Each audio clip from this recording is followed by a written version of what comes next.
If you're hiring, it can feel like trying to find a needle in a haystack. You can hope the right person comes along, or you can just use ZipRecruiter.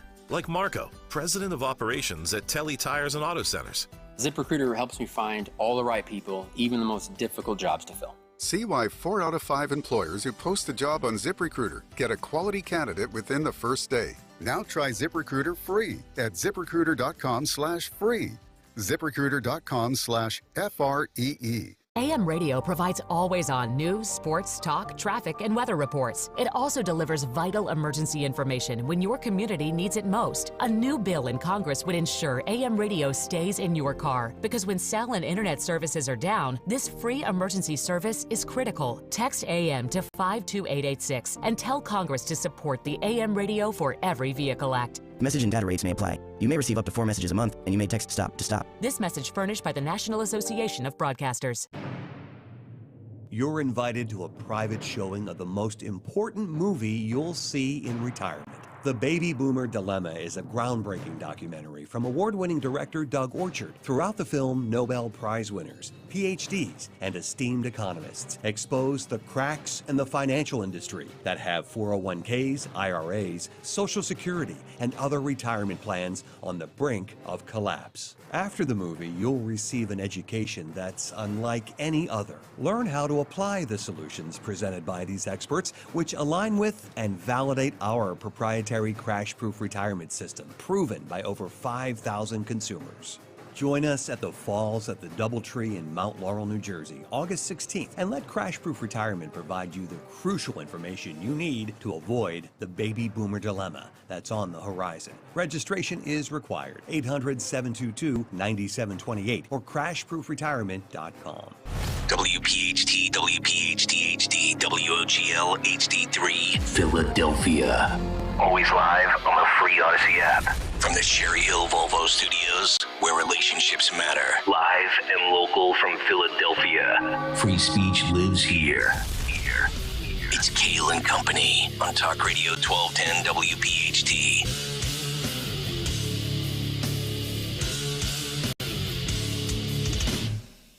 And away we go, live on this Tuesday, July 25th. It is indeed Kayal and Company here on Talk Radio 1210 WPHT. We are always live on the free Odyssey app and streaming live for your video viewing pleasure on YouTube as we head until 10 o'clock this morning. 855-839-1210 is the phone number. We are on X and Instagram at 1210 WPHT. I am at Nick Kayal, K-A-Y-A-L. X is now Twitter. Used to be Twitter. It's now called X. Got it? Good. Dawn Stenslin with the news. Greg Stocker's the chairman of the board. Daniel Valdez, Anthony Dorenzo, our associate producers. Loaded show this morning. Dawn, good morning. How are you? Good morning. Happy Tuesday, or Tuesday. Tuesday. Greg Stocker always says. Yes. Gregory, how are you? So are we going to name it Who Won X? I mean, I think we have to change the imaging. What happens when you send out a tweet? What's it now called? An X? That's a great question. Inquiring minds would like to know. I don't like any of this, by the way. Neither do I, but I opened my Twitter app on my phone, and it looks identical to before. They were saying that the changes aren't going to come until Monday at the earliest. Great. So it'll be a shock to the system to start a new week. Just what we need. This is a really dumb move, by the way. I agree. Are you in a good mood today? Yeah, why? I was just wondering. A lot of people inquiring about yesterday, and we have clips such as this. Will that make you happy, Fred? Will it? We just want to make sure that Fred's happy out there. Oh, God, we got good stuff to get to today. Joe Biden busted again. That'll be the theme of the big take. Also this morning, Hunter was actually in Joe's Corvette the day of the shakedown, and they're coming for your water heaters as well, folks. As if dishwashers, washing machines, furnaces, gas stoves was not enough, they're coming for your water heaters next. So enjoy them for these next 5.5 years, because they'll be gone as well. We'll get to all of that as we continue this morning. But first, round one of the news, 6:05 Tuesday morning, the great Dawn Stenslin. And good morning this Tuesday morning, July 25th. I'll tell you when it's going to heat up, because we're in for another heat wave moving forward. We are sponsored this morning in Kayal and Company News Live 6 a.m. edition. We are sponsored by Piazza Auto Group. Philadelphia police say they are investigating after a woman was gunned down. She was in her vehicle, and this happened last night around dinner time, 6 o'clock at night, East Loudon Street in the city's Feltonville neighborhood. And this rocked the neighborhood in the sense that it was bright and light at 6 o'clock in the evening, and a beautiful evening there. At least 100 people at a playground right across the street with some 28 shots that were fired.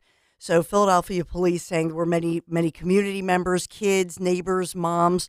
There was a football team, a football practice going on at a nearby football field. So parents were a bit shaken by this and said that these 28 shots, everybody just went down to the ground and knew to duck. If you can imagine that. Some people saying they were trembling, holding their kids. So Monday's shooting, yesterday's shooting, is about a block away from Wyoming and D Street, where you may recall 5 people were shot last week during a vigil for a man who had been killed at the same location earlier this month. And so the community was shaken about this one. Police reviewing surveillance cameras and various cameras to try to see. Apparently, it was a white SUV that the shooter was in, so they don't know the motive. They have no motive. They have no suspects right now, but a shaken community for sure. Safe to say that community, that neighborhood specifically, now with 2 incidents in a matter of a week, could use a little added police presence. Yeah. Absolutely. Okay. But we're short on police. I know. And that's a huge problem going on. Yep. So I know they're working on the recruitment. Police say that a 17-year-old was holding a gun when it went off inside a home on Reedland Street last night about 11 o'clock at night. This is southwest Philadelphia. So the bullet struck another teen in the leg. This is an example, they say, of teenage kids got a hold of a gun in the basement of a home. So they don't know if it was legally owned by somebody. We don't have those details, but officers arrived quickly applying a tourniquet to stop the bleeding of this 17-year-old who's fully cooperating in stable condition. And so another example of kids finding a gun that wasn't locked up, playing with the gun, and then on top of it, officers arriving and acting as, paramedics, applying that tourniquet and saving this kid and immediately rushing him to the hospital. So we have that going on. Investigators in Atlantic City, New Jersey, say an Egg Harbor City man is facing more charges in connection to a crash that ended up killing an 8-year-old little boy named Javier Velez. The boy died after 25-year-old Edward Johnston is accused of striking a parked Honda on the White Horse Pike. This is Route 30 in Absecon, and this happened early Sunday morning. So the child and his dad were on a fishing trip. I guess they'd been sleeping in the car, and so they were waiting for sunrise. It happened overnight type thing. So sleeping in the car, waiting for the sunrise, and this guy then crashes into their parked vehicle. It's funny you mentioned this. We were told this before the bike ride on Sunday morning that there was a terrible tragedy right where you mentioned on the White Horse Pike, and that they don't expect it to, or they did not expect it to, alter our ride. But this is exactly what they were referring to. So now you know the details of yes. it. This daddy and an 8-year-old, getting up in the wee hours of the morning apparently, and just waiting in the car, falling asleep a bit, and then this strike. So this 25-year-old who struck them, we don't have word if this was a DUI situation.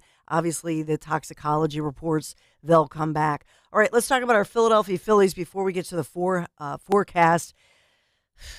This was winnable last night, and that it's very frustrating. The Phillies really lost 3-2 against the Orioles last night. The Orioles are the best team in baseball right now, though. I know. But it was winnable, and that's what I think. Yeah, they you've got this, Phillies. Come on. Yeah, they've Come on. I think they've now slipped. Yeah, they're not even in the wild card right now. They're a half game out. There's like 5 teams fighting for 3 of these wild card spots, and they're like all identical. They're all the same team, the same issues, the same strengths.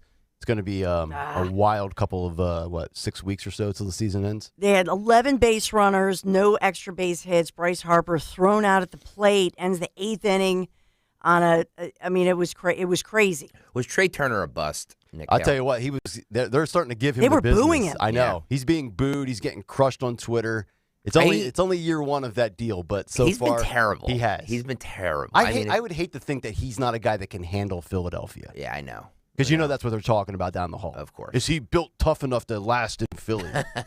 Or will the pressure in the crowd get to him? Built Philly tough. Yes.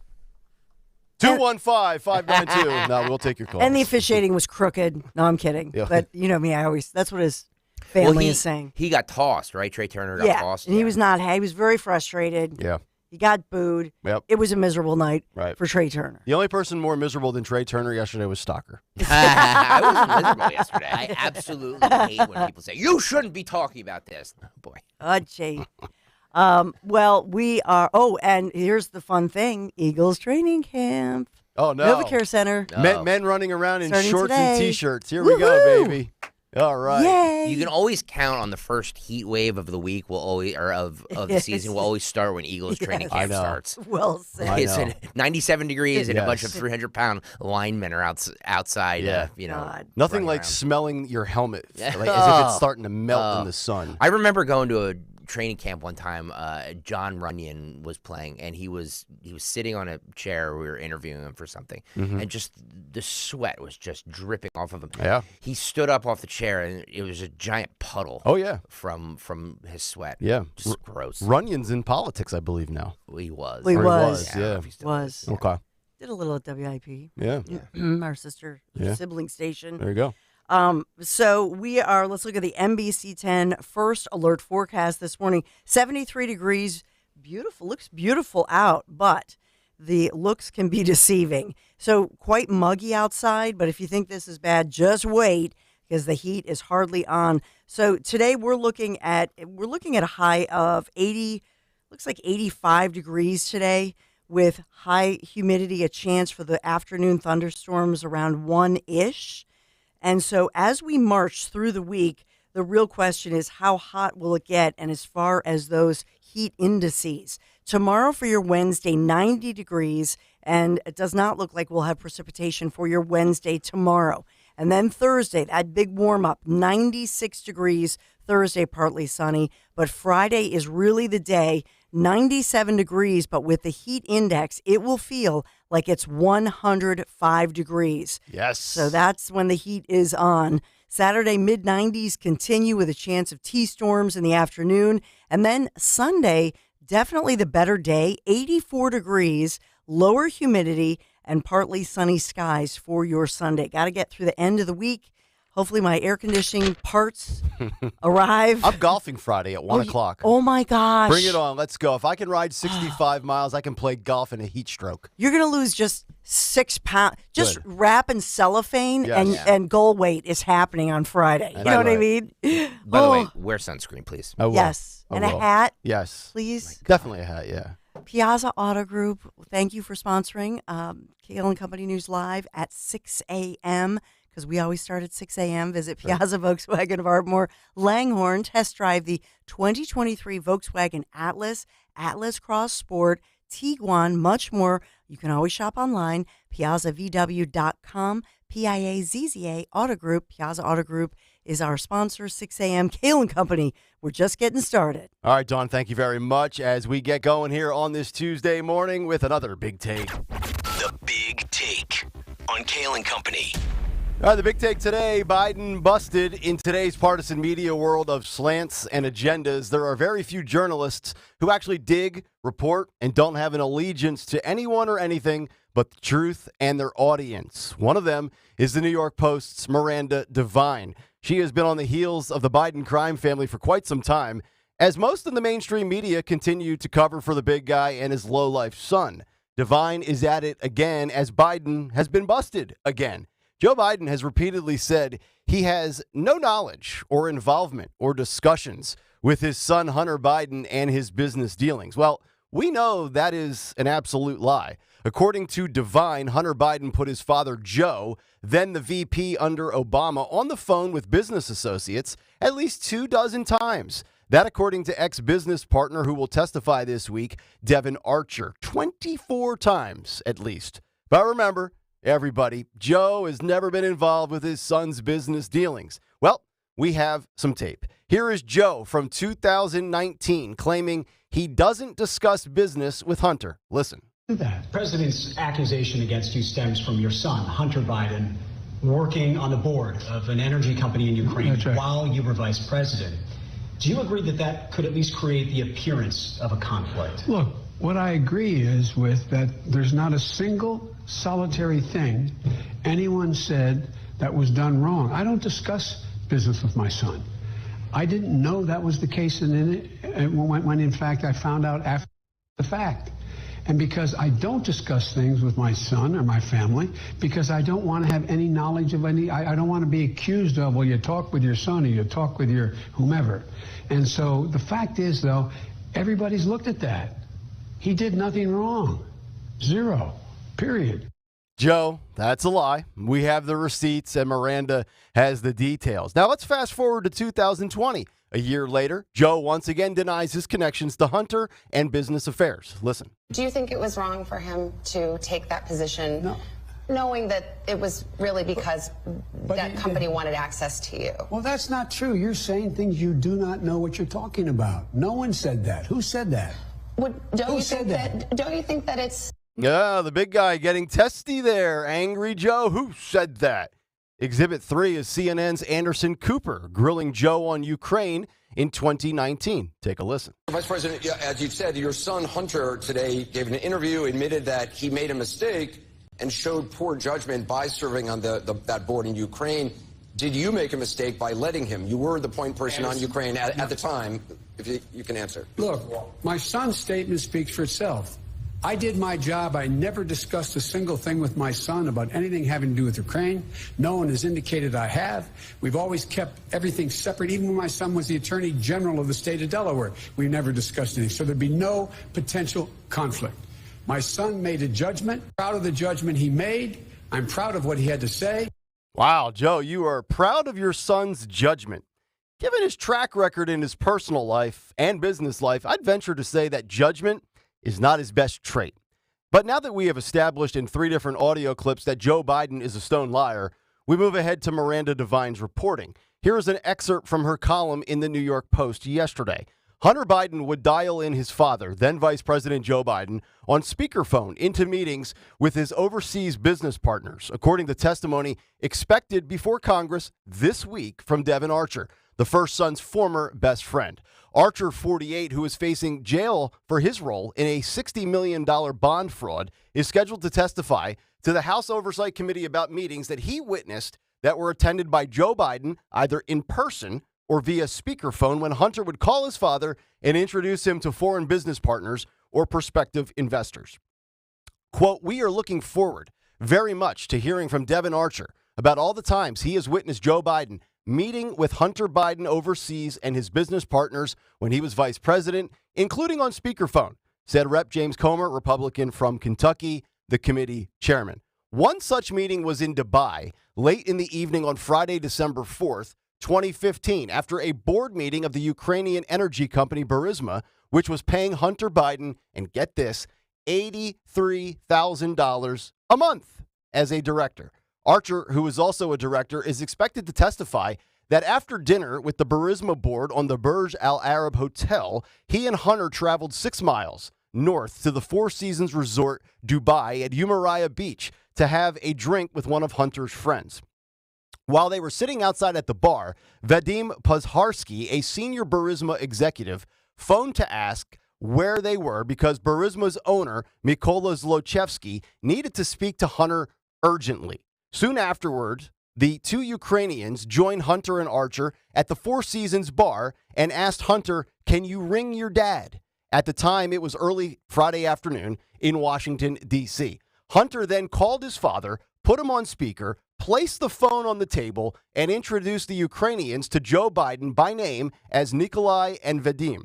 VP Biden greeted the Ukrainians but spoke only in vague pleasantries during the short call. And in other such interactions with Hunter's overseas business partners, Archer is expected to testify. Congressional investigators are expected to probe the reasons for Zlochevsky requesting the urgent phone call with Joe Biden. 10 weeks before the call, back on September 24th, 2015, U.S. Ambassador Jeffrey Pyatt had given a speech about corruption in which he targeted Zlochevsky by name. By then, Ukrainian prosecutor General Viktor Shokin was investigating Burisma for corruption, and within 2 months, on February 2nd of 2016, would seize 4 houses, 2 plots of land, and a Rolls-Royce belonging to Zlochevsky, who was living in exile in Dubai. And a month later, Shokin was fired after Joe Biden threatened to withhold $1 billion in U.S. aid to Ukraine.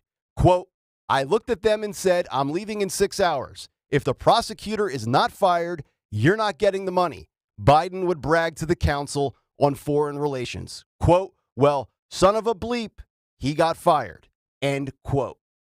There's your excerpt from Miranda Devine's column in the New York Post. But now let's hear Miranda Devine on Fox News on Sunday talking about the details of what has been going on, and also listen towards the end about the historic magnitude of this cover-up and scandal. Take a listen. They're just coming together bit by bit. And I think it's still early days in the investigation, but what we can say is that there is something very rotten in the FBI and the DOJ. We're seeing from the IRS whistleblowers that U.S. Attorney David Weiss's investigation that went on for 5 years in Delaware into Hunter Biden was stymied and obstructed all along the way. They were never shown this explosive FBI 1023 form, which is a confidential human source reporting what he was told by this Ukrainian oligarch, who, I mean, you can't take everyone's word for what they say, but the source was a long-term, decade-long, trusted FBI source. And so you would expect that the FBI would have investigated that when it first came to them in 2017, and then it was bolstered with another interview in mid-2020.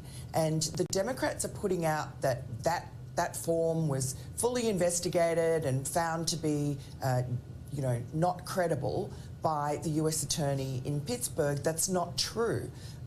Bill Barr told the U.S. Attorney to have a look for anything he could find that backed up some allegations that were coming in. They were flooding in, actually, in 2020 about Joe Biden and bribery. And Scott Brady got his team to look at it.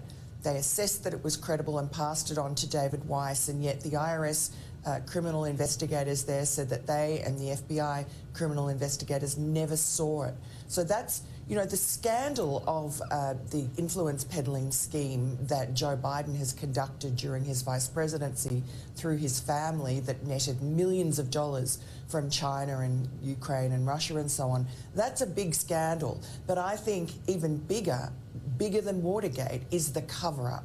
Even bigger than Watergate. Think about what Richard Nixon or Bill Clinton or Donald Trump have been accused of or found guilty of, and then compare that to Joe Biden. Now factor in the media coverage for Nixon, Clinton, and Trump, and compare it to how Biden is portrayed and covered by the lamestream media. It's media and journalism malpractice. The Biden family is a corrupt crime operation that bullied their way to what they wanted, and they are influence peddlers and money launderers. And if the American media actually did their job, it would be well known to every single registered voter come 2024.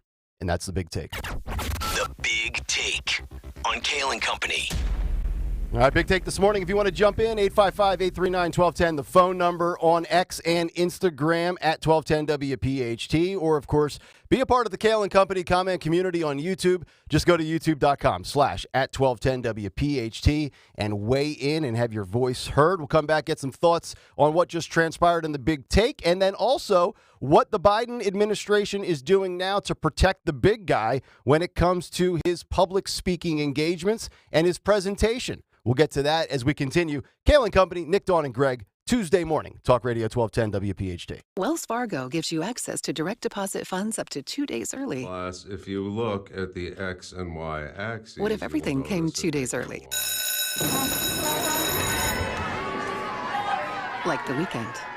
Well, that was a pleasant surprise. You can't get everything early, but when it comes to direct deposits, you can with Wells Fargo. Visit wellsfargo.com/get-early to learn more. Terms and conditions apply. Not all direct deposits are eligible. Early availability is not guaranteed and may vary between deposits from the same payer. Wells Fargo Bank N.A., member FDIC.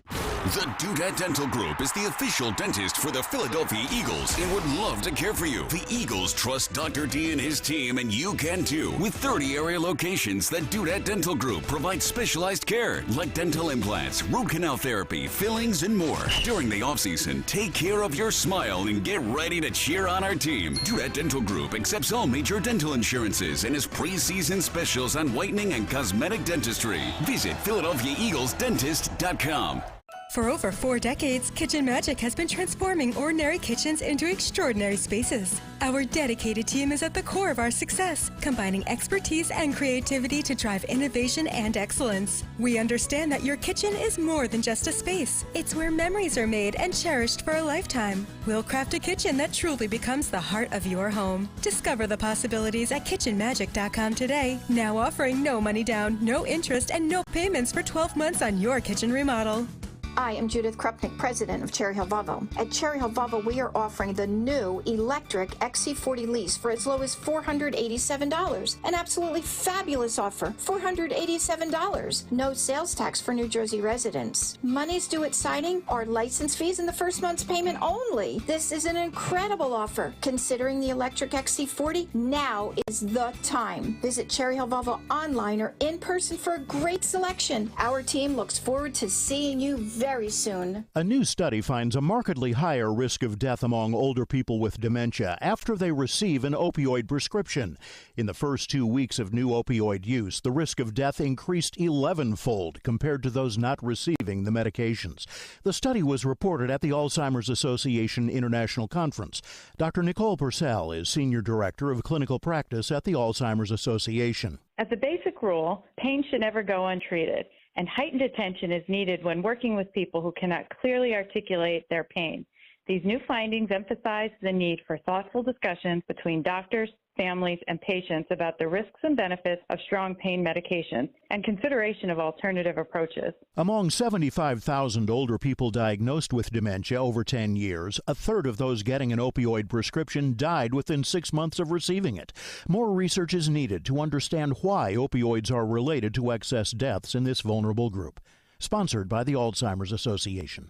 Hi, this is Mark Luca with Aqua Pennsylvania. We want to support customers who are struggling with their water and wastewater bills. New financial support is available for those who need it, but time is limited. You must act now. The Low-Income Household Water Assistance Program offers up to $2,500, but you must contact your local county assistance office to request an application. Reach out today to get help with your bills. Contact your local county assistance office now to learn more, or visit the PA Compass website. Hey, Joe DeCamera here for United Tire. Is your car's AC unit making you sweat? Then it's time to cool off and cash in on savings at United Tire. Get that cold blast back and save $50 on any AC service with the purchase of 4 new tires from select brands at United Tire. Air conditioning problems are no problem at United Tire. So keep cool this summer and stop into your locally owned United Tire or make an appointment today at UnitedTire.com. That's UnitedTire.com. Don't drive alone. Drive United. Hey, it's Rich Zioli. Do you really want to take shots the rest of your life just to lose weight? NJ Diet's typical results are twice as fast as weight loss injections without any of the side effects. Plus, you learn proper portion control. You develop healthy eating habits that last you the rest of your life. By the end of NJ Diet's 40-day program, you will lose 20 to 40 plus pounds, contractually guaranteed. You will lose the weight. You will keep off the weight the natural way. NJ Diet uses your hair, saliva, and blood work along with scans to personalize natural solutions and supplements. That's going to get your body into the fat-burning zone. Then, NJ Diet uses your DNA info to help keep the weight off. Locations throughout the East Coast are available with live online video consultations. Don't take shots the rest of your life. Lose weight quickly the natural way with NJ Diet. 855-5NJ-DIET, 855-5NJ-DIET, or schedule your consult at njdiet.com. njdiet.com, lose the weight for good. Don Stensland, weekdays 10 till noon. Dom to your Don noon till 3. Free speech lives here. Talk Radio 1210, WPHT, and on the free Odyssey app.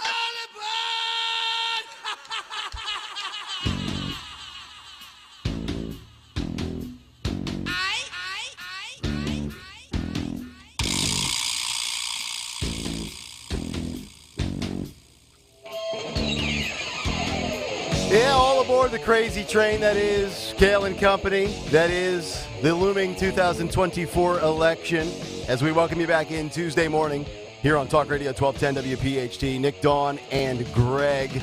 A lot of good stuff coming up in the show today, including Joe Rogan apparently wants no parts of Donald Trump on his podcast. That's fine. We'll take Trump. Rogan don't want him. Ice Cube on cancel culture, Bill Maher on wokeness. And also, we're really in like a big stretch of movies for the summer movie season.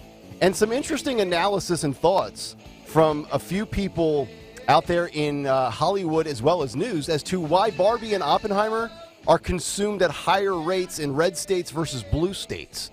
Kind of an interesting breakdown. I'm not sure if there's any connection to it or what it means, but we will get to that as we move along this morning. But, you know, Joe Biden, every day it seems to get worse for the big guy. And, you know, it would actually be worse if he had an R in front of his name instead of a D. But it's kind of a slow walk. And, you know, the media and the mainstream, they'll eventually get on board once it's undeniable and all this stuff is out there. That's the way they operate. But to sit there countless times over the last 3, 4, 5 years and say, you've got no relationship with your son when it comes to business. I don't want to be told what you're up to, so I can't be caught in this or have to say that. And then, of course, we play you all those clips, and you've got people like Miranda Devine and Matt Taibbi. There's still a few good select journalists out there that are willing to go after those in power on the left, and they're not concerned about the repercussions or the pushback because they've got a job to do, and that's what the journalists are paid to do. At least that's what they were paid to do back in the day, and there's still a few of them left. But, Dawn, I want to get your thoughts on this because, you know, if this was Donald Trump and he had 24 different phone calls and meetings with Donald Trump Jr. or Eric Trump, and it was connected to, oh, my God, CNN would have a 12-person roundtable. Oh, they would. They would decide to go 24/7. They'd probably create like a whole Trump war room They thing. would have a Trump task force. Yeah, Trump task force. Well, speaking of task force, I mean, I know House Speaker Kevin McCarthy, the Republican from California, is saying that he's not saying yes impeachment, but he's saying they're moving toward launching an impeachment inquiry. Yes. Because of all this. And then there was the story, Hunter Biden and the artwork sales. And, oh, by the way, they're the Democrat donors. Yep. And then I love that Nancy Pelosi comes out and says, oh, they're talking impeachment. It's so political. It's like, please don't bother me with such frivolity. You're kidding me, right, lady? Yes, please don't You're bother kidding me. Yeah. Yeah. This And is so that here's the thing. That's what's upsetting is Yep. that here we go. Mm-hmm. Now it's impeach 46. Right.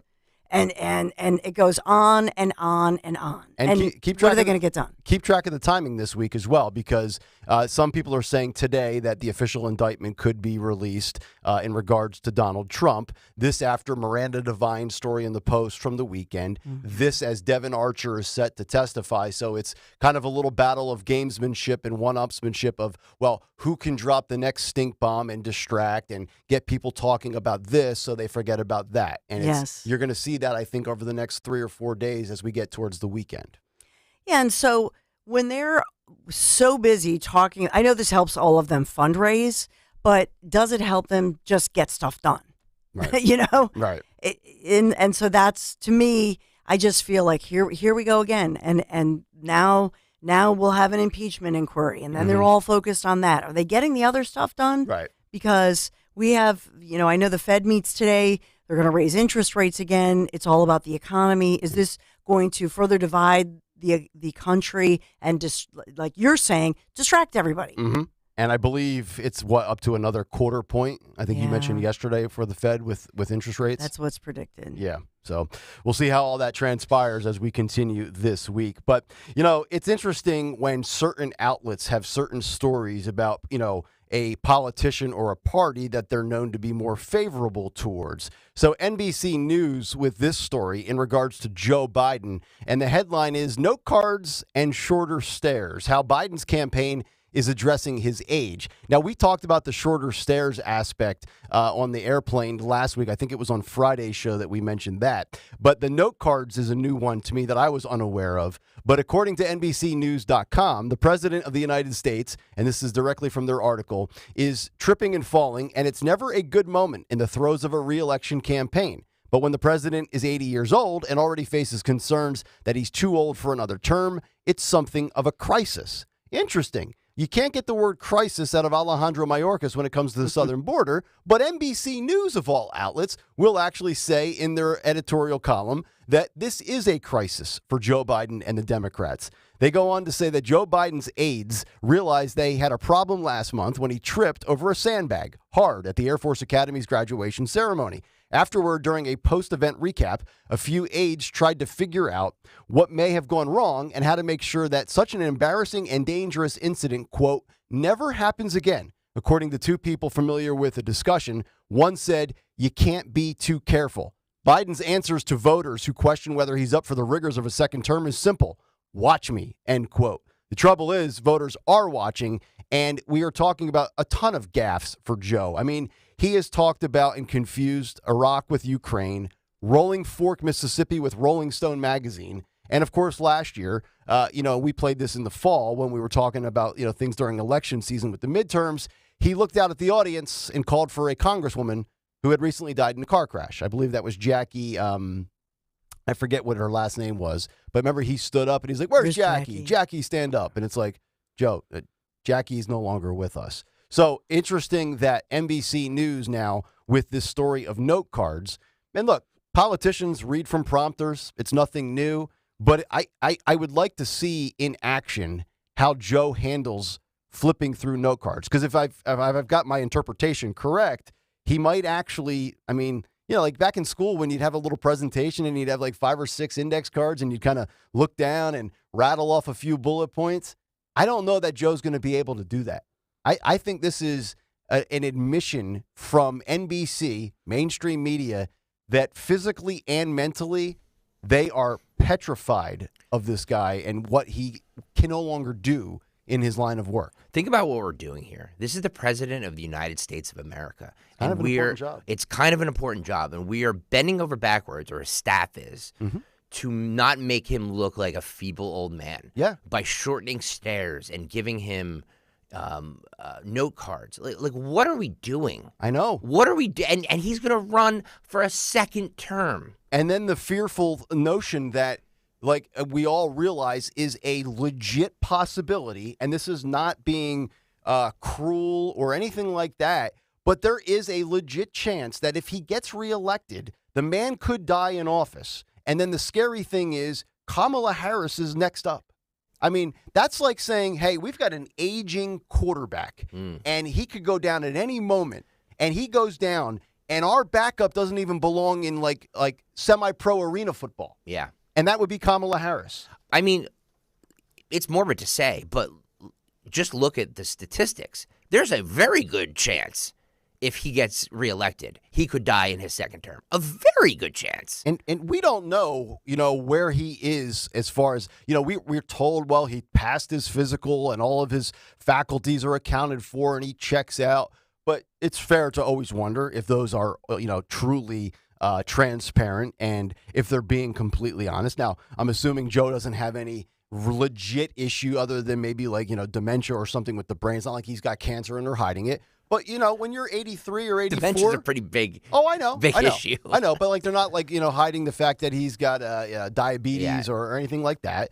But, you never know. One day you're 83 and, all of a sudden you take a turn for the worse. Or, we've talked about this guy falling up steps, down steps, off bikes, over sandbags. How many times do you hear stories of, well, my grandfather was going down the steps and he fell and he broke a hip or something and it was an accident and it's tragic. I mean, that could legitimately happen with this guy at any moment, and Kamala Harris is next up. And that should terrify people. That really should, which is why I think in a lot of ways they've been slow walking Joe, many, many days now through this, re-election campaign, which still, even though it's official, it's got such a non-committal feeling to it, right? It's like they're almost thinking and waiting of, all right, maybe some of these scandals become too hot, or, maybe Gavin eventually tries to challenge, or, we know RFK's out there, but that they're not going to really welcome him. Very interesting to see how they will address this. Yeah, and especially so Thursday, it looks like Devin Archer goes before the House Ethics Committee. Yep. And so depending on how that goes, and how they'll do internal polling immediately. The Dems will, and then I will say if it's really bad, then all of a sudden Joe, you mentioned cancer. Remember, he had the skin cancer. He has some health problems. Would he be stepping down? They have a year then before the conventions to figure it out, get it together, regroup, and they will. I still say I'm sticking by that neither Biden nor Trump are the nominees. Yeah, you've got fresh blood in there, don't you? I do. I don't know who it is, but I don't think it's going to be either of them. So you think they cut internal deals and get rid of both of them? I'm going to the finish line. I haven't connected A and B yet. Does that make sense? Yeah. Like, I don't know how it happens, but I just don't see these two being the candidates. Which would be historical to have not just one plot twist with one candidate from one party, but to have both, which, as we've talked about in some of the polling, is what Americans really want. A majority of Americans want two new combatants because of the exhaustion and the fatigue of both Biden and Trump. So you've said this last week, so we're going to go back in whatever date we get to in 2024. You can keep receipts. I'm fine. It's fine. No. And we're going to give you credit if you nail this. But what you're saying, what Americans want, but what does the swamp want? And maybe the swamp doesn't want either of these two because for different reasons they cannot control either. Right. We know they can't control Trump, especially if he won the second time around. They're in real trouble. And then with Biden, can't control him for these reasons. Well, you make it sound like, with this hearing with Devin Archer and everything, I just, in our world, it's a big deal. I get it. I understand. I'm not trying to downplay what's happening. There's obviously, where there's smoke, there's fire. Yep. It just doesn't resonate with the American people. No, the average everyday Joe. All it has to it's basically an audience of one in the sense that you have the so-called mainstream media is ignoring all of this. Right. But if it's to the point where all of a sudden the so-called mainstream, CBS News did a thing on it. I mean, they're not. I mean, until it's front page New York Times because the print still leads the broadcast. We did a big take. He did a big take on it a few weeks ago. That it became a story because it was the front page of the New York Times. You remember that? But it's not. I don't think that it really is at the forefront of so-called mainstream media. I don't think that they've embraced this. I think if there's some kind of a breakthrough, we saw with the whistleblower, they thought it was a nothing burger, they ignore half of it, or yes, they will report on it, but it's not that they stick on it. We also put too much emphasis on mainstream media. We talk all the time here because they influence everything. But it's trickle down. We talk all the time here about how alternative sources of media are actually outperforming mainstream media. Twitter, Tucker Carlson's thing on Twitter is getting more views than this, that, and the other. Most of America doesn't watch Tucker Carlson on those things. I agree with you, but the constant criticism of mainstream media, it just doesn't. It's not 1999 again. It's just people have other forms to get information but from. You understand that it fuels it, Greg. It fuels. I understand. In other words, it fuels that mom at the football practice tonight. Most people doesn't know all of this. I understand. But when what it you're trickles saying. down to the mainstream media and it's everywhere, then all of a sudden there's that breakthrough factor. I'm just saying that if you want Hunter Biden news, it's very easy to find. Yeah, I'm not talking about that. I'm talking about seriously, and I'm on the fields. You know what I mean? I was on a athletic field until 8:00 last night. The sun was going down. I'm on two different fields. Football. I'm telling you, most of the parents don't know what we're talking about. I think they're not paying attention. There is a breakthrough factor that happens when a story gets so big that it's saturation. I think and all of a sudden they're talking about it. They're not talking about it. Until CNN, MSNBC, the New York Times, the Washington Post cover it with the same fervor as Fox News does or some of the alternate sources, until they kind of meet and match and kind of bring it to the forefront like the other side does, I think to your point, Dawn, it doesn't really cut through and hit the average. I mean, let's say somebody's very not really into politics. They're maybe a moderate, maybe an independent, but they don't even pay attention until and let's say their source is MSNBC or they get the New York Times or the Inquirer. Until that stuff is plastered 24/7 it might not actually hit home. And then even then they might be like, I don't care, I'm still voting Biden. Yeah, my point is, it's not even about the politics of it. It's just people are busy. I mean, people are really we're busy. More distracted than ever. And so you're getting your back to school stuff, and you're getting your back to school clothes, and you're trying to get that family trip, the last minute family trip in. And so a ton of people out there, especially in the suburbs, and those individuals who are those so-called swing voters or people who may be influenced. This kind of a story, if it breaks through, and that's why they're hoping with the Trump stuff that they break through on the other side. Yeah. I'm just saying that it reaches that saturation point where all of a sudden something is so big that they go, oh, wow, this was Hunter's best friend. And did you say he was with his dad? And that kind of a thing they have to be prepared for. Yeah. Because if that breaks through and that influences people, they'll do the internal polling, and that's where all of a sudden it matters. Coming up next on Kayal and Company, Hunter in his dad's Corvette and the Biden administration, they're coming for your water heaters. That's next on Kayal and Company. Stay right there. We all know that taxes are just part of life. It's true during our working years, but also in retirement. But what you might not know is up to 85% of your Social Security benefits might be taxed. Our team at Thrive Financial has helped retire thousands of people across the Delaware Valley by asking questions they never knew they needed to ask, including how their Social Security benefits might be taxed. It's time to be proactive on taxes. Get your Thrive Retirement Tax Playbook today. In the Wildwoods, you'll find plenty of shore. Fishing at sunrise? Sure. Shopping after lunch? Sure. Ice cream for breakfast? Sure. How about free beaches? Sure. Great restaurants. And nightlife? Oh, for sure. With the best of the Jersey Shore all on one 5-mile island, you're sure to find everything you're looking for. So leave the old you behind and get lost in the woods. Start planning your stay now. Visit wildwoodsnj.com.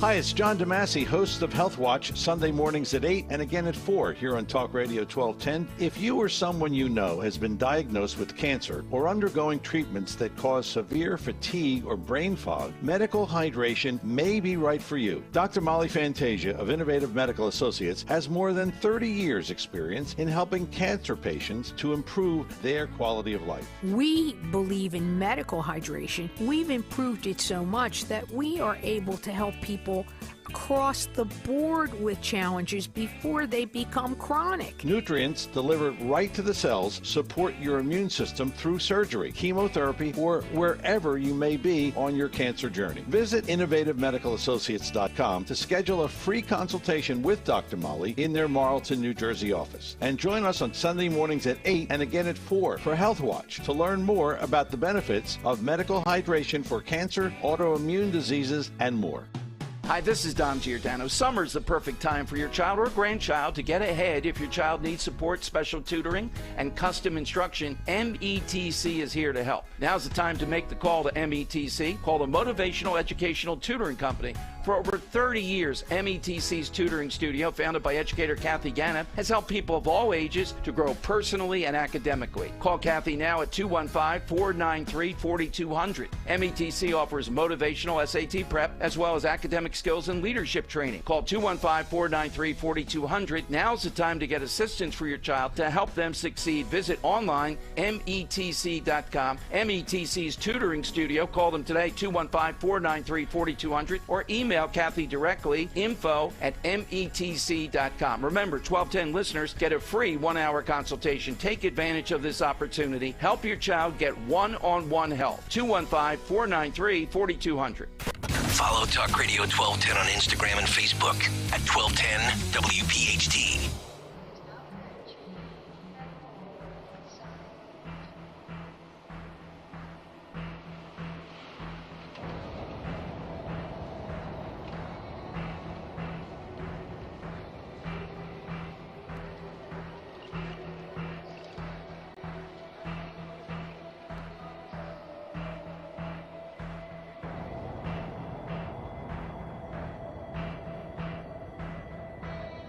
Kayal and Company, 6:49 as we welcome you back in Talk Radio 1210 WPHT.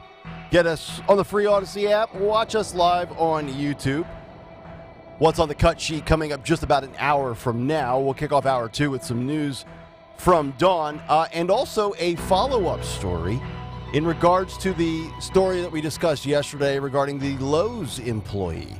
We've got some new details and developments with that story. We'll get to that coming up in hour number 2. But a lot on the Biden administration, the Biden crime family here in the first hour. And I saw this yesterday with Hunter Biden. And this is interesting because I actually think the Bidens are so stupid because I feel like they've essentially chronicled their own crimes, whether it's documenting everything that they've done on Hunter's laptop or with the WhatsApp Messenger app. I mean, there's literally a paper trail and a digital trail of all of the allegations that, you know, everybody on the right has accused the Bidens of doing. It's right there for the taking. And this is another piece of evidence that I think is very damning for Hunter Biden in regards to classified documents with his father and the Corvette. So this story on Fox News, photos show that Hunter Biden was in his dad's Corvette at Delaware at the home on the same day of the shakedown message. Unbelievable. Like this is sloppier than O.J. Simpson in 1994. There's a glove. There's a glove on the ground. There's a blood trace in the bathroom, in the carpet in his bedroom. I mean, what else do you need to see to realize what is going on here? But the photos from Hunter's laptop show that he was then at then Vice President Joe Biden's home in Delaware the same day of the alleged shakedown messages to the Chinese business partner. Remember that story where President Biden recently shouted at a New York Post reporter when he was asked whether he was with his son during the alleged WhatsApp discussion with Henry Zhao, the CEO of the Chinese asset management firm Harvest Fund Management. That was on July 30th of 2017, during which Hunter said he was sitting with his father. We read you those messages. They've been shared on social media. You've seen the screenshots of them. Asked if Biden was with Hunter during the digital discussion, the president laughed at the question before yelling, "No," which we now know is more lies. During that discussion in July of 2017, almost 6 years ago to the day, Hunter Biden told Zhao, quote, "I am sitting here with my father, and we would like to understand why the commitment made has not been fulfilled." According to the message provided by Gary Shapley, who we know is one of the 2 IRS whistleblowers who oversaw this investigation of Hunter, quote, "And Z, if I get a call or a text from anyone involved in this other than you, Zhang, or the chairman, I will make certain that between the man sitting next to me and every person he knows and my ability to forever hold a grudge, that you will regret not following my direction." Top House Republicans have described the message as a shakedown by the Biden family, and those photos are on Hunter's laptop, which we know was abandoned, and we know how all that played out. So this is, I think, another spot where if you're Hunter and you're Joe, it's probably best just to keep laying low. I'm looking forward to the day when Hunter Biden actually has to speak. Because truth be told, and I don't know if you guys have ever heard him, I don't think I've ever heard the man speak. He did an interview with one of the morning shows. Did he? Yeah. Do you have any recollection of when that might have been? I know. I have never, I can't tell you what he sounds like. All we ever see is still images and photos and videos of him walking. Yeah, it was about he kind of sounds like Joe. Does he really? Yeah. Okay. All right, very interesting. They look a lot alike. Yeah, you know what? Yeah, I could see that a little bit for sure. So that's out there. And then lastly, on the Biden front, and then we'll get to some other stuff to kick off hour 2, GOP lawmakers not happy about the Biden administration's proposed clampdown now on your home water heaters. Here we go. Here we go. So if you're tracking at home and you're trying to stay up to date with everything that this administration wants to take away from you, all for the sake of zero emissions and climate and blibbity blobbity blue, they want to take away your water heaters now.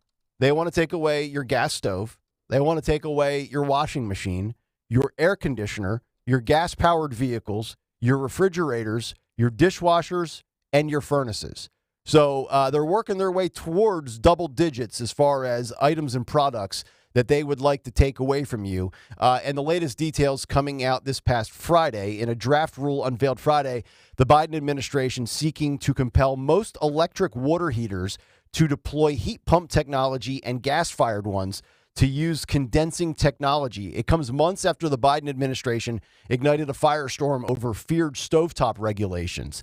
Quote, today's actions, together with our industry partners and stakeholders, improve outdated efficiency standards for common household appliances, which is essential to slashing utility bills for American families and cutting harmful carbon emissions. To me, that's more what it's about. They're all about the carbon emissions. They're not trying to slash your utility bills and save you money for the American family. The Biden administration anticipates the regulatory plan is set to go into effect by 2029. So you got about 5.5 years. And it will allegedly save Americans $198 billion and slash CO2 emissions by 501 million metric tons over the next 30 years. The collective efficiency measures apparently would save Americans $570 billion over 3 decades. You know what's interesting about all of this is they try to claim that you will end up being better off from a climate standpoint, a health standpoint, and then they try to tie in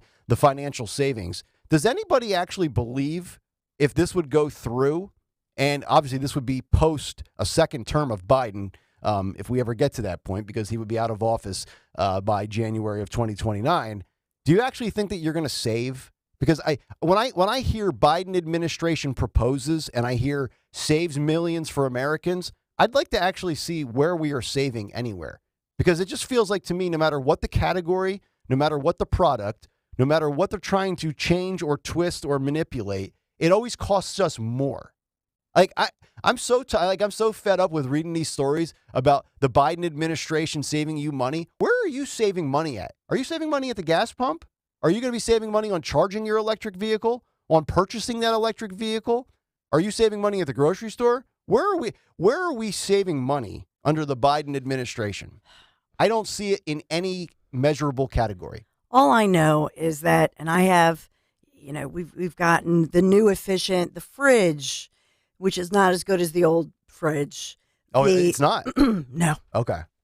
No. Is it just not as cold or what? Well, to Dawn's point, we bought a new fridge in 16 or 17.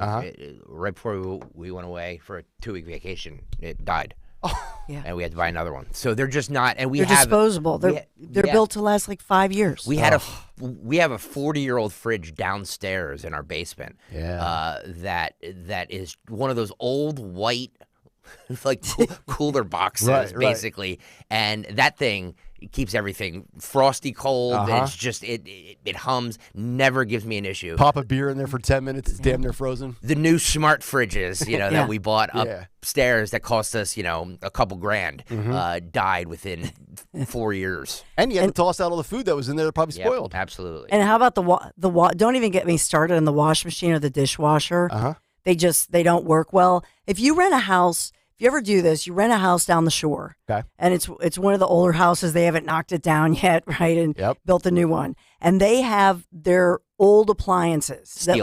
Yes. I know. The wash machine, it's 35 minutes. It gets everything done. It's like a vacation for me just to have their wash machine and their dishwasher because it's quick. So that's efficiency. So how is it efficient if the dishwasher on the quickest load I can do on the dishwasher is an hour and 5 minutes and it doesn't do, and I have to rinse everything off. It's so stupid. Yeah. And then the wash machine is like 322 minutes. When you have kids with, football and sports and all this and that, it's running constantly. How could that possibly be energy efficient? I know. 322 minutes. I can't even compute how many hours. Oh my that gosh. Is. My head just exploded. It's crazy. I'm going to need to understand Bidenomics to figure out how many hours is 322 minutes. And then it's stinky, and then sometimes you have to redo it. Oh. So none of this is efficient. It's not time efficient. And that's why people laughed at, Trump used to talk about the wash machine. Yep. He did tap into that. And some days I'll get so from I was doing laundry till 11 o'clock last night. Just to get uniform, you know what I mean? Yeah. It's so annoying. Dawn's on the football field till 8, doing laundry till 11. My God. What no, it's the discus. It's the Junior Olympics that we're gearing up for. Oh, okay. That's till 8. Okay. Football's afternoon. Oh, afternoon. Okay. They do. Yeah, they don't do it in the morning because of the heat. Yeah. So they try to do it 1:45 lift, and then they go out to the field at 3-ish, hoping But that's when the storms are going to hit. All right.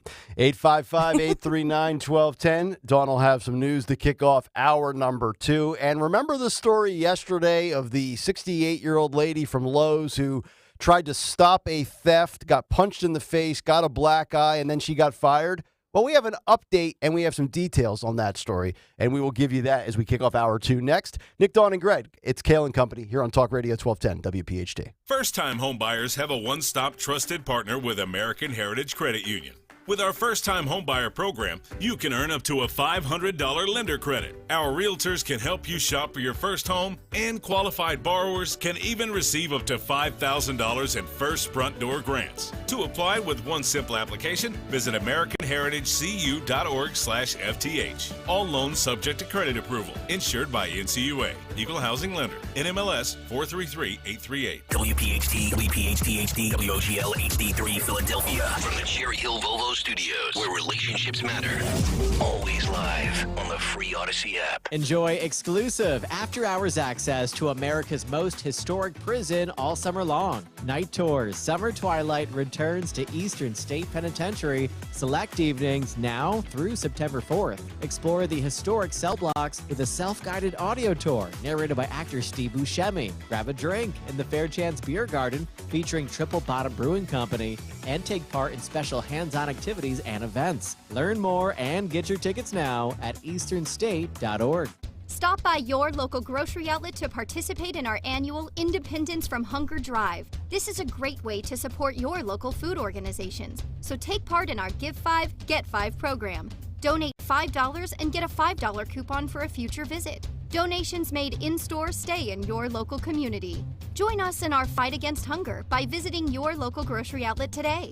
Going on now through the end of July. Grocery Outlet Bargain Market. When you call Oliver Heating and Cooling, you get reliable service for your home's heating, cooling, plumbing, and electrical systems. Just like your car needs regular service and an oil change, your AC system needs an annual tune-up to make sure it's running safely and efficiently all summer. Our technicians will do a complete inspection for only $70. We service all makes and models and guarantee our work. Call Oliver today to schedule your appointment for a tune-up or visit us online at oliverheatcool.com. Oliver Heating and Cooling. Peace of mind for your home and business. Every business seeks an advantage, whether it's having the best location, hiring top talent, or spotting trends before they happen. And now, the United States Postal Service can give your business a new advantage. Introducing USPS Ground Advantage. Reliable and affordable 2 to 5 day package shipping. It's the advantage you need at the price you want. Get the Ground Advantage at USPS.com/advantage. The United States Postal Service, delivering for America. Do you have heart failure and often hear, "Those stomach issues ruined your birthday"? "You're too tired to play catch, Grandpa." Sweetie, you haven't touched your tools since the carpal tunnel syndrome diagnosis. If these seemingly unrelated symptoms sound familiar, talk to your cardiologist and ask about transthyretin amyloid cardiomyopathy, or ATTR-CM, a rare and underdiagnosed disease that gets worse over time. Learn more at connecttoyourheart.com. That's connecttoyourheart.com. Sponsored by Pfizer.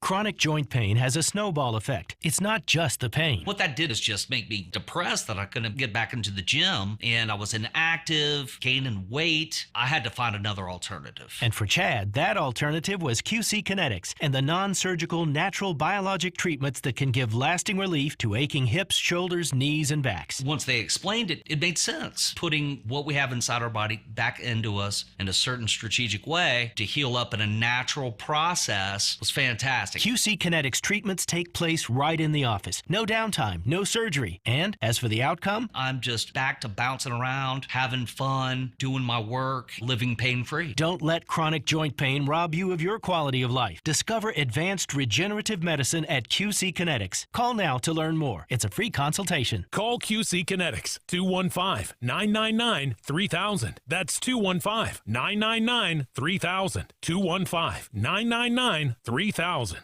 When you need to know, depend on KYW News Radio 103.9 FM. Police in Delco say they've solved the half-century-old murder of an 8-year-old girl. The deadline for opposition passed Friday, and a court ruling declaring PA's school funding system unconstitutional stands. The vacant Love Lot in Kensington is host of Social Services Opportunities and a new mural. Get the latest anytime on KYW News Radio. Now on Crystal Clear 103.9 FM. You've never needed us more. Hi, my name is PJ Vogt.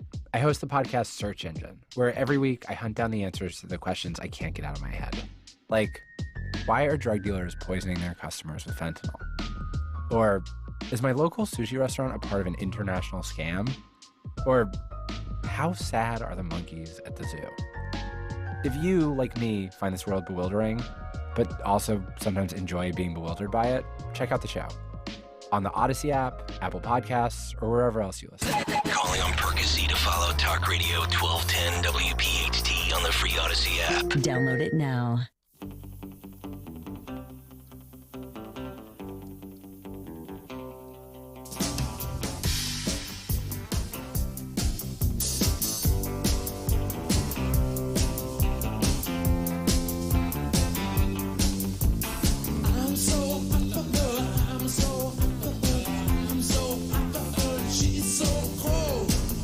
Welcome back in, Kayal and Company, 7:05 Tuesday morning as we get hour 2 underway. Nick, Dawn, and Greg on Talk Radio 1210 WPHT.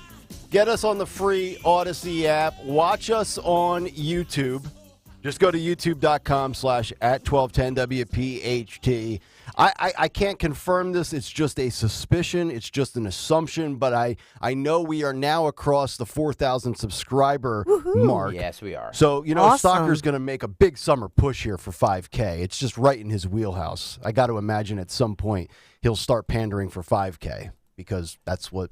Well, it's never enough. Well, it's never good. It's never good enough. We need. I know. We're constantly pushing for more. We That's need right. more. We need more. We need more. So yes, I'm going to give it a little breather for a few days because we crushed the 4,000 mark, which is what I wanted to do by the 4th of July, which didn't happen, but we got there. It's good.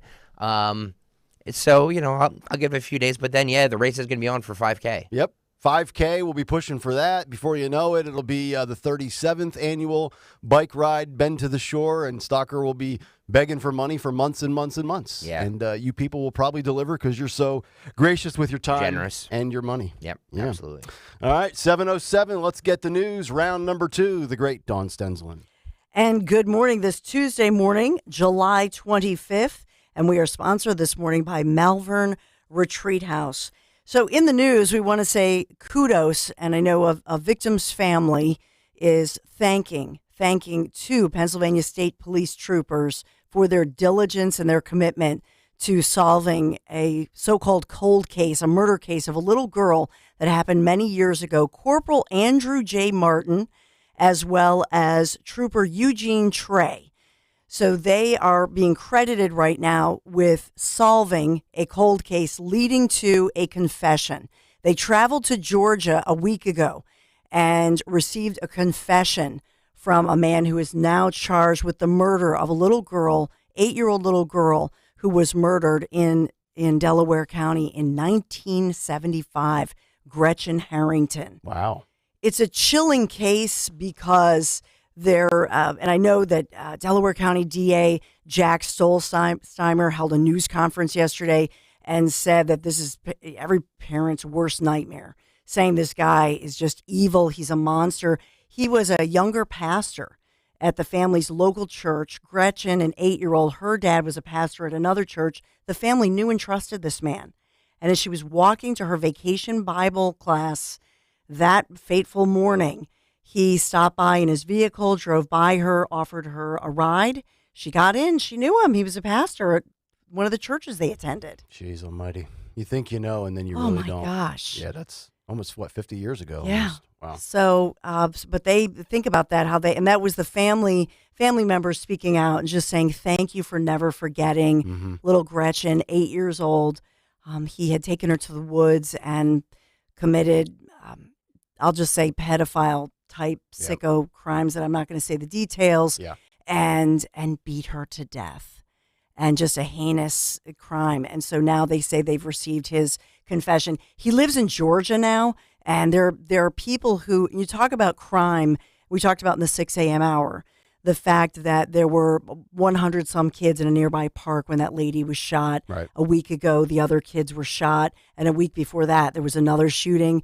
The impact on crime psychologically on kids. So with regard to Gretchen, there are authors who were in middle school, junior high school. They started up their local school newspaper, and they've now written a book fairly recently. Wow. Okay. About Gretchen. And so it shows you the impact on people's lives. Yeah. When with somebody they know or in the neighborhood, that sort of thing. I don't know how people shake that type of stuff off, and like the impact that it has on you for the rest of your existence. For people to compartmentalize the way they do, I don't think people get enough credit sometimes with how they can keep going on while kind of stuffing that like in a certain drawer, so to speak. Beautifully said. Yeah. So true. Philadelphia, we've talked about crime and crime culture and crackdowns. What is Philadelphia cracking down on? Unlicensed short-term rental operators like those the homes, the Airbnbs. Yeah. They're cracking down. Okay. If you have to have a license. No, at least we're cracking down on something. Not guns, not crime, not trank, but, unlicensed B&Bs. Yes. So All right. Airbnb and Airbo, and so the Department of License and Inspections, they're putting out the warnings, so heed the warnings, Philadelphia, because they're coming after you. And so they're saying that there are potentially thousands of these properties. Some say about 2,000, some say it's higher than that.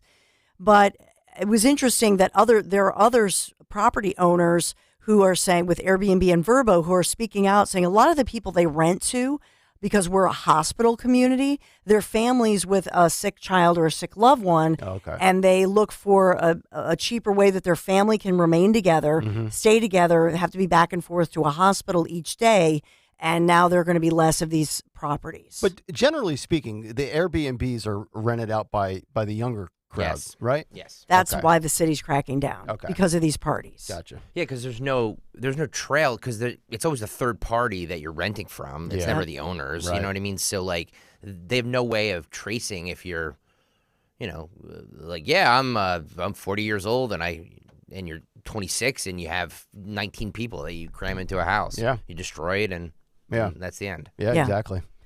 Yeah, and that happened down the Jersey Shore. It happened in Philadelphia.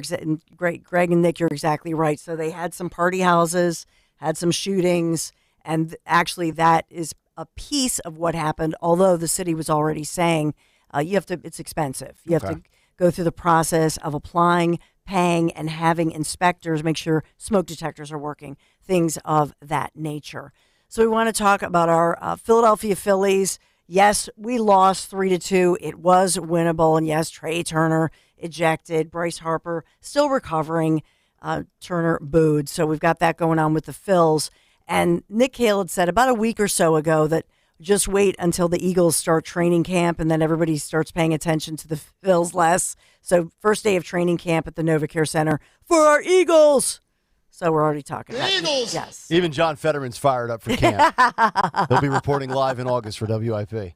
NBC 10 first alert forecast this morning as we march toward some possible T-storms rolling through, not a washout, just that, as Nick says, that tropical or Florida-like weather where you see that pop of some possibly severe storms could be moving through, rolling through very quickly.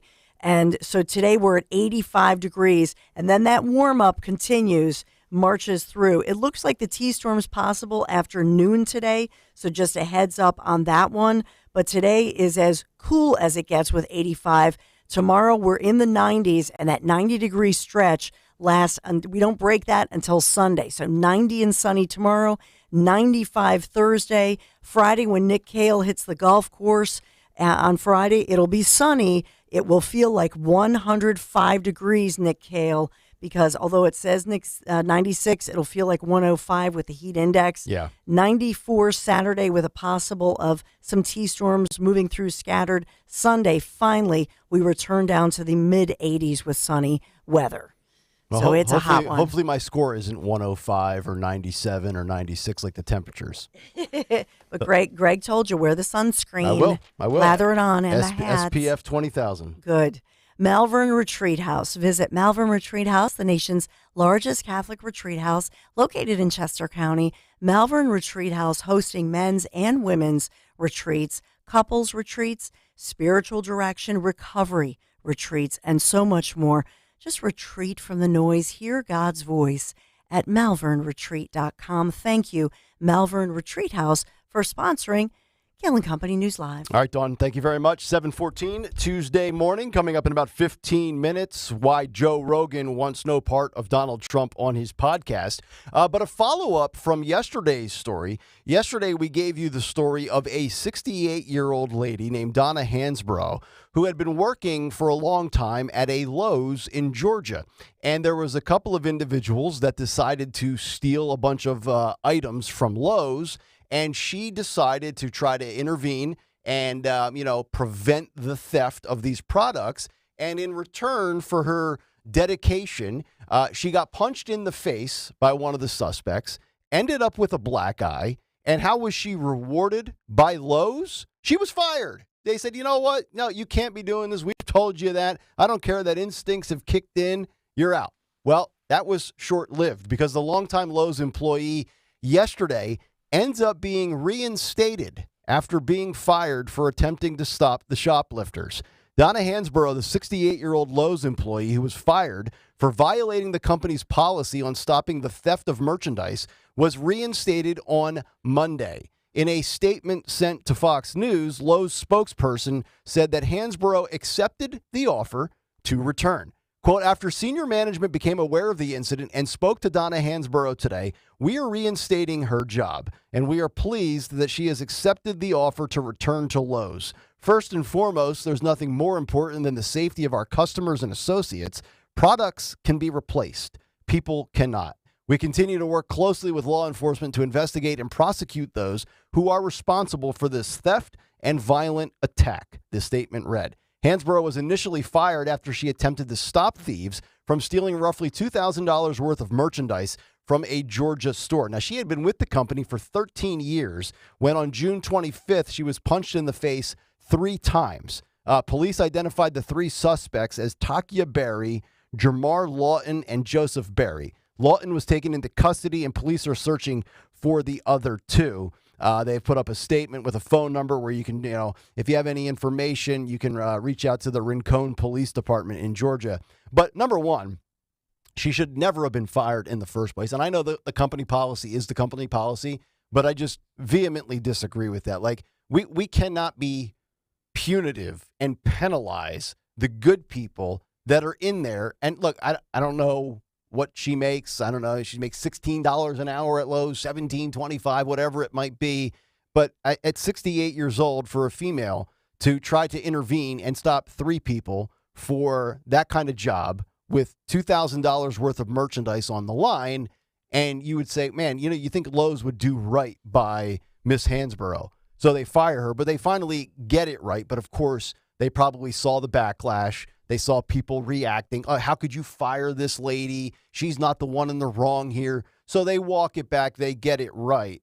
But I also find it interesting, too, that, and this is just speculation on my part, they probably didn't want to get hit with a lawsuit. And I think, Dawn, you brought that up. Like, Donna Hansborough would probably have some sort of at least an attempt to recoup a lot more money than whatever she was making per hour as a part-time employee.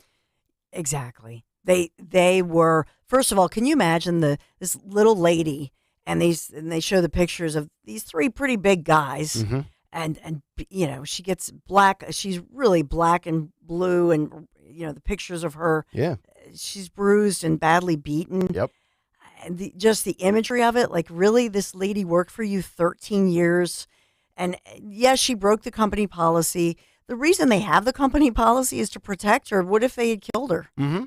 Yeah. Not even intending, but she's a smaller person, punched her in the head in the wrong way. Right. God forbid, falls, smacks her head, and she could have died. Yeah. Or been in a coma. So the company policy is also for the worker safety. Sure. Because these are some dangerous individuals. Yeah. And there's just 2 themes here, and they go hand in hand with how upside down we're thinking right now from a logic standpoint in this climate that we are living in, where not only do we not prosecute crimes, not only do we not arrest people, we've got police officers that are afraid to do their job in fear of body cams and smartphone technology. And, well, did you really need to deploy your taser and this, that, and the other thing? Well, the guy was resisting arrest for 27 minutes. What else was I supposed to do? So we've got that angle here where, we've got the defund the police movement, and we've got police chiefs and prosecutors that almost go out of their way to defend the criminal. And it's only where it's unbelievably obvious that, hey, the officer was in the right to use whatever force was necessary. And then you got it from the corporate side of things, where whether it's in Philadelphia to San Francisco or anywhere in between, where these companies are constantly being looted, having products stolen. And we're at a point now where these companies are saying, just let the people do what they're going to do. It's not worth trying to stop them. Don't put yourself at risk. People can't be replaced. Products can, which is is very true.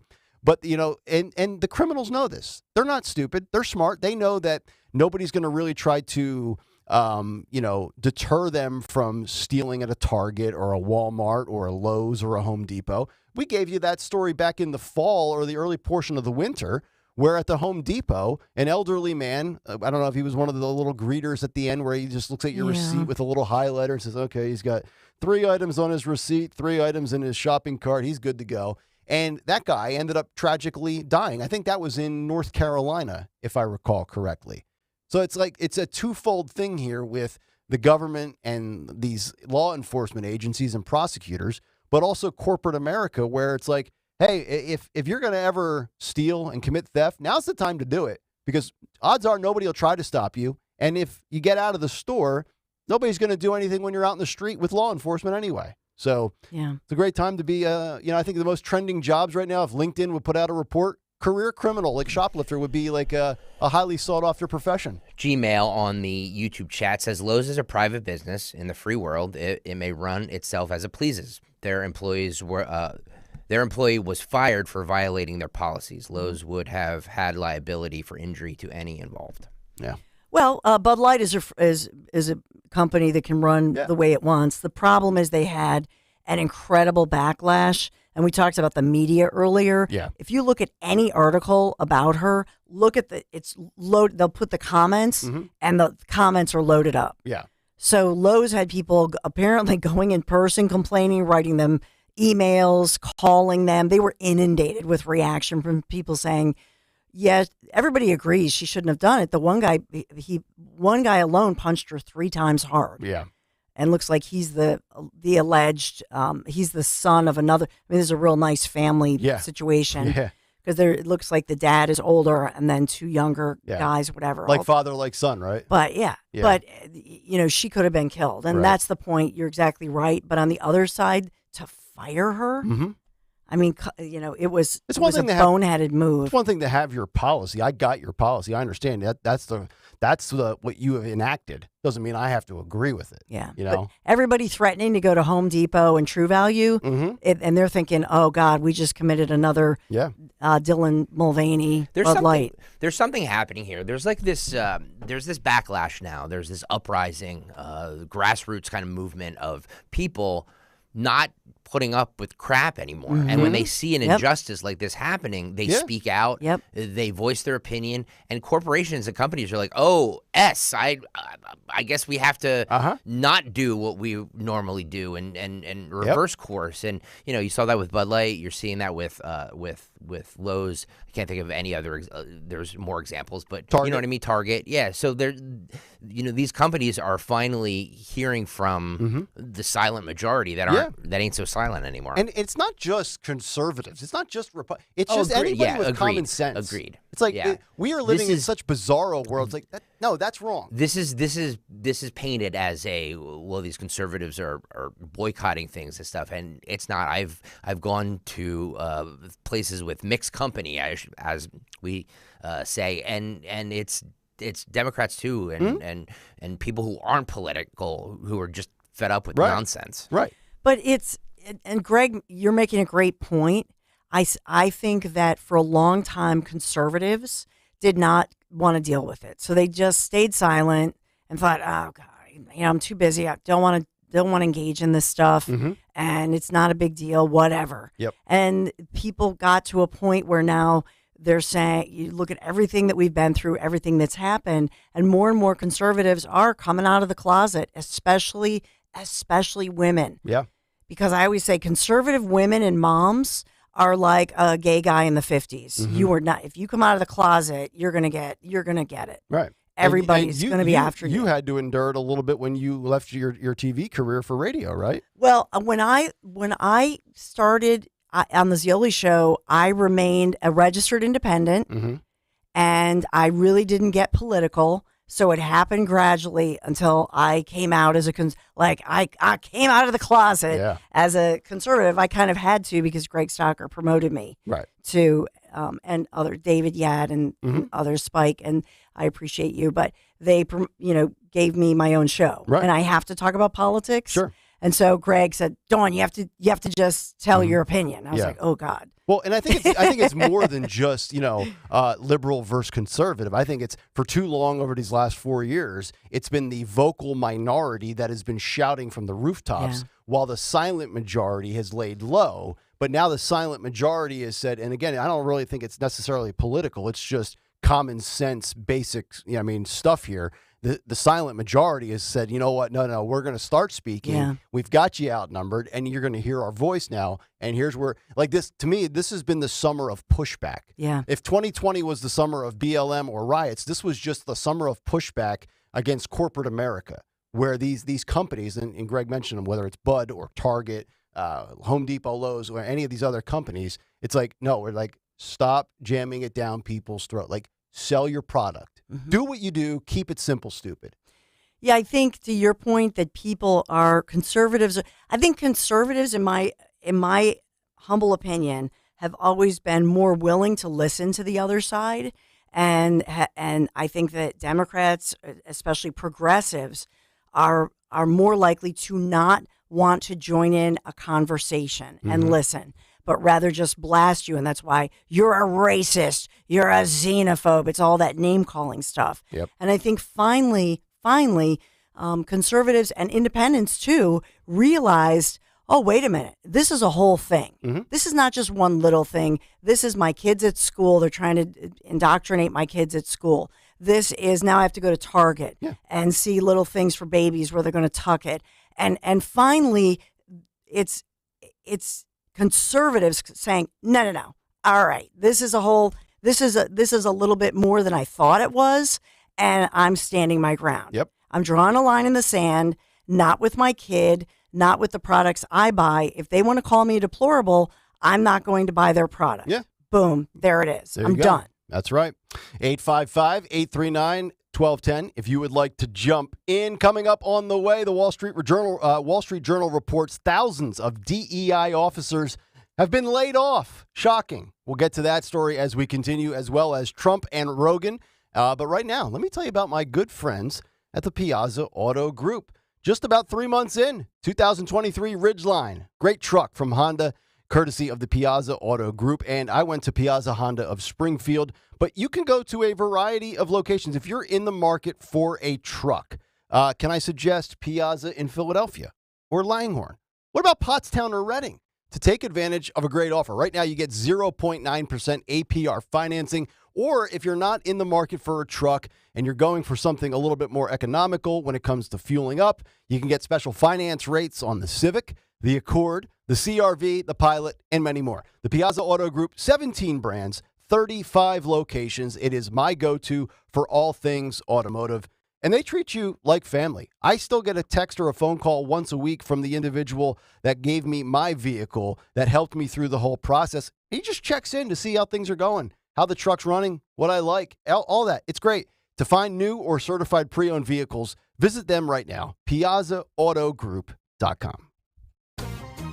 Hi, this is Dom Giordano. Get ready for a merry surprise because Rescue Natural Supplements is throwing their annual Christmas in July sale. That's right. The holiday season is making a summer comeback, and they're bringing the gift of huge savings. savings. That means all health supplements will be slashed up to 50, 60, even 70% off site-wide. We're talking about savings on heart-healthy omega-3s, pain-relieving anti-inflammatories, natural immunity boosters, and much more. To order, call 800-26-ALIVE, 800-262-5483, speak to a Rescue product consultant, or shop online at res-q.com. res-q.com. Again, don't miss Rescue's Christmas in July sale. Get savings up to 70% off all natural solutions for your highs and lows, from high blood pressure or cholesterol to low energy or testosterone. Rescue's got you covered. Hurry on over and unwrap the joy of a healthier you. Hire comedian Joe Conklin for corporate events, golf outings, and private parties. Yo, this is Tom Sapwager from Schreiner Tree Care out in King of Prussia. We had Joe Conklin. We did not stop laughing for the whole show. Hey, this is George Wolf. We've had Joe Conklin at our events for the last 3 years. People keep coming back in droves. Hi, this is Al Morgani from the Save the Geese Foundation in Medford. We hired Joe Conklin. He arrived drunk, and things went downhill from there. Hire Joe Conklin for your next event. Go to joeconklin.com. joeconklin.com. Don't take shots just to lose weight. NJ Diet's typical results are twice as fast without any of the side effects. You will lose a contractually guaranteed 20 to 40 plus pounds in only 40 days, the natural way. Go to njdiet.com. That's njdiet.com. You're out of breath. Have a constant dry cough that won't go away. It could be interstitial lung disease. ILD is rare, but it's serious. It can be the fight of your life. And you can't face the fight of your life if you don't know you're in it. Ask your doctor. Find a pulmonologist. Get answers. There's hope. There's help, but don't wait. Go to lungsnu.com/fight ILD. I am Judith Krupp, president of Cherry Hill Volvo. At Cherry Hill Volvo, we are offering the new electric XC40 lease for as low as $487. An absolutely fabulous offer, $487. No sales tax for New Jersey residents. Money's due at signing or license fees in the first month's payment only. This is an incredible offer. Considering the electric XC40, now is the time. Visit Cherry Hill Volvo online or in person for a great selection. Our team looks forward to seeing you very soon. Here's retirement phase expert Phil Cannella with today's report. Good news. Baby boomers are living longer than ever before and are placing a priority on being happy and healthy. Unfortunately, many lack the vital part of healthcare planning, long-term care. Sobering statistics from the government show that close to 70% of all baby boomers will use a long-term care facility for an average of 3 years at a cost of over $300,000. Not planning for long-term care is denying yourself of a comfortable transition in the final stages of your life and expenses that will impoverish most estates. Fortunately, in recent years, programs have become available where long-term care coverage can be obtained without ever paying an annual premium. Thereby, if you don't use it, you didn't lose it. It's called asset-based long-term care. Here's how it works. By leveraging an asset, such as a savings account or an investment account, when long-term care is needed, the asset chosen to be leveraged will balloon to more than 3 times the original asset value. For example, a husband and wife at 65 years of age transfers $100,000 of their investment account into asset-based long-term care. Upon receipt of the transfer, that $100,000 immediately becomes, from day one, $460,000 of long-term care benefit for both husband and wife when needed. For individuals, the $100,000 would balloon into $550,000 from day one. Now, perhaps the most attractive part of asset-based care is receiving the care in the comforts of your own home. This is what experts call aging in place.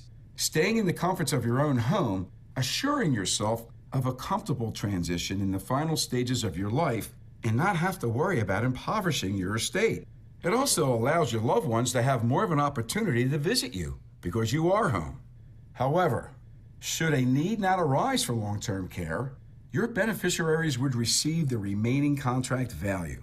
Now, these types of contracts are more liberal with health conditions than traditional insurance premiums for long-term care policies.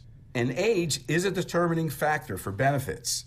Being proactive is important here. By taking steps now, not only will it be less expensive at your current age, but you'll also protect your surviving spouse and the estate that took you a lifetime to accrue as well. To hear more reports that will impact your financial future, join Phil Cannella and Joanne Small this Saturday at 11 a.m. and Sunday at 1 p.m. on the Crash Proof Retirement Show, only on Talk Radio 1210 WPHT. Free speech lives here on Talk Radio 1210 WPHT. And on the free Odyssey app.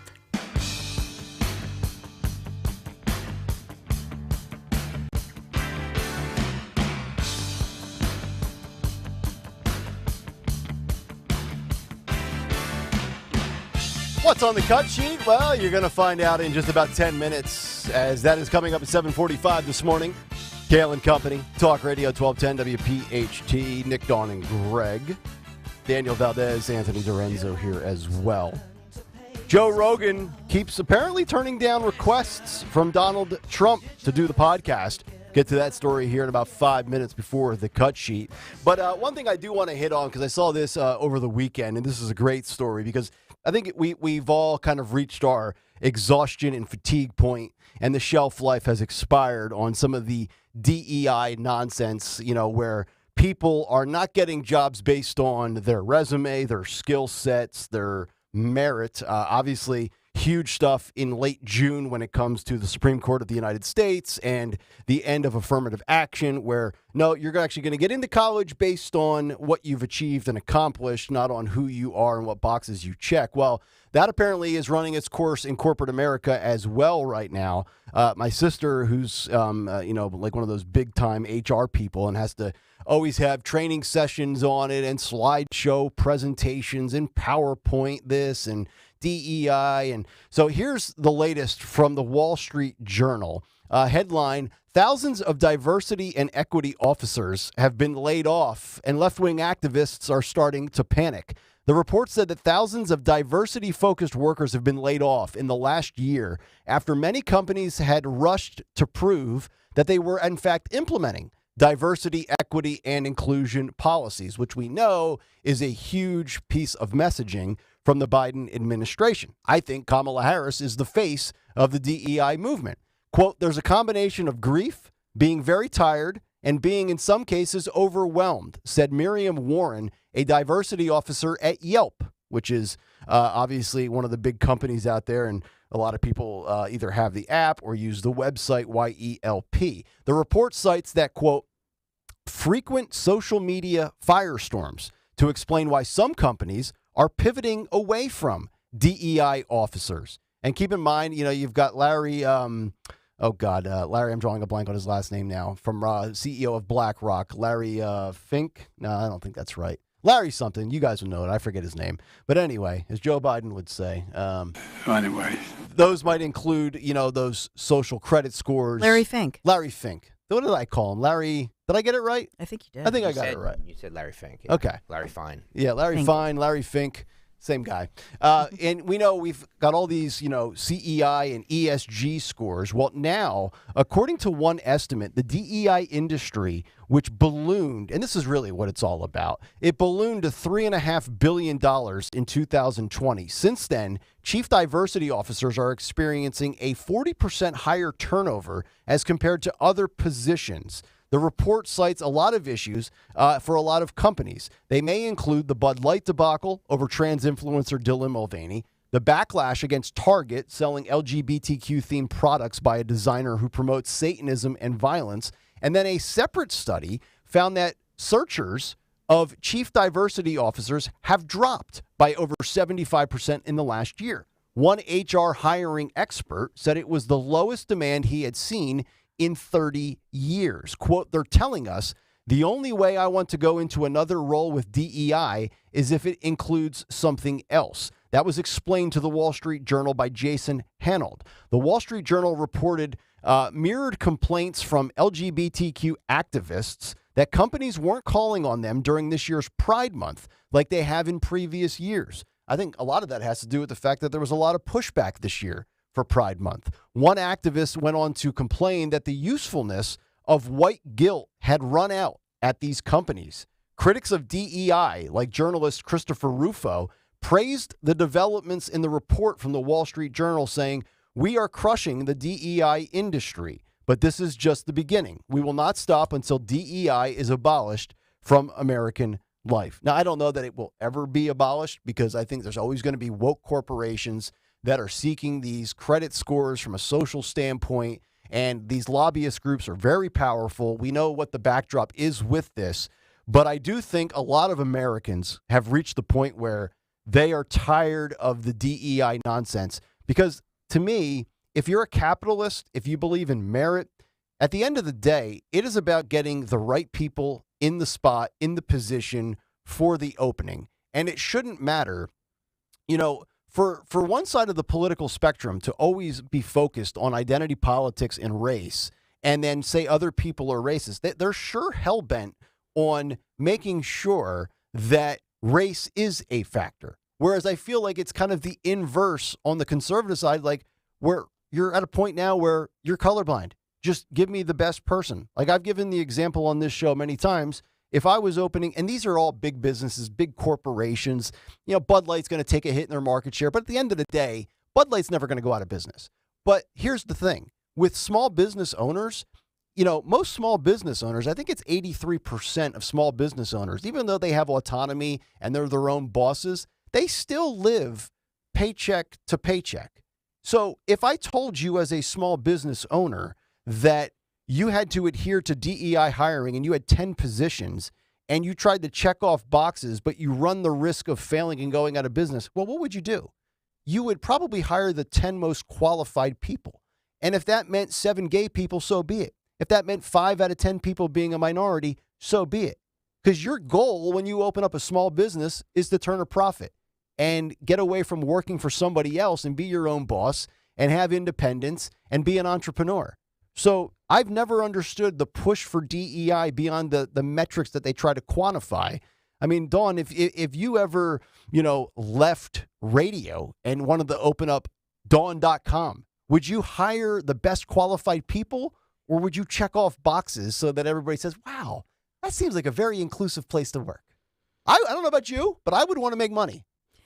Yeah, I think I could do both. I think you can be open-minded and look toward a lot of great people and a diversity of people, but first and foremost, you want to make a profit and you want to hire the best people. We might be onto something, by the way. Dawn.com. It's got a ring to it. I don't know if the dish soap has that trademark, but I'm going to look into it. Yeah, unfortunately, it's a big name in the news business, or ironically, I guess, and so one of the biggest news publications already has it in the world, but I believe it's in the Middle East. Oh, okay. So yeah, I've already looked it up years ago. You've already looked it up? To your point, it just shows you that this ESG thing, they were never sincere about it. They just wanted to make money, and they thought it would appeal to a certain group of people and that it would go over well. And now they're completely, redoing their asset management team because of it. Well, and all these CEOs and corporation bigwigs, they were all petrified of, well, boy, if we're not where we need to be with our social credit score, that's going to impact our bottom line moving forward. So from their standpoint, they're almost damned if they do and damned if they don't. They don't adhere to it. They don't get the score they want. That works against them. And then they do all this terrible messaging like Target and Bud have done. So they get their social credit score where they want it to be. And then they lose 26% of their market share when people with common sense say, no, I'm not going into your store as you're selling stuff up front with Tuck-It pouches and all this. Like my 7-year-old's not into we're not going down that road. No, we'll go elsewhere. So they're kind of, and I don't feel bad for them at all, but that's kind of the catch-22 and the predicament that they are in when it comes to these types of stories. But this administration will keep on pushing it. So, yeah, it just shows you that the elite, whether they're the Bidens or whether they're the wealthiest people in the world or the wealthiest in America, they play by some different rules. Yeah. But to your point about BlackRock and the shakeup and who they're bringing in as the new CEO, it's all about their greed, their money, protecting them. And then for all the rest of us, we have to cope with the dishwashers and wash machine and the water heater that doesn't work. We have a different set of rules to live by. Yeah. But they get to do whatever they want and don't mess with their money. Yeah. And oh, by the way, it's not Joe Biden that is pushing this. It's other people that are kind of dictating with the way this administration operates. Because, Joe Biden, you go back to Joe Biden in the 90s, you ask Joe Biden about DEI and all this hiring, he would have said something like this. The hell with that. Yeah. So he's a total fraud as well. All right, 7:45, right on the dot. We'll save the Trump Joe Rogan story because I think this is pretty interesting. Actually, why don't you get into that now? Because I'm going to piggyback from that off of a clip I have. Okay, let's get to what's on the cut sheet right now with Joe Rogan and Donald Trump right out of the gate. What's on the cut sheet? What's on the cut sheet on this Tuesday is brought to you by our good friends at Cherry Hill Volvo. Right now, they're offering rebates and bonuses of up to $14,833 to lease a new Recharge XC40 or a C40. Now is the time to visit Cherry Hill Volvo. Check them out on Route 70 in Cherry Hill. Cherry Hill Volvo, where relationships matter. Nick Kayal, the story about Joe Rogan allegedly turning down invitations from Donald Trump. Yeah, apparently multiple occasions. So Rogan has turned down numerous requests from the Trump camp to interview the former president on his popular Spotify podcast. That, according to a report in the New York Post. Rogan has stated that he is not a Trump supporter and he has no desire to give the 45th president a platform. Wow. Even though a large chunk of his podcasters support Donald Trump. So this is interesting. He goes on to say, well, this was a Trump advisor. The mere discussion of Donald Trump on a blockbuster podcast like Joe Rogan builds a remarkable audience. Completely agree with that. Quote, perhaps the only person bigger in the new media world than Joe Rogan is Donald Trump, and the whole idea that the two of them together at long last would be an incredible audience. I agree with that. Rogan goes on to say that he says, quote, I am not a Trump supporter in any way, shape, or form. I've had the opportunity to have him on my show more than once. I've said no every time. I don't want to help him. I'm not interested in helping him. A couple of things on this. I don't know that this hurts either guy. Like, I would love to see this happen, but Joe Rogan's got, I believe, the number one podcast, or if he's not one, he's certainly near the damn near the top. Yep. So while Trump is a huge get, and I think it would just probably break records, I don't think it's going to ultimately hurt Rogan. And I also don't think it hurts Trump. I mean, Trump has been on many platforms. He's got many opportunities. He's got truth. I mean, I think both are kind of so far up on the totem pole that, yeah, it would help, but I don't see a downside for either one of them. Joe Rogan is making a huge mistake. A huge mistake.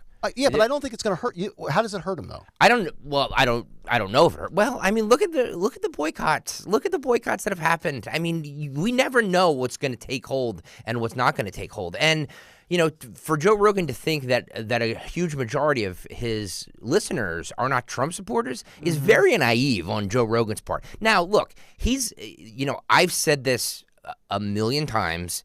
I will say it again. When conservatives rally around Elon Musk and they rally around Bill Maher and they rally around Joe Rogan, none of these people are conservatives. Right. They are not looking to advance a conservative agenda. Most of them are just into free speech and champions of free speech. So I understand what Joe Rogan is saying. He doesn't want to give him a platform. But even Howard Stern, who is kind of, used to be friends with Trump, was at his wedding. Mm-hmm. Trump was at Howard's wedding. Right. Like they used to be friends. Now politically doesn't agree with him. Mm-hmm. So kind of trash Trump, wouldn't have him on his show.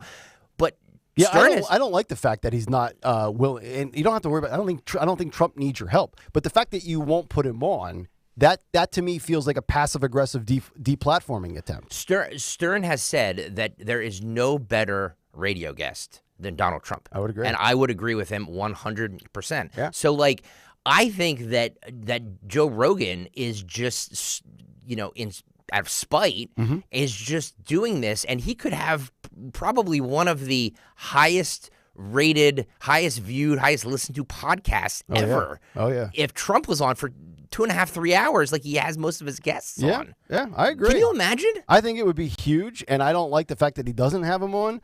I just don't know where like the fallout would be of, well, I'm done with Rogan. He doesn't want to have Trump on. Like, I think people will still listen to Rogan. And here's the other thing, though. Not to make this all about Rogan. I get it. He's got a good podcast. I don't understand what's so special about it, though. I listened to, last night I was listening to Rogan's interview with Ice Cube. Okay. And I got, I don't know, maybe 45 minutes into it. And I'm just like, there's another 2 hours of this? Yeah. Really? I mean, it's very long. He lets his guests drone on a long time. Which I get, it's a podcast. It's not what we do. The program director in me was listening to this. I'm like, tune out. This is just a tune-out factor. Yeah. But look, he's obviously smarter than I am because he's made this into a billion-dollar venture for himself. But no, I don't. I can maybe do a half hour to 45 minutes of one of his podcasts, and then I check out for a little while. He's very low energy too.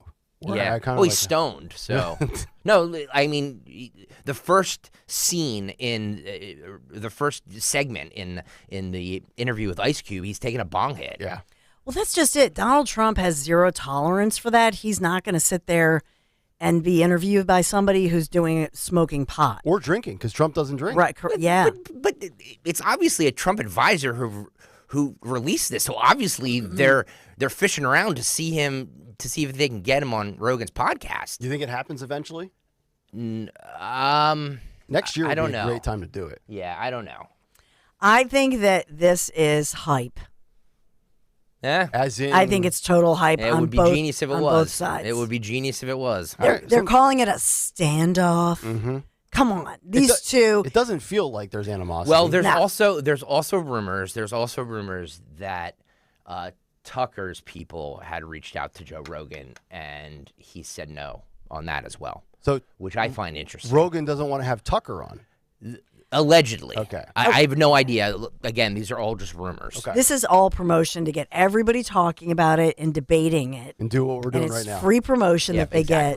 Exactly. And they get to live rent-free on Kayal and Company live. Now, if it was true where Rogan does not want Trump or Tucker, then it's like, all right, he's clearly not interested in that side of the equation. But he has people on that side of the equation on all the time. Yeah, he's had very Ben Shapiro on. He's had he doesn't shy away from conservative people. No, that's true. true. He was the first person to interview like a Jordan Peterson and these guys that have kind of been shunned by mainstream media. Yeah.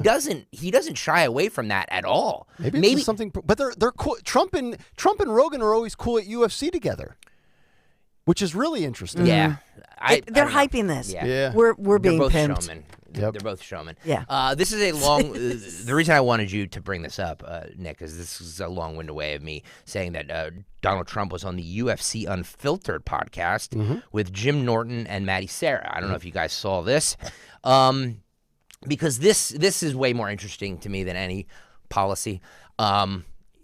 What would Trump's entrance music be if he was in the UFC or the WWE? And this was the discussion. I'm going with cut 9 here, Daniel. I heard you're really into music, is what I heard. I like that's music. the rumor. Now, if you were to fight, let's say in a different universe, you were to fight, what song would you come out to? What song would pump you up to go fight in the cage? I think that, well, We Are the Champions, but that's played so much. Yeah. I mean, every time you see a World Series or anything, they play it, but it's good. But there are a lot of songs. I mean, inspirational songs that... Let me stop it right there for a second. Nick Kayal. Yep. What would your entrance music be? My entrance music would be, do you remember the old, this was probably 1999, 2000-ish. There was I don't know what they would qualify as, grunge. You remember Drowning Pool? Sure.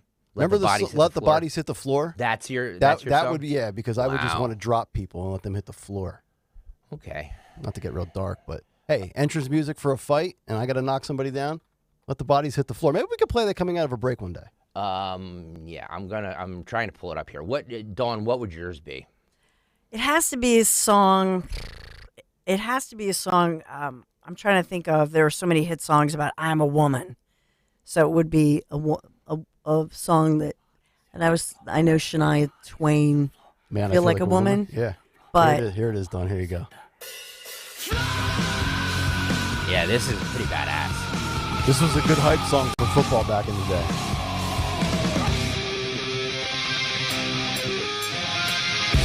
Should kick in right about after this. Weighing in at 200 and... Oh, maybe I'm not right. Standing 5 feet 10 inches tall. Okay. In sneakers. Possibly 5'8". From parts unknown. Weighing in at 197 pounds. Two-time defending bourbon drinking champion. He completed a 65-mile bike ride. And he will finish you in the octagon in 65 seconds. And now it's time to let the bodies hit the floor. Okay. There you go. All right, that is very... That's reliving my glory days. Sorry, Dawn, I didn't mean to cut you off. Natural Woman by Yes. No, Shania Twain. I mean, well, my one son, we love AC/DC Back in Black. Okay, because that's a I good have one. Classic. I have the I can't black shiny hair, so I love that one. I can't play that because they are very litigious. Yeah. And last time we played an AC/DC song, we got flagged. And so. the Washington Post would probably claim that song is racist.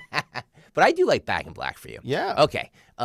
He continues because they go on to talk about some of the greatest entrances of all time.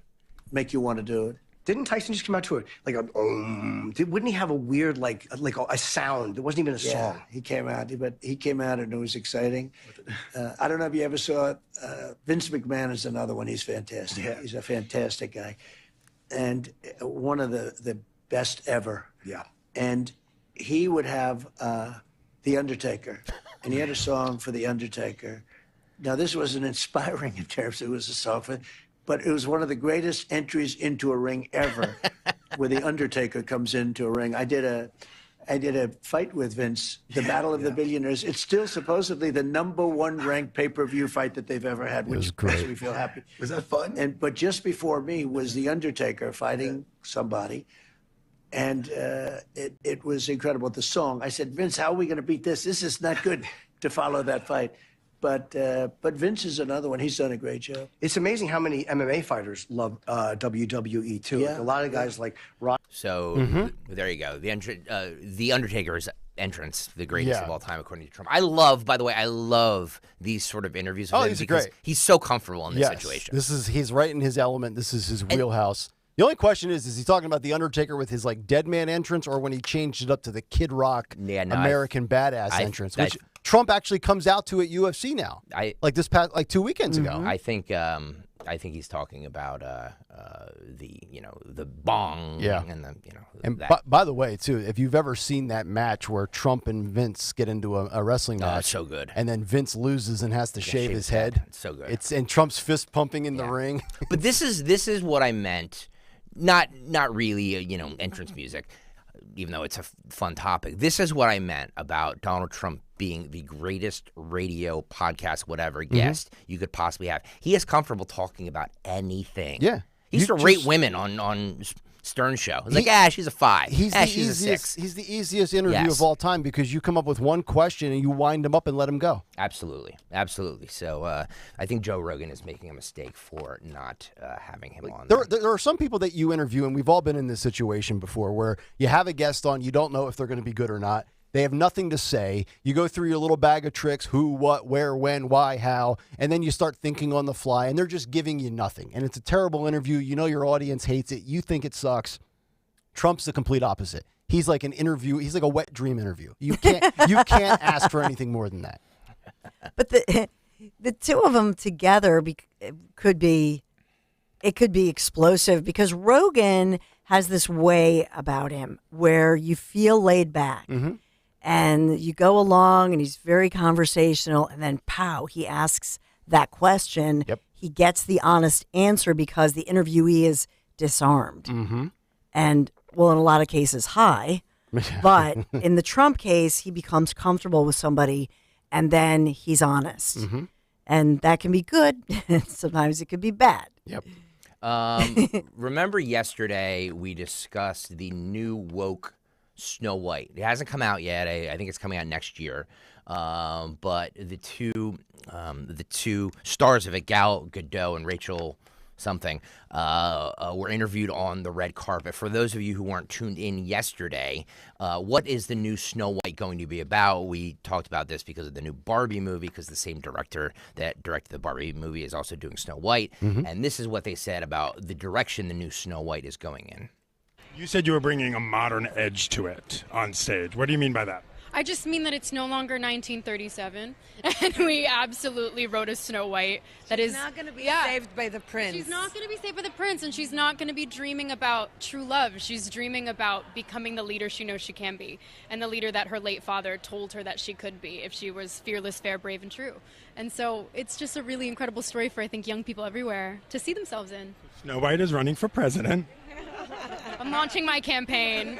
So we discussed yesterday that that the Snow White is going to be the Hillary Clinton story for 2025. And by the way, that young lady right there, if that's her presidential campaign launching speech, far better as an orator than Kamala Harris. It's true. It's very good. So well said. We wondered yesterday what the 7 dwarves were going to look like because, I don't even know. Can you say dwarves? Can you say little people? Yeah. Well, we banned the M word years ago. Yeah, we'll get into the little people controversy in just one second. Well, there has been a photo of the 7 dwarves, I guess. That is correct. Released. If you're watching right now on YouTube, youtube.com/@1210WPHT, we're going to put up a photo of the new 7 dwarves. Okay, Daniel just did it, so there you go. Nick, for those people not watching on YouTube, can you describe it? Yeah, so from left to right or from the top of the hill down to the bottom of the hill in descending order, it looks like you've got the guy in the back, looks like a disheveled white guy with a scrappy beard. That'll be stalker in about 4 months if he doesn't shave. Well, also say that he has some sort of red cardigan. Yeah, he's got some red sweater with like a checkerboard shirt and brown pants, and he's wearing like a hood. They also don't, forgive me, I could be wrong, but they also don't look like little people. They look like regular sized. I think as we move down the list here, they get a little smaller. Okay. So then second in line is an African-American female wearing like a powder blue sweater turtleneck type thing with some jeans and some red leggings. And then you have an African-American male with like a teal hat. It's kind of got like a Peter Pan thing going on there. And then there's this long-haired, disheveled white guy. I'm offended as a white guy right now, to be honest. Not all white guys are long-haired and disheveled. I was just going to say, a lot of them look like myself. It's like Stalker 10 years from now when he's out of radio and he's pandering. And then there's another white guy with blonde hair. So this guy's actually more stalkerish, but he's clean-shaven. He doesn't have a beard. And then you have a lighter-skinned African-American guy. He's got like a curly fro going. It's kind of a good 70s Jimi Hendrix type look. And now then you have a white guy in the front. And this guy, unless he's really low down the hill, he looks like he might be a dwarf. Oh, yeah. Do you see the way it's But he looks like he's the only one, though, that is small. I'm thinking the guy second in line behind him might be a little bit on the smaller side as well. Yeah. But the rest, they all look like full-grown, and it's hard to tell that like with this angle, but they all look like they're well over 5 feet tall. By the way, this movie looks absolutely terrible. Yes. I think it will bomb. Of course It'll be the complete opposite of Barbie. But it is, and also Daniel, if you can put up there too, there was an article that the prince in it is going to be gender fluid. Jeez, gender fluid. There's an article about that. Yeah, Disney's live action Snow White cast sexually fluid actor as male lead. Newman Price says number 3 of the dwarves is a cross between Peter Pan and Scarecrow from The Wizard of Oz. Because guys, it's not 1937 anymore, right. So we need a sexually fluid actor as the. What does sexually fluid mean? I have no idea. Sexually fluid. Well, I know what sexual fluids are. Keeps your options open. Keeps your options. I gotcha. Keeps your options open. Yeah, I guess Peter Dinklage had complained about it. And so they were Disney was consulting with members of the dwarfism community. Oh, my God.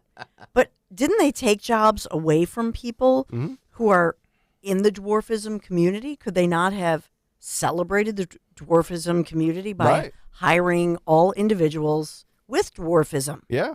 Well, I mean, think about where we've come in society now from where we were like in the 50s and 60s. I mean, you just talked about Donald Trump and Vince McMahon. I mean, WWF, before it became WWE, used to have midget wrestling. I remember. I mean, that was a thing, and it was hilarious. Yes. And like that's obviously a thing. And I was just going to say, do I have to dump you for saying that word? Because I don't think so. They said it's akin to the N-word. Oh, is it? I mean, maybe the not Philadelphia Inquirer will write a story about it. It could be. Maybe people will cancel you. Well, they want to ban you, and it'll be the best thing that happened. That's right, and we'll go to number one. Yeah.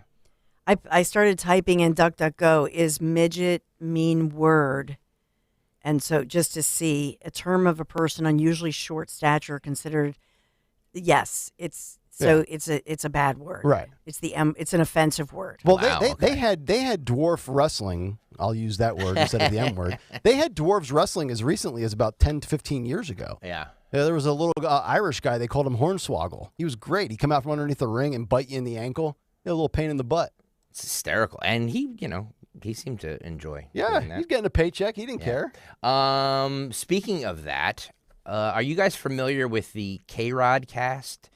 It is Michael Kay. We talked about him last week. He does a radio show in New York. He also is the voice of the New York Yankees. And Alex Rodriguez, they do like one of those Eli Manning and his brother style things where there's a split screen, the baseball game is going on, and they're talking about nonsense. It's an alternative feed to the traditional play-by-play. Yeah, so they were doing it on a Sunday while the Mets were playing because the Mets stink, so they had to do something to break up the time.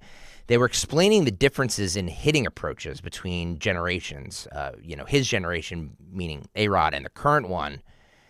And he said this, and it's coming under a little controversy. I don't understand what he was – well, I understand what he was talking about, but this kind of piggybacks off of what we were talking about just now. Okay. The point is, if Larry Boy is throwing batting practice to me every day at 50 miles an hour from 40 feet away – I'm going to hit the ball in the Monument Park every single time. Right. But that same swing, when Roger Clemens throws it, not at 55, but at 95, that's a fly ball to the catcher, or a strikeout. So in batting practice, I'm coming at the ball from here, posture up, and right down. You can't get in trouble. It's like you're punching a little person, right? With your right hand. It's going boom, right there. What? With that knee down. And now you're on top of the baseball. You saw Paul O'Neill all the time going. So you can see him. They're hitting off a tee. If you're watching right now on YouTube, they're hitting off a tee, and he goes, you go down like you're punching a little person. Right. So all the producers on that show on ESPN probably panicked. We're probably ready to hit the dump button. Alex, you can't say little person. Well, what are you supposed to? He could mean a call child. Somebody? Yes. Or you could be in a fight with like Daniel Valdez. He's little too. I think he's taller than you. No, he's not. Okay, stop it. But that's ridiculous that people are taking issue with that, because little person is perfectly fine.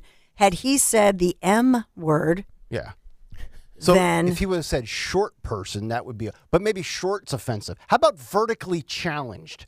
See, like this is the nonsense that I hate in society, that we have to be careful with every single little word, because somebody could find a way to twist it and manipulate it into, well, there's a segment of the population that is short, and they have feelings too. Well, maybe you should have drank more milk as a kid, and you would be taller. Stop. My dad used to get on me. You better drink milk, or you're never going to be beyond 5'10" like Dad. Well, remember those genetics? Remember those commercials where I'm drinking milk, and one day I'm going to be and was the little kid, and then a bigger kid, and then And I had a stretch where I was pounding milk. My grandmother used to go to the dairy farm, the big glass jugs. Yeah. Oh, that's a different level of milk. Yes. It's not good for you. You can still get it in certain grocery stores. Yep. I would love to have some dairy milk. Like the real deal. Yeah. From Amish country, but you can't buy it in New Jersey. It's being illegal. You're not being sensitive to the lactose intolerance. Right. So are we offended by what A-Rod's? I mean, I'm offended by A-Rod. Absolutely not. No, I'm just offended that A-Rod makes a lot of money as a total jagoff. Hate that guy. But he was referencing Larry Boa there, by the way, he's a big fan of, used to be the old Phillies manager. Exactly. Water heaters could soon be the subject to more stringent efficiency requirements if a recent Department of Energy proposal that has been criticized by Republican lawmakers goes into effect. In a draft rule unveiled Friday, the Biden administration is seeking to compel most electric water heaters to deploy heat pump technology and gas-fired ones to use condensing technology. KJP was asked about this in the press briefing yesterday. This is cut one. This is what she said. On appliances, so from this administration, we've seen them go after gas stoves, air conditioning units with regulation, refrigerators, washing machines, dishwashers, now water heaters. How many more home appliances will Americans eventually have to replace then because of regulation? So just to be clear, when it comes to water heaters, and it is proposed, what has been put forward, and if it is enacted, it would not take it into effect until 2029. So let's not forget that. So we want to make sure that we have the facts out there. And if and when it is enacted, it's going to help consumers save about $11 billion a year. That's what the president wants to do. He wants to make sure that we lower costs for the American people. That's why the Inflation Reduction Act is so important, right? Because it's going to provide up to $2,000 in credit as it relates to energy. So those are the things that the president is focused on. But again, if enacted, it wouldn't be enacted until 2029. And if it is enacted, to add to that, consumers would save $11 billion a year. So my toaster is safe. Basically, any appliance that you've ever had growing up as a kid is under attack right now. And this administration is going to try to sell you a bag of goods that it will ultimately be cheaper. But as you heard with firsthand experiences in the 6 o'clock hour when we discussed this story from Greg and Dawn, those things are not nearly as dependable. But don't worry. You have 5.5 more years of really hot showers. Well, and then they become just lukewarm. That's my biggest concern about all these is that whenever you hear energy efficient or you hear this, they're never as good. And by the way, it's not like the cost goes down for them. The cost skyrockets. So it's like, well, we have to get this part and it's a chip and it's this and it's manufacturing. So you're paying more for a lesser piece of equipment, which is infuriating. That is correct. I'm all for saving the environment or whatever that, whatever that entails. But like, give me something that's quality. Give me something that's fine. That will last. Yeah, give me something that is better for the environment, that is just as good at the same price, and I'm good. And if it's dependable in the same price, I'm fine. She was also asked about Hunter Biden and Joe Biden and their relationship and if they were in business together. This is what she said. This is cut 5, Daniel. Chairman James Comer today says that the Oversight Committee, has evidence that the president in the past communicated directly with foreign business associates of his son Hunter Biden many times. Curious if the White House and the president still stand behind his comment that he's never been involved and has never even spoken to his son about his business. So I've been asked this question a million times. The answer is not going to change. The answer remains the same. The president was never in business with his son. I just don't have anything else to add. Right. There you go. And then she would say something like this. I'm not going to get beyond that. And if it gets real dicey, I would refer you to the White House counsel. Yes. There you go. Yeah. Taking a lot of bullets for this family, she is. Poor lady. Dawn mentioned this clip earlier. Kevin McCarthy was on with Sean Hannity last night, teasing the impeachment inquiry into President Biden. He said this at the very end of the interview with Hannity last night. Let me back this up for a second. I did not cue this up properly. Here we go. Kevin McCarthy on with Sean Hannity last night. Well, it's interesting that the Biden family runs, if they say, a company but never had an office and shell companies to be able to pay through. But if they really ran it for foreign countries, why didn't you get money from France, from Germany, from UK? Why does it have to be from China, Romania? In these countries that have real challenges and had problems going through. I believe we will follow this all the way to the end, and this is going to rise to an impeachment inquiry the way the Constitution tells us to do this, and we have to get the answers to these questions. And we'll end up with a whole bunch of nothing at the end of the day. All of this is great, and I said you can do two things at once. You can go after the Biden crime family and all the COVID atrocities that were committed and the civil rights violations and civil liberties and stuff like that. But at the end of the day, if this is nothing more than a vendetta and you lead us down this road and we get no results and you fail in the House on the kitchen table issues that matter, then it's kind of like a double whammy against Kevin McCarthy. Yesterday, we discussed Kamala Harris in Florida, talking about the curriculum in Florida, in the Florida school districts, and about how they're teaching slavery and whether it was beneficial. I think was the word they were using, that they parlayed it into other skills. There's a lot of back and forth going on this, the mainstream media, as Dawn would say, and the people on the left are saying this is your whitewashing history. Even the Trump camp's going after DeSantis on this. Oh, are as well, they? So he's Okay. receiving it from both angles here. And then you have people on the other side who are actually saying, no, that's not actually what this says. Well, this is a black academic by the name of William B. Allen. He was on a podcast, and he debunks the narrative on the Black history curriculum and calls VP Harris's criticism categorically false. This is cut 2. So there's been a little bit of backlash to these standards that were put out, and like you said, that these were done in open sessions so the public could listen or watch along. What would you say to critics who say these standards have set education back?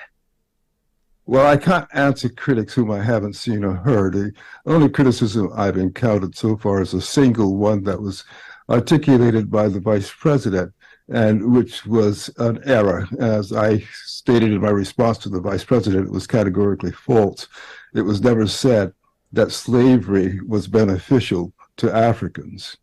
What was said, and anyone who reads this will see this with clarity, it is the case that Africans proved resourceful, resilient, and adaptive, and were able to develop skills and aptitudes which served to their benefit, both while enslaved and after enslavement.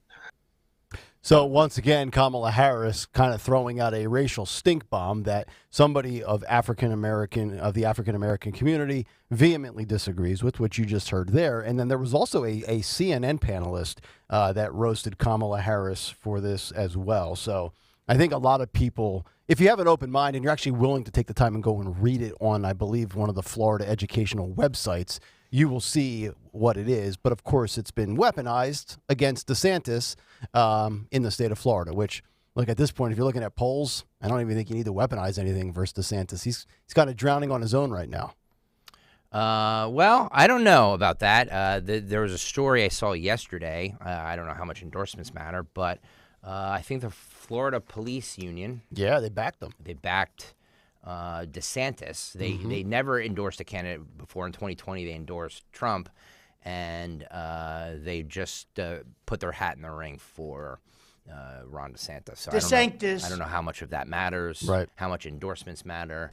Is that a big deal? I don't know. Do we think it's a big deal here? I mean, Yeah. I think Do you? I think it always matters. Yeah. I mean, if you're, the party of law and order, and you believe in, prosecuting people to the fullest extent and ending this lawlessness and the defund the police movement, anytime you get that kind of stamp, that rubber stamp of approval, it certainly doesn't hurt.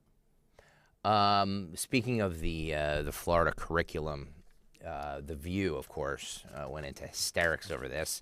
Sonny Hostin says that all white people, all of them, continue to reap the benefits of slavery. You, me, Dawn, all Greg, of us. all of us. All of us. Yes. Doesn't matter what you do, you reap the benefits of slavery. This Right. is cut 7 from The View yesterday. We're talking about the stupidity of this new approved, shocking standard for teaching African American history. When you talk about enslaved people and just the horrible things that happened to slavery, what we often forget is that slavery continued, right? So you sort of erase then Jim Crow, and you erase Reconstruction, and you erase the sundown laws, and you just start erasing the wealth gap and the inequality, and you erase the fact that while black people, maybe he taught his son how to be a blacksmith, this country was built on the backs of black labor for free. So don't sit here and tell me one side of the story that black people may have had an enhancement when white people really benefited the most and continue to do so today. about the and banking. I believe that's what they are trying to hide. Talk about all of it. Talk about the banking that you know, if you were black, you couldn't get a loan. Yeah. Okay. Talk You couldn't about get a home. You couldn't get a home. You couldn't get the vet loan. You couldn't drink certain water from certain. But that's why it's so upsetting when people say, but I didn't have anything to do with it. I didn't own slaves. No, but you continue to reap the benefits of it. Yes. So all of my success in my professional life in radio is a direct correlation to me benefiting from slavery and racism. Me completing the bike ride of 65 miles is a benefit of racism and slavery. Well, and all of those individuals there who live very privileged lives then, Do you think? all of them Yeah. have certainly reaped the benefits, if you Yeah. want to say it that way. Right. Yep. Whoopi More Goldberg than- and Sonny Mhm. Hostin. More than the rest of us. Yes. By the way, when that show goes into hiatus and has August off. Oh, they take the month off? They take the entire month of August off. Hey, maybe we should start doing that. Maybe then, maybe that is the direct result of some, slave Yeah. working, horrendous, it's just, Dawn is correct. It is just egregious to sit here and think that this is everybody's a victim of everything. I know. You know what I mean? Like, I'm not. And it sounds like when you say something like that, it sounds like you're condoning slavery or you're washing it away. It's like, oh, what happened? Yeah, no, it was the greatest sin. Of course. Dawn has said that many times. Yes. And I agree with it. But there's not. We're not. Well, the left. We're so far removed, and from the left in general can't let that go because once they let go of the race and the victimhood card, they have nothing. They can't run on policy. They can't tout successes. So that's why they always go back to their dated playbook. But I want to give The View credit for finally having one good idea, and that is having the month of August off. I do think it would be beneficial for this show to kind of hit the reset. We're struggling. We limp to the finish line each day. We don't have good content. That's We have not no true. chemistry. Nothing We need to about really that is true. reconsider this whole thing. Nothing about that is true. But I do love the idea of August off. You give me August off. You give me another year of good ratings and revenue, and we'll discuss it. There you go. Wow. That's all I can say. Did you guys hear that? He's open to the idea. I didn't say I was open to the idea. in I said future you give me another good year of ratings and revenue, and we'll discuss it. That's all I'm saying. Fred has weighed in. He said he's tired of hearing us talk about Snow White. Greg, any thoughts? Will that make you happy, Fred? Will it? Maybe we should talk a little bit about. Maybe we can spend 2 more hours talking about Trump v. DeSantis. Who decided it was a good idea to put that on your soundboard? That was me. Executive ruling over here. By the way, it's in a promo now. Okay. Did you hear the promo? I have not. No. I need to take better care of what goes out over this. Well, Valdez, Dorenzo, and our guy Frank created a nice promo with you exploding. By the way, Valdez, it is 100 degrees in here, man. What are you doing? Hang on. Jump on the mic here for a second. It is so hot in the studio. No, that's not you. Hang on. I hate this set. We're all in different studios. This is funny. In and out of every break, we need to jingle Yes. and hit the time. I hate that we're all in separate studios. Anyway, I love it, but I also hate it. Why is it 100 degrees in here? Do you not know how to use a thermostat? Oh, we didn't laugh. He's all Don't be smart. He's all full of himself because the clip of all of us discussing him going to the Barbie movie yesterday got thousands of hits. Yeah. On he retweeted Twitter. that bad boy, didn't he? Yeah. People love Daniel Valdez. So he's feeling his oats. He's feeling like a star right now. It was his breakout moment. So he feels like he can. Can you come in here, please? And Do you want me to turn it on for you? Oh God, it is. Are you like a lizard or something? What is like? Dude, I know there's all these. He's 119 pounds. Those guys are cold all the time. Well, there's these rumors about people being lizards like Mark Zuckerberg and stuff. Mm-hmm. Oh, I think that's Daniel, what Elon calls him. I think Daniel actually is a lizard because he likes it. Thank you. He's got that long tongue. And look at Dorenzo. It's 1,000,000 degrees in here. Thank you, Anthony. Dorenzo shaved his beard. He looks like a totally different human being. Dawn, I hope you don't mind. Dorenzo has great hair. 10 seconds, and not better than mine. 10 seconds away from your show, just so we can turn down my Thank you, Anthony. Thank you, Anthony. See, All right. with the beard, See, and look at how nice Anthony is. Yeah. Daniel was a Look at little him. sassy. But Anthony is so.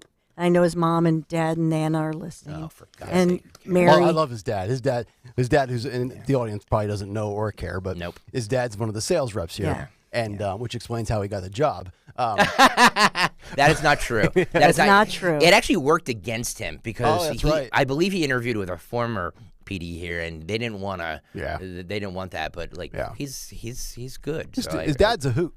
Yeah. He is. His dad hates his son. So I To some learned. people. This is just between us, but I learned. He's annoying to others. I'm sorry. Did I say Yeah, that? this is just between us, Dawn. Just the three of us. Just between all of us. Yep. In Kayal and Company, Captain Kayal and Company. Anthony's girlfriend Mary, because she just moved here. Her mom said she has a family heirloom diamond, so we could get Lee Pavorsky to do the setting. Could do the whole engagement. So do it live, the whole thing. Dorenzo's marrying into money. I heard family heirlooms. Yeah, Great. Sounds like it. So I'm going to have an be even like- harder time getting him to work. Then. He's going to be less motivated. Yeah, exactly. Yeah, if Stalker cans me, my chick makes bank. All right, one more because we have to stay on time here. You talk all the time, Nick, about stuff.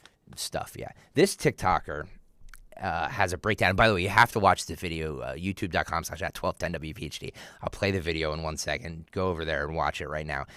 This person literally has a breakdown because their doctor asked what sex they are because they look like a man, but it's a woman. Okay.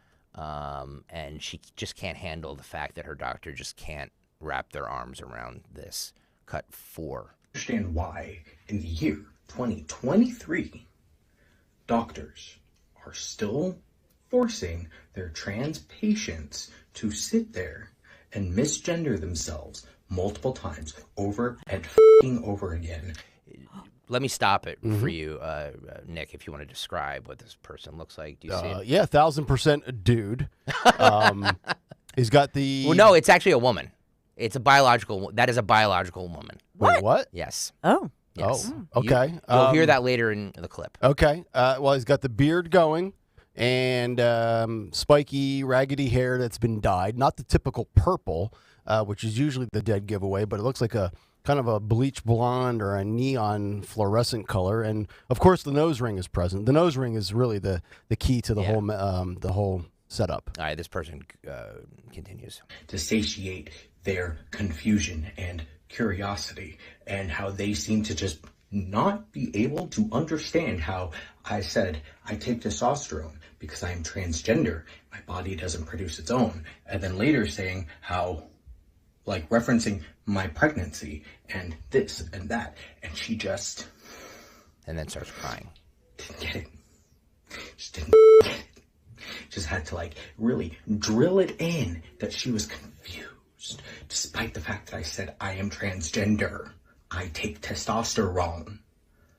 And then her just be, so how are you pregnant? Do you have a uterus? Do you have this? Do you have that? Are you female? Are you female? Are you female? Do I f***ing look female?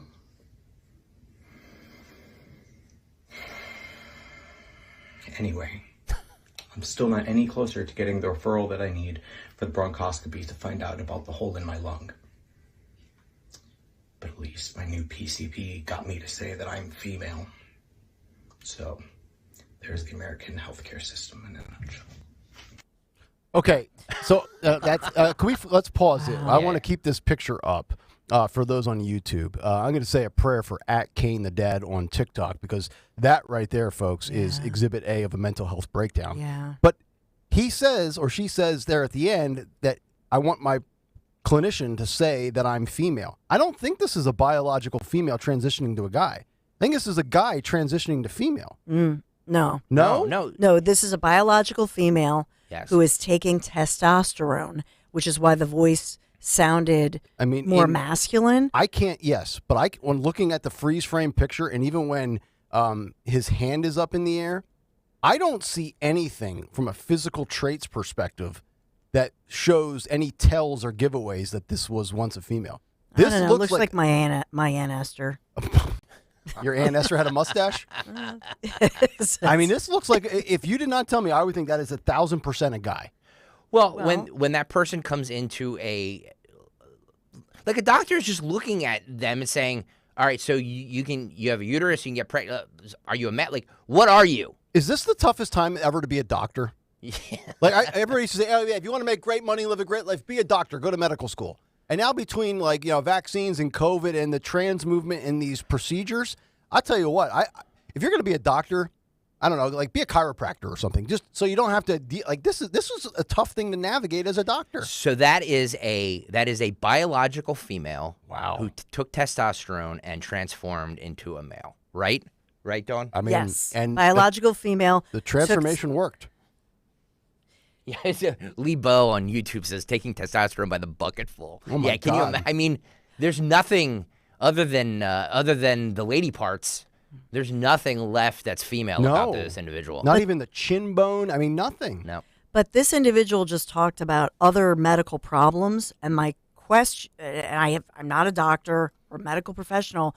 My question is this person's other medical problem or problems, are they rooted in all of this testosterone? Because we've heard all about taking hormones and that they can impact your body and your health. Right. And so my question is this a byproduct of other treatments? Because that's a huge question going on, especially for developing children. Right. Wow, this is... I don't have the answer, but this person, and you beautifully said that, Nick. I mean, say a prayer for this person is suffering, obviously, with emotional and mental health issues. Oh, my God, yes. And that's really, to me, if I'm that OBGYN, I would say whatever I needed to say and then refer this person to get some mental health counseling. Go to yoga.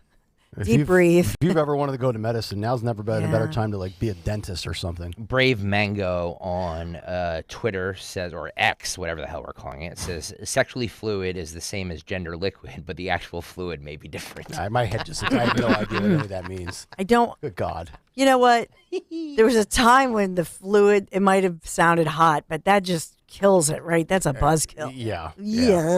I've never been more confused in my life. 855-839-1210. I'll just be a switchboard operator and take a phone call here. Mark is in Conshohocken as we try to figure out what that guy was talking about. Mark, make it make sense. Nick, good morning. And I was talking to Anthony, and we had a very wonderful discussion while I was waiting. And Dawn, of course, good morning to you too. Considering I see you in the Acme.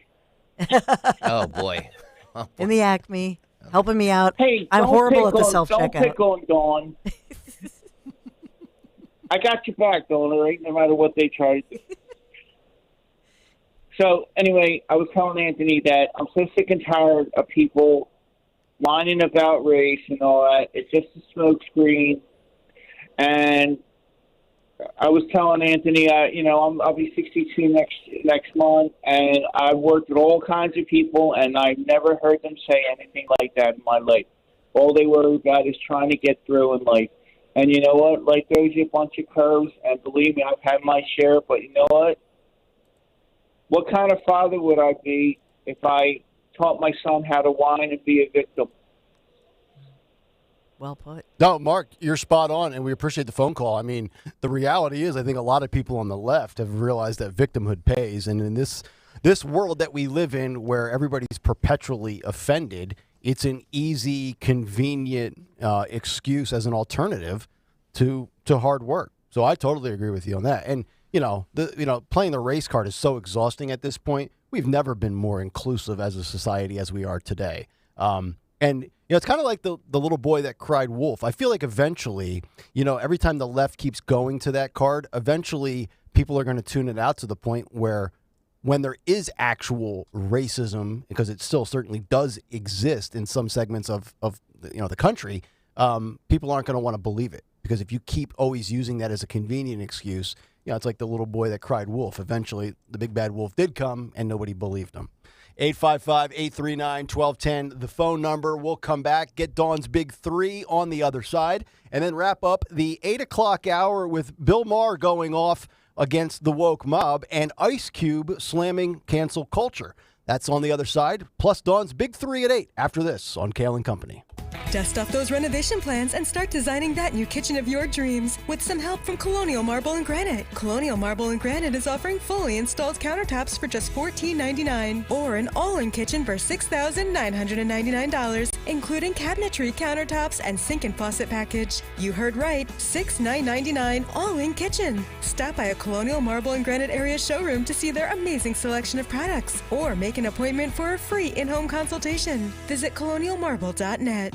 Hi, this is Dom Giordano. Summer is the perfect time to call Kathy Ganna at New Hope Academy. Does your child or grandchild need more of a challenge? Now's the time to make that call to Kathy Ganna at New Hope Academy in Yardley and Doylestown at 800-300-0003. Let New Hope Academy transform your child's life forever by helping them now. For over 3 decades, New Hope founder Kathy Ganna, pioneering educator and entrepreneur who created the NHA model, has been utilizing state-of-the-art solutions to uncover ways where your child could avoid struggling and succeed at New Hope Academy. There's a student-teacher ratio of 2 to 1, allowing for students to deal with many disorders, including high anxiety, social and emotional, and including bipolar. Do not wait. Remember, only the best teachers can work at NHA. Call now for a no-obligation tour and consultation. 90% of NHA graduates pursue a college education. Call Kathy today, 800-300-0003. Online, newhopeacademy.net. Call New Hope Academy now, 800-300-0003. When you need to know, depend on KYW News Radio 1039 FM. Police in Delco say they've solved the half-century-old murder of an 8-year-old girl. The deadline for opposition passed Friday, and a court ruling declaring PA's school funding system unconstitutional stands. The vacant Love Lot in Kensington is host of Social Services Opportunities and a new mural. Get the latest anytime on KYW News Radio. Now on Crystal Clear 103.9 FM. You've never needed us more. Don't give in to that constant joint pain. Take control. Take back your quality of life today with help from QC Kinetics. Hey, Dawn Stensland here. QC Kinetics is helping people here every day with their amazing non-surgical treatments which repair and restore damaged joint tissue. So they use the latest advances in regenerative medicine, taking your body's own healing agents, concentrating them, and then putting them directly into the area where you're suffering with that agonizing pain. This incredible non-invasive approach helps you take back control of your body, relieving the pain in your knees or your hips, shoulder, or back. No invasive surgery, no harmful drugs or steroids, no downtime. Listen, summertime needs to be about having fun. Call now for your free consultation with QC Kinetics, the nation's leader in regenerative medicine. 215-999-3000, 215-999-3000, QC Kinetics, 215-999-3000. Tell them Dawn sent you. Download the free Odyssey app, AUDACY, and take us along wherever you're going this summer. Talk Radio 1210 WPHT. WPHT.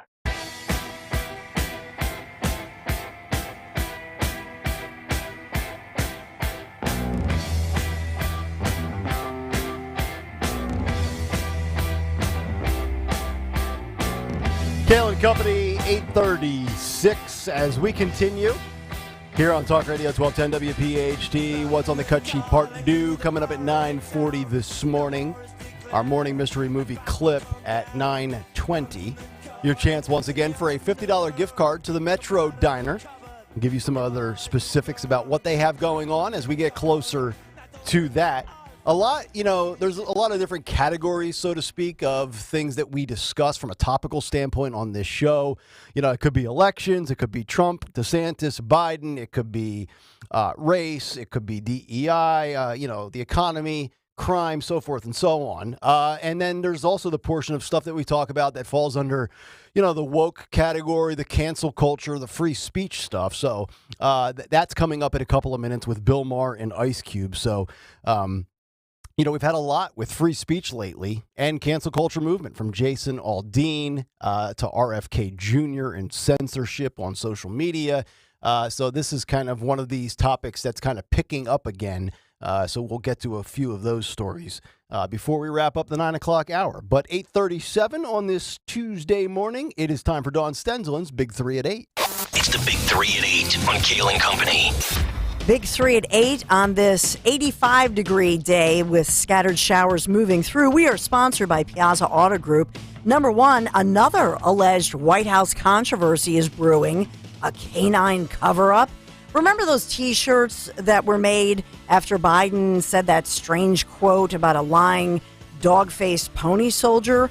Well, what about lies about a biting dog face? Yeah, President Biden, there are words that his German shepherds were busy biting many more White House employees than we knew. Wow.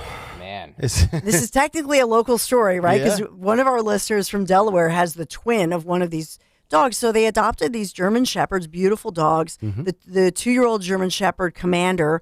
Now the reports are that this dog bit 7 people in that 4-month period. The biting Bidens.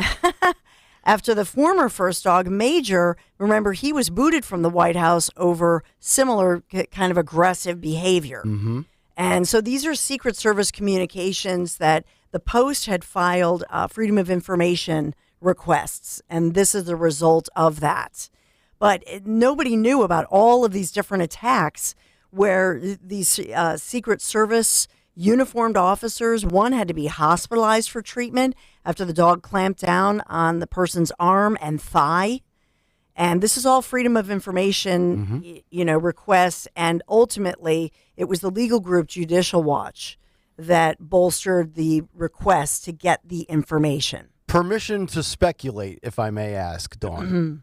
I believe, here's my theory, that the German shepherds have come across Hunter's cocaine. And that has led to a very angry, chomp-hungry dog, because my sister's had many German shepherds.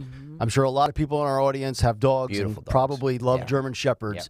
Yep. It's very uncharacteristic of them to do, unless they are Well, either poorly trained or thank you instigated. Trained is the main word here. Yeah. The dogs are not inherently evil like that. And when I mean evil, you know what I mean. Right. Like they're not going to inherently bite you. They have to be. It's just bad training. Yep. You know what I mean? German shepherds are very easily trained. They're probably one of the most trainable dog breeds around. Very smart. So that just shows you that the Bidens are incompetent at that too. Yes. And I think the younger dog they ended up giving to a family friend, they said, and then Major, the older one, is back in Delaware. Yeah, my sister has 2 of them. She's had 3 total. And the one was like the classic with like the brown and the black hair mix. And now she's got another one that's got like real long hair, and he's really big and he's completely black. And I'm like, are you sure that's a German Shepherd? Yeah, and they're huge. And they are massive. Yeah. Yeah. And they're protective. Oh, yes. But to Greg's point, this is don't blame the dogs, blame the incompetence Right. of the owners. Yeah. And these poor Secret Service agents. I know. I mean, how many? No wonder why 7? they couldn't arrive at whose cocaine it was. They've got dogs on their ass all day. Oh my goodness! But think about it. They're always German shepherds are canine dogs. I mean, that's what the police force use. Yep. You never hear stories about this with canine dogs. So they're trained properly. And it just shows you the Bidens are just they have not trained these dogs properly. Right. And then when a dog like this bites once, then all of a sudden there's like, well, we should put it down because it's like Right. Used to have that old excuse back in the day, my dog ate my homework. Maybe the Biden shepherd should have ate all those classified documents. It'd be a good cover-up. Yeah, but 7 different incidents that they 7. Yeah. That's a pattern, folks. Oh my good. And to think, oh well, just take it, take the bite, don't report it. Yeah.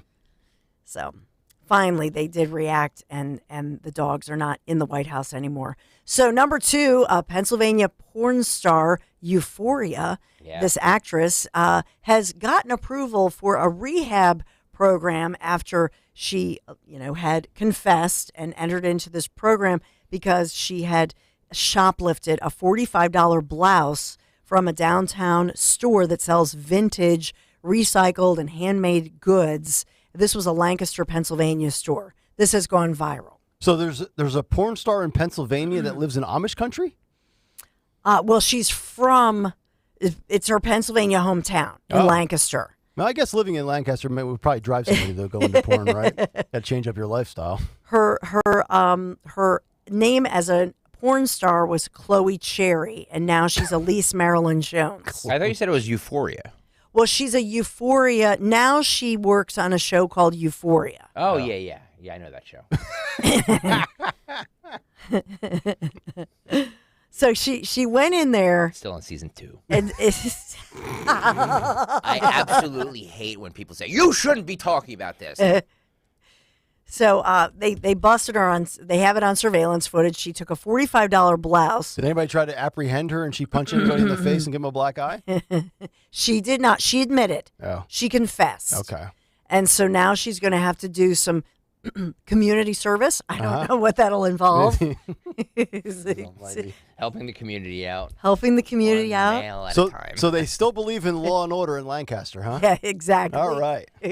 20 hours of community service. She has to pay a $650 ARD fee, as well as other fines and costs, reaching up to $1,450 for that $45 blouse. So to Nick's point, you're exactly right. You shoplift in Lancaster, $45 blouse. Yeah. This is what happened. As Jason Aldean would say, try that in a small town. See how Well far you put. make it down. Woo! Speaking of police, state police will be trading in their cruisers now for a different type of vehicle this week, construction vehicles. So they're helping to monitor a lot of crazy drivers, unsafe drivers, speeding, distracted drivers on the Pennsylvania Turnpike, especially in construction zones. And we've seen a lot of these tragedies where construction workers are injured by especially distracted and speeding motorists. So, and ignoring those work zone speed limits. And they've had I love the sign. Well, first of all, they have American flags, but they all have the sign, please slow down, my daddy works here. Sure. So the enforcement is dubbed Operation Orange Squeeze, and it's put on by the Pennsylvania Turnpike Commission. And this has been very successful in the past. But you get stopped in one of these, it's a hefty fine. As it should be. There's a reason why they have it at 55. You go shooting through there at 80, you deserve it. Yes. Slow down, they say. So slow down, do it right, and keep those daddies and mommies, some mommies too, working in the construction. Right. So that was number 3. All right. If any of you would like to help Miss Chloe Cherry I was going to say we should in her community service, you can volunteer. Yeah. We should give the number out. with all the production staff that we have now and our visual aspects, I mean, Yeah, I was going to say, can we Valdez put it, get it up there? Yeah, I was going to say if we could put a picture, Daniel. Send it to you? Maybe do a side by side of her and Chloe Cherry up on the YouTube. And her and she's quite lovely. She's blonde. Is she better looking than Jim Kenney's executive administrative assistant? It depends on what you like. Okay. And now she looks like she's very full lips. Okay. In the picture I'm looking at, this is just my opinion, but she looks unwell. She's very skinny. Very skinny. She looks like she could eat a cheeseburger. Okay. I don't know, Daniel, if you can put that up there. I know we're asking a lot of you. But. Chloe Cherry. Interesting. I'll find a better. I saw a better picture. I'll get a better picture. A little lazy on the name. Maybe I put some thought into that. I mean, Chloe Cherry. That's the best you got. Did you think of that while you're on the can?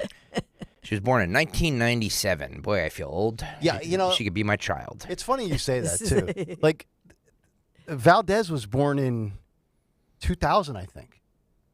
Yeah. He just graduated college. Yeah. Like, I don't know where my life has gone. Oh no! I really don't. Are we having like a existential moment? There's just moments where you hear somebody say something, or you hear a date, or you hear somebody's age, and you're thinking like, "Wait a minute, you were born then. I remember this happening when you were born." I mean, like he was born during the 2000 election. Bro, there's people listening right now who says, "I can't believe I'm listening to a host on 1210 that was born in 1984." Oh, I know. You know that, like, but you're an old soul. I'm 39, going on 79. Yeah, so true. That's why I connect with this audience so well. Yes, and also I do think that nowadays, especially with the economy, a lot of people it's sort of a rebirth. Mm-hmm. So Nick Kayal, you're reborn. Yes, it's your new. We're all reinventing ourselves, and it's the rebirth of That's Nick correct. Kayal. That's correct. Right? Yes. Details to come in the coming days. Well, we talked about state troopers and being safe on the roadways, which brings me to our great sponsor, Piazza Auto Group. Get complimentary 2-year maintenance with the purchase of any new 2023 Acura, like the Integra, TLX, or MDX. Just visit Piazza Acura in Ardmore, Reading, or Westchester. You can always shop online. PiazzaAcura.com, Piazza Autogroup.com. Piazza Auto Group sponsors our Big 3 at 8.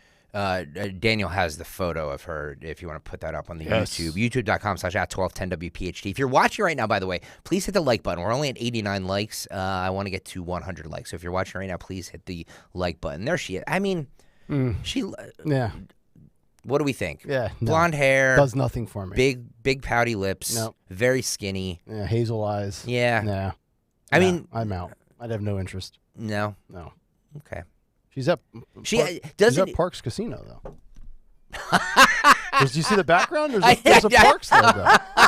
Is this was she a comedy night with Conklin? I don't know. Was she the opening act for Zioli? Wait. That is amazing. Michael Baldini, come on, you got to let us in on this one here. Hey, Baldini, you text me about everything else. Yes, why don't you text me please. about why? She's a frequent at Parks. Yeah. That's not the great. I have a better picture of her. I'm going to say. Oh, you have a better one? Yeah. Yeah. That's what Lancaster produces? And what she was doing, for those just tuning in, she was arrested, and now she's doing community service. She was arrested in Lancaster because they have zero tolerance. Zero tolerance, yes.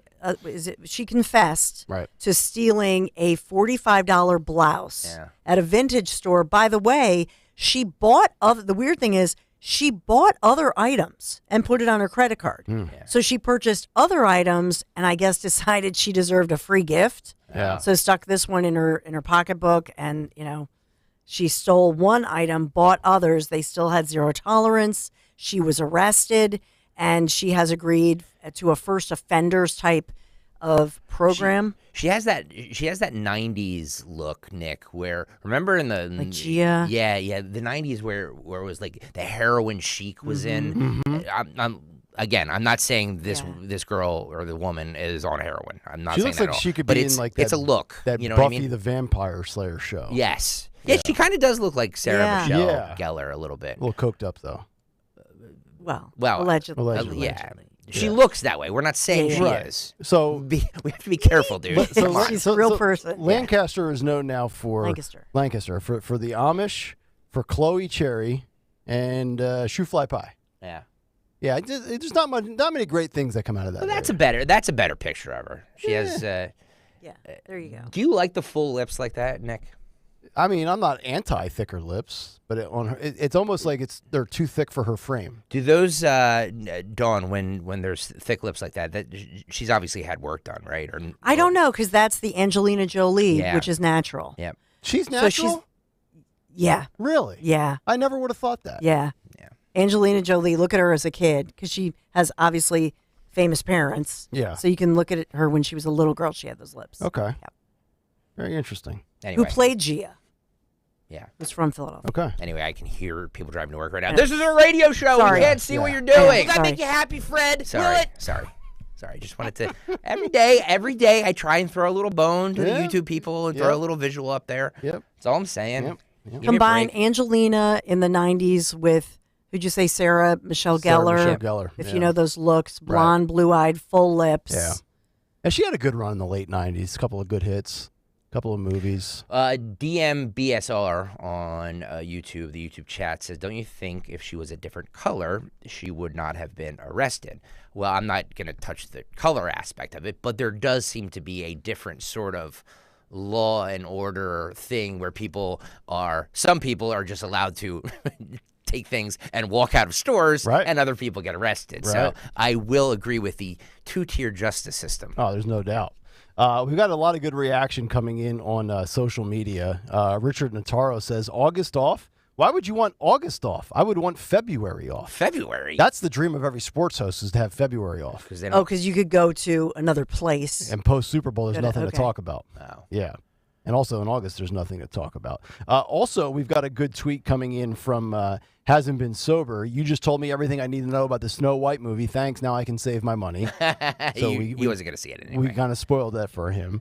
And then also, Muggsy Dew. I think this might be a new follower. I don't remember ever reading a tweet from. Oh, no. Muggsy's been around for a while. Muggsy been around? Yep. All right. It's the first time I've noticed Muggsy, but Muggsy says the new Snow White movie is titled Snow White, Unburdened by What Has Been. And Kamala Harris would agree with that. Well, let me ask you one thing. So Richard Notaro has another picture of Chloe Cherry up there. Did we have the wrong picture up there?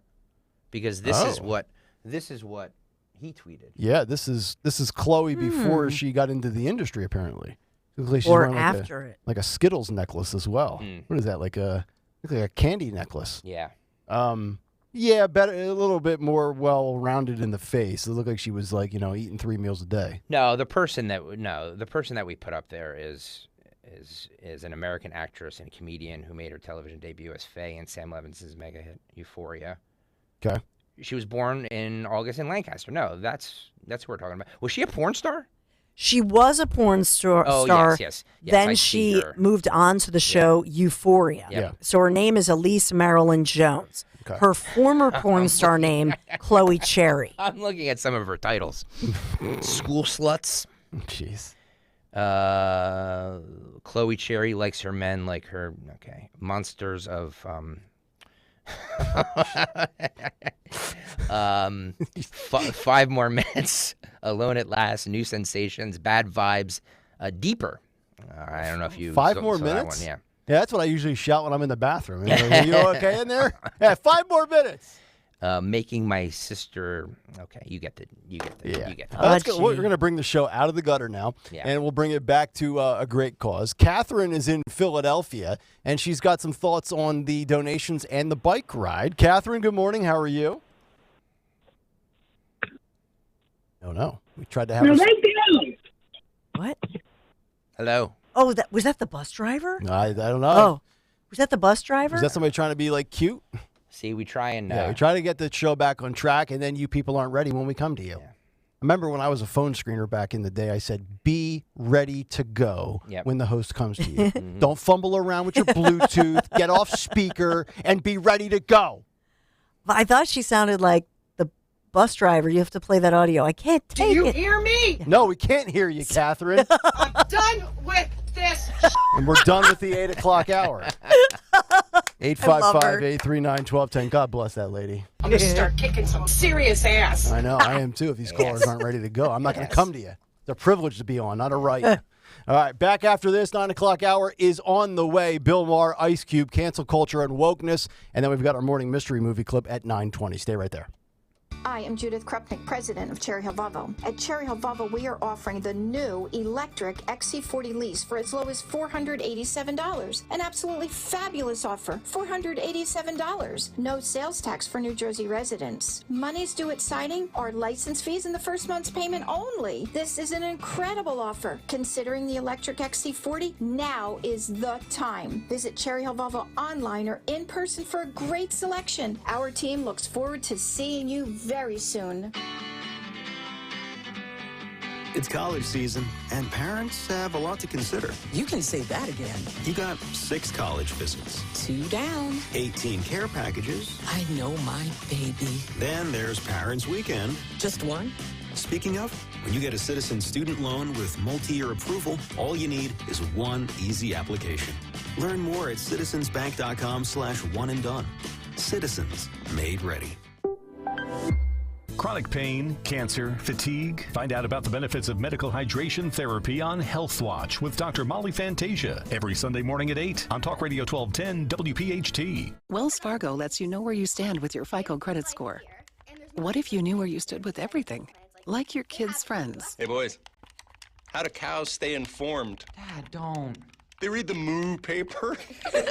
Mr. Otis, you're the funniest. It's good to know where you stand. And when it comes to your FICO credit score, you can with a Wells Fargo account. Visit wellsfargo.com/getfico to learn more. Terms and conditions apply. FICO is a registered trademark of Fair Isaac Corporation in the United States and other countries. Wells Fargo Bank N.A. member FDIC. 1-877 Cars for Kids. KARS Cars for Kids. 1-877 Cars for Kids. Donate your car today. Donate today at carsforkids.org. Your car, running or not, could be picked up as soon as the next day. No title, no problem. Go to carsforkids.org today. 1-877 Cars for Kids. Donate your car today. Now accepting donations of land, homes, buildings, or any kind of real estate. Hypertrophic cardiomyopathy is a serious heart condition. Some symptoms include being short of breath, feeling tired, or having dizziness or chest pain. My HCM impacted how I felt and what I could do. So I asked my cardiologist about treatment advances that gave me new options. That conversation was big for me. Talk to your cardiologist today. You may be glad you did. John was compensated for his time. Sponsored by Bristol Myers Squibb. The Chevy Summer Drive, now at Hessert Chevrolet. Drive the incredible 2023 Chevy Trailblazer LT, starting at the sizzling price of $248 a month. The Chevy Summer Drive, right now at Hessert Chevrolet. Online at HessertChevy.com. Find new roads. Your way or no way at Hessert Chevrolet. 2023 Chevrolet Trailblazer LT, 3749 down, 10,000 miles per year, 10 cents every mile over 24 months. MSRP 26,960. Must qualify for Tier 1 leasing, GM Conquest or loyalty program. Taxes, tags, and other fees not included. Offer expires 7/31/2023. See dealer for details. WPHT, WPHT HD, WOGL HD3 Philadelphia. From the Cherry Hill Volvo Studios, where relationships matter. Always live on the free Odyssey app. More than 80 million Americans depend on AM radio each month for news, weather, and emergency information. A new bill in Congress would make sure AM radio remains in cars, because when cell and internet services are down, this free service could be your only lifeline. Text AM to 52886 and tell Congress to support the AM Radio for Every Vehicle Act. Message and data rates may apply. You may receive up to 4 messages a month, and you may text STOP to stop. This message furnished by the National Association of Broadcasters. Have you just given in? Because I want you to stop giving in. I want you to take control and take back your quality of life. And I want you to do this today with some help from my friends at QC Kinetics. Yeah, QC Kinetics is truly helping people every single day here in Philadelphia, the surrounding suburbs, the region, and across the nation with their amazing non-surgical treatments, which repair and restore your damaged joint tissue. It's pretty amazing. They use the latest advances in regenerative medicine, taking your own body's healing agents, concentrating them right in their laboratory. And I visited their KOP center there in the QC Kinetics KOP center. Everything's one-stop shopping, all under one roof. The doctors, the laboratory, so they make it so easy.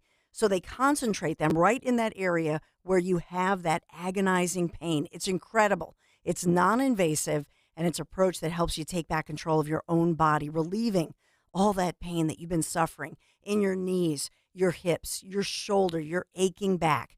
That means no invasive surgery, no harmful drugs, no steroids, no downtime. Summertime needs to be about just letting loose, having some fun, enjoying yourself, and, of course, making the memories and having the ability pain-free to cherish those memories. So whether it's going golfing, whether it's the family trip, sporting events, take back control now. Start living pain-free again. Seriously, call now for your free consultation with QC Kinetics, which is the nation's leader in regenerative medicine. 215-999-3000, 215-999-3000. Would you just call them and stop putting this off? QC Kinetics, 215-999-3000. Tell them Dawn sent you.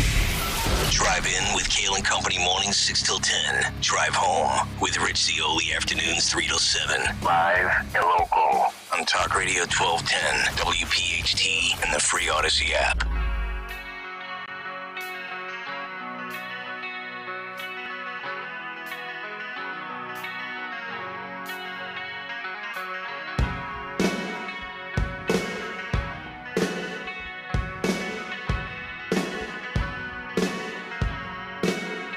.901, Kayal and Company, final hour underway on this Tuesday morning. Talk Radio 1210 WPHT. Get us on the free Odyssey app. Watch us on YouTube, youtube.com/@1210 WPHT. Hit the subscribe and like buttons. Join the Kayal and Company comment community. Many ways to be heard. You can get us on the phones at 855-839-1210. On Instagram and what used to be known as Twitter and is now referred to as X, at 1210 WPHT. X. You're going to have to get really used to saying that. Greg's going to be telling us, would you stop getting your news from X? I'm not adopting this, by the way. It's such a dumb name. I'm just going to keep calling it Twitter. Probably because I'll just never, I'll never remember it, but... It sounds woke, doesn't it? It sounds like, like Latinx or... I don't know. It just sounds. It's funny you say that because the parody AOC account says that the new X is in regards to Latinx, and the parody account was offended by the fact that Elon Musk went down that road. That's funny. So, yeah, nice work out of you.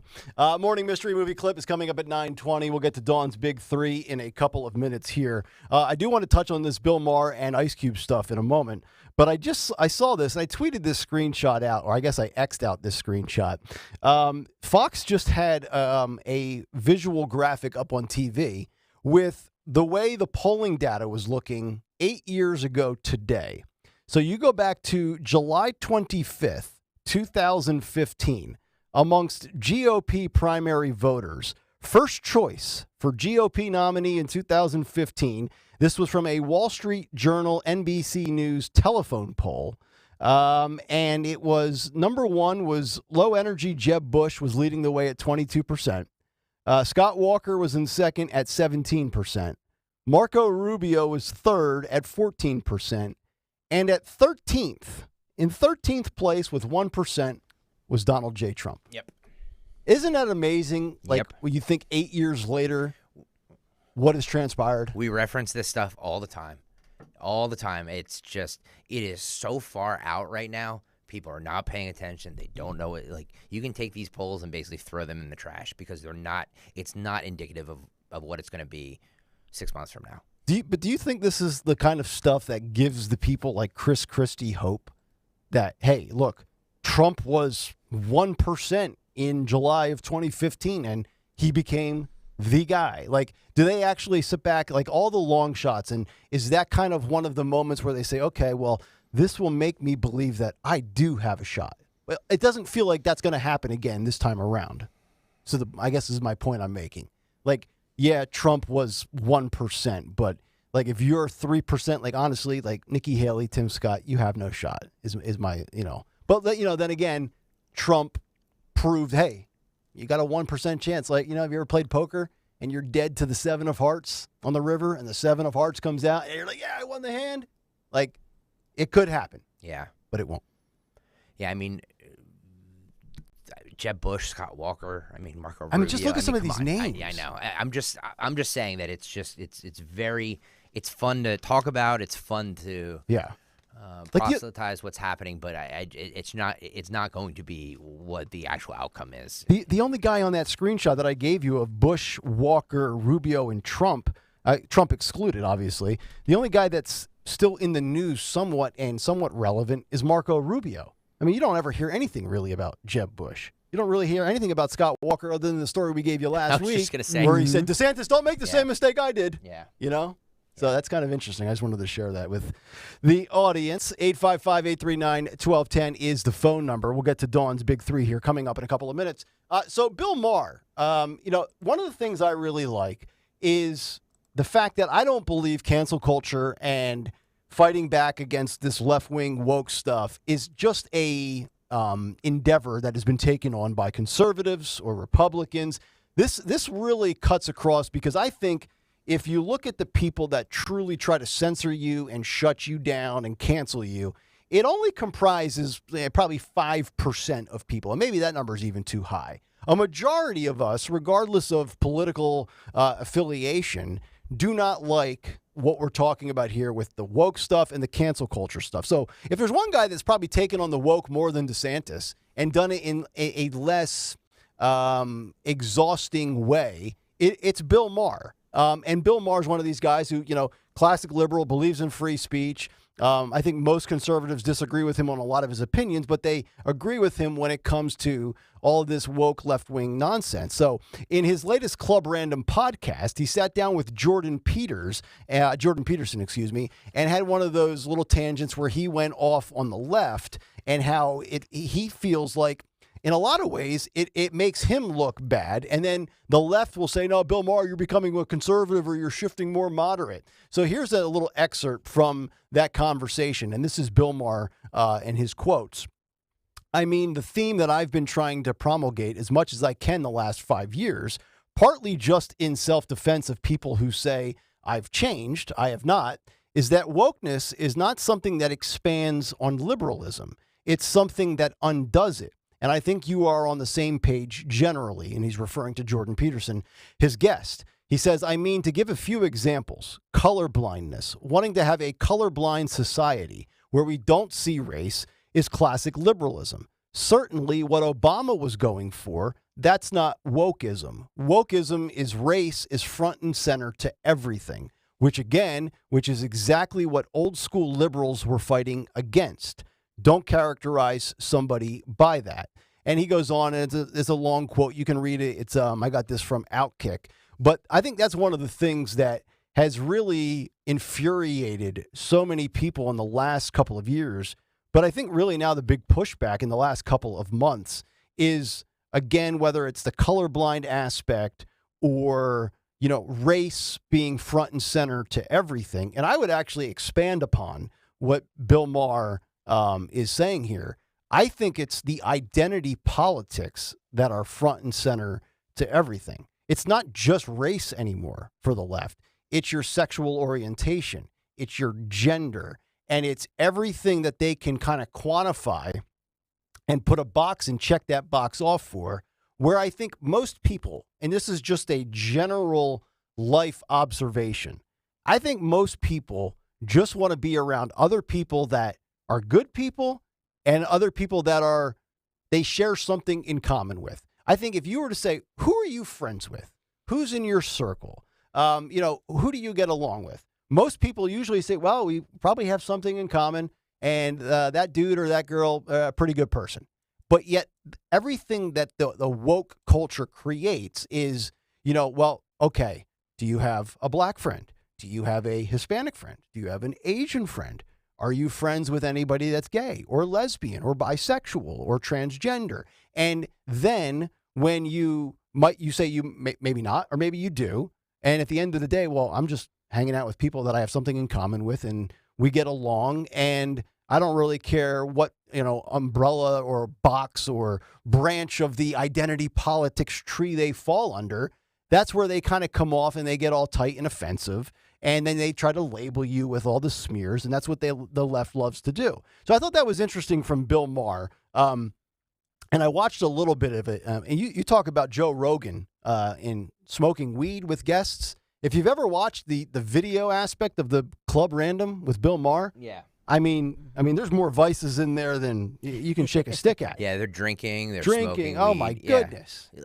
Look, I mean, it's a formula that is interesting. It's I like the format of just people sitting around talking. Yeah. I mean, kind of like what we do here, right? Except we're not doing weed or alcohol. Yeah, without imbibing. So I think that we know of. that right. format is interesting. However, Bill Maher doing it, it's kind of like a ripoff of Joe Rogan, because he kind of started that whole thing. Oh, so Rogan started? Okay. I didn't know who actually started that. One of the most famous Joe Rogan episodes is when him and Elon Musk sat down and smoked weed. Oh.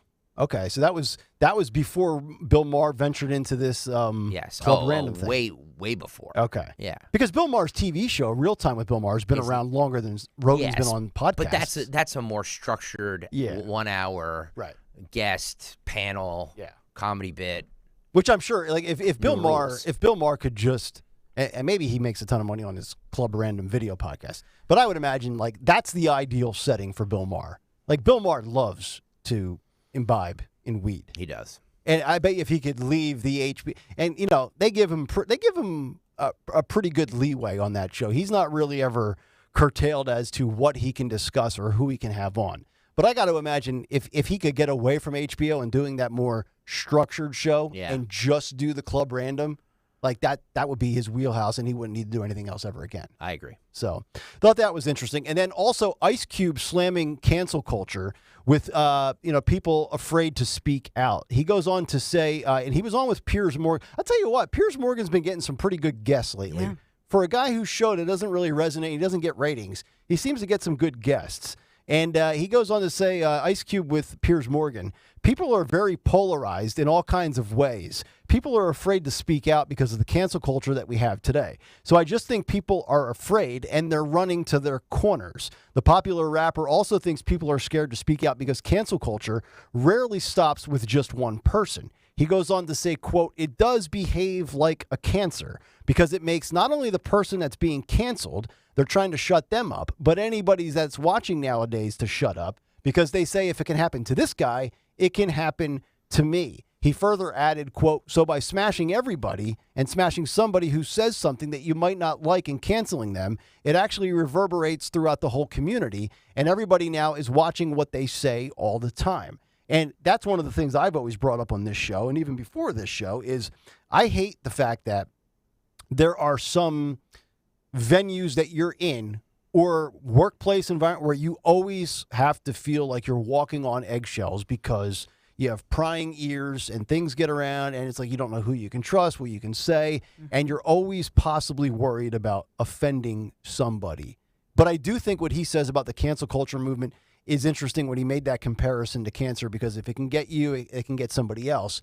I would disagree with that a little bit. I do believe there are a few people that are above cancellation that in the event they do end up technically being canceled by whoever pays them, they'll be just like cancel culture is meant to be punitive. It's meant to ruin your career, ruin your life. Tucker Carlson, in theory, I guess technically you could say Fox canceled him, right? I guess that you could that would fall under cancellation, but Tucker Carlson is going to be just fine. But unless you are Tucker Carlson or Trump or Rogan or somebody that's got unbelievable amounts of money and power and a audience that will follow you anywhere you go, the average person is not immune to cancel culture. Agreed. So there's a select few out there. I think Ice Cube is wrong with that. People react to cancel culture differently as well. Somebody like a Shane Gillis or somebody like that who's a young comedian who was on Saturday Night Live, then got canceled from Saturday Night Live because of what he said on a podcast. Was canceled, but he's made a career out of it. His podcast is one of the best in the country. But you have other people who are canceled, Louis C.K., like people that are that are higher up there and or been around for a long time, Nick DiPaolo, these guys, they get canceled and they're shunned. Yeah. And it's just cancel culture hits everybody differently. Dave Chappelle was immune to it. Yep. You know what I mean? So Howard Stern for all of his antics in the 90s and the 2000s, he's been immune to it. You know what I mean? So there are certain people that kind of get away with it, and you never think twice about it, and there's others that don't. Yeah, very true. 855-839-1210, 9:15 on this Tuesday morning. Let's get to Dawn Stenzelin's Big 3 at 9. It's the Big 3 at 9 on Kayal and Company.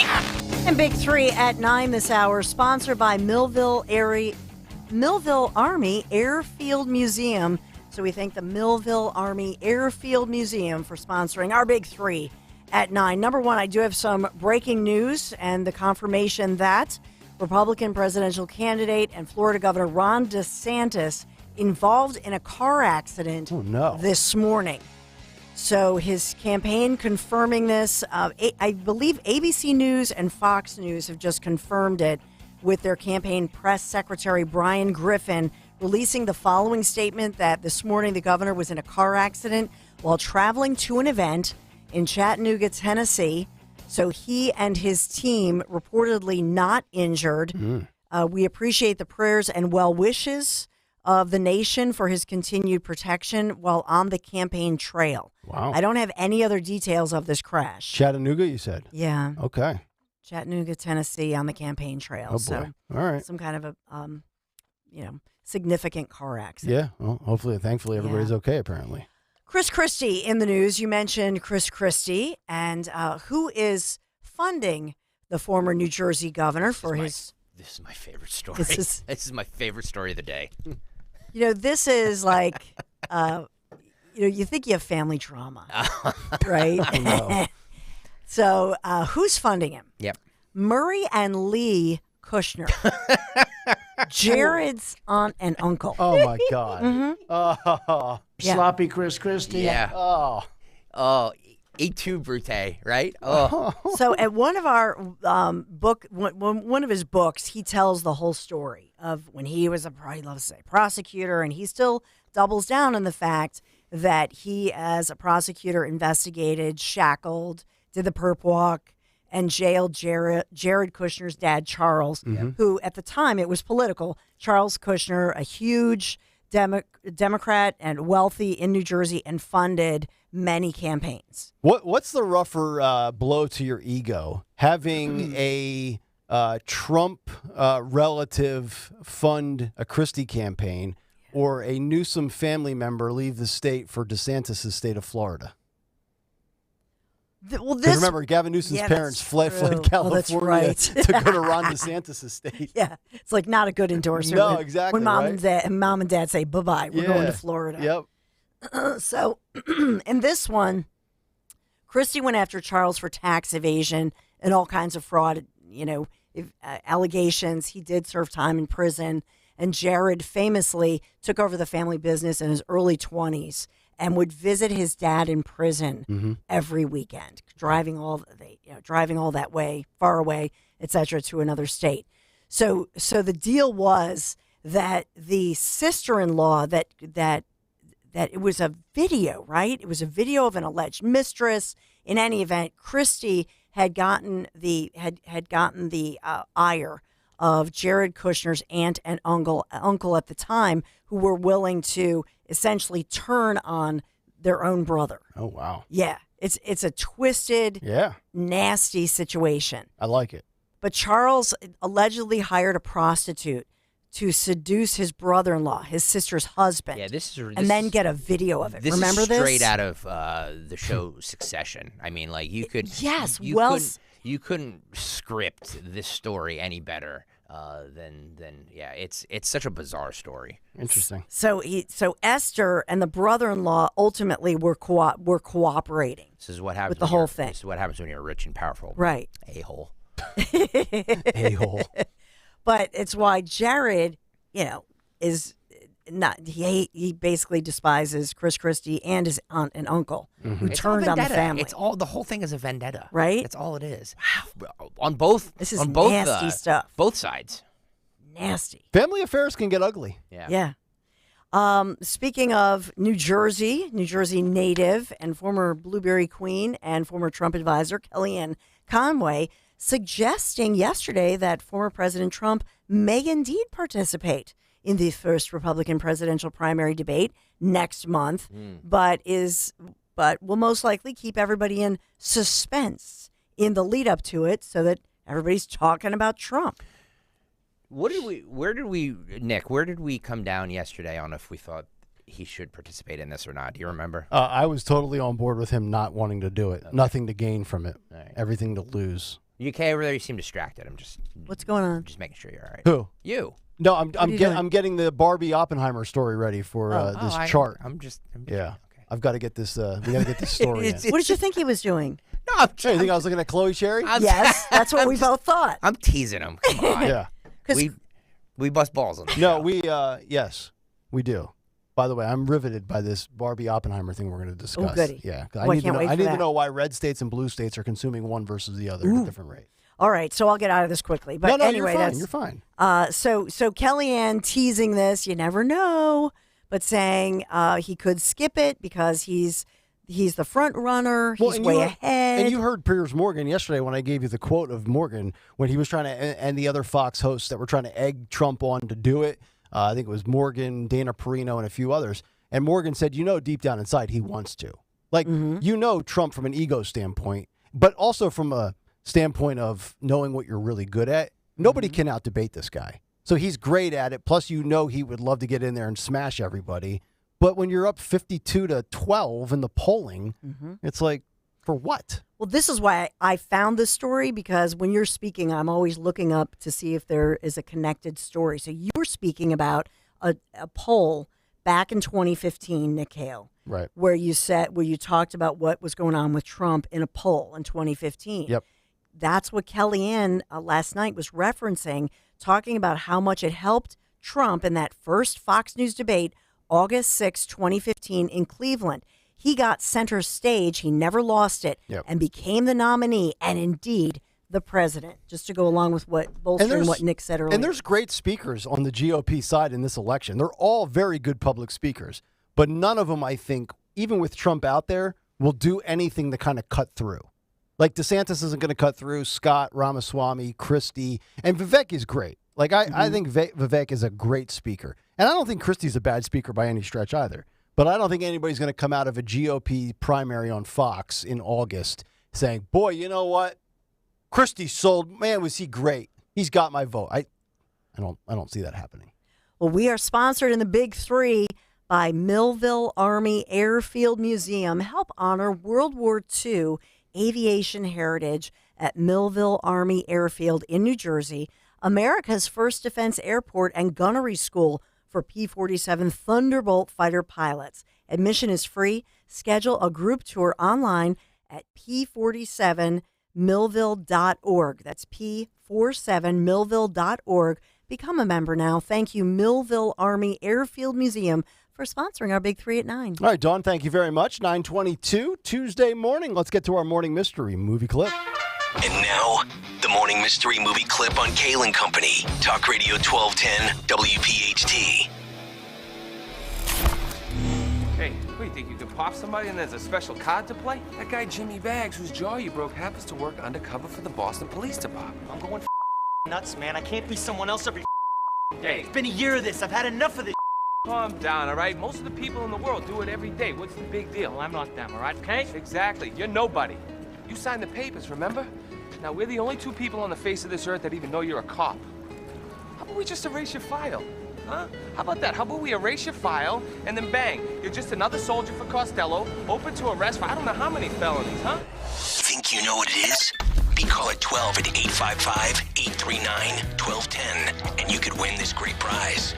Today's prize, as it is all week, a $50 Metro Diner gift certificate. Metro Diner has launched a Summer of Waffles, an entire season devoted to the savory, sweet breakfast classic. For 5 weeks, guests can earn a dining discount and prizes by taking a summer waffle staycation at their local Metro Diner and ordering up an array of hot-off-the-iron treats. Visit metrodiner.com. Love the Metro Diner. Can I just say one thing, Dawn, without giving anything away? You know what that movie is, right?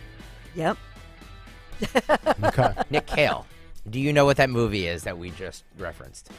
I would refer you to the White House counsel. Oh, well played. I'm not going to get beyond that. One of the greatest movies ever made. When I told it to you in your ear, you said, yeah, I had no idea. Yep. Willing to admit my weaknesses and my flaws. That is just. Not a weakness. Oh, it's 100% a weakness. It's a violation that I don't know that. Yeah. Oh, man. Yeah. But I am willing to self-report violations on myself. Well, what you can do during the commercial break is you can DuckDuckGo it. I could, and I'll find all I need to know on that great app, and they won't track it. How about that? Caller 12, by the way, 855-839-1210.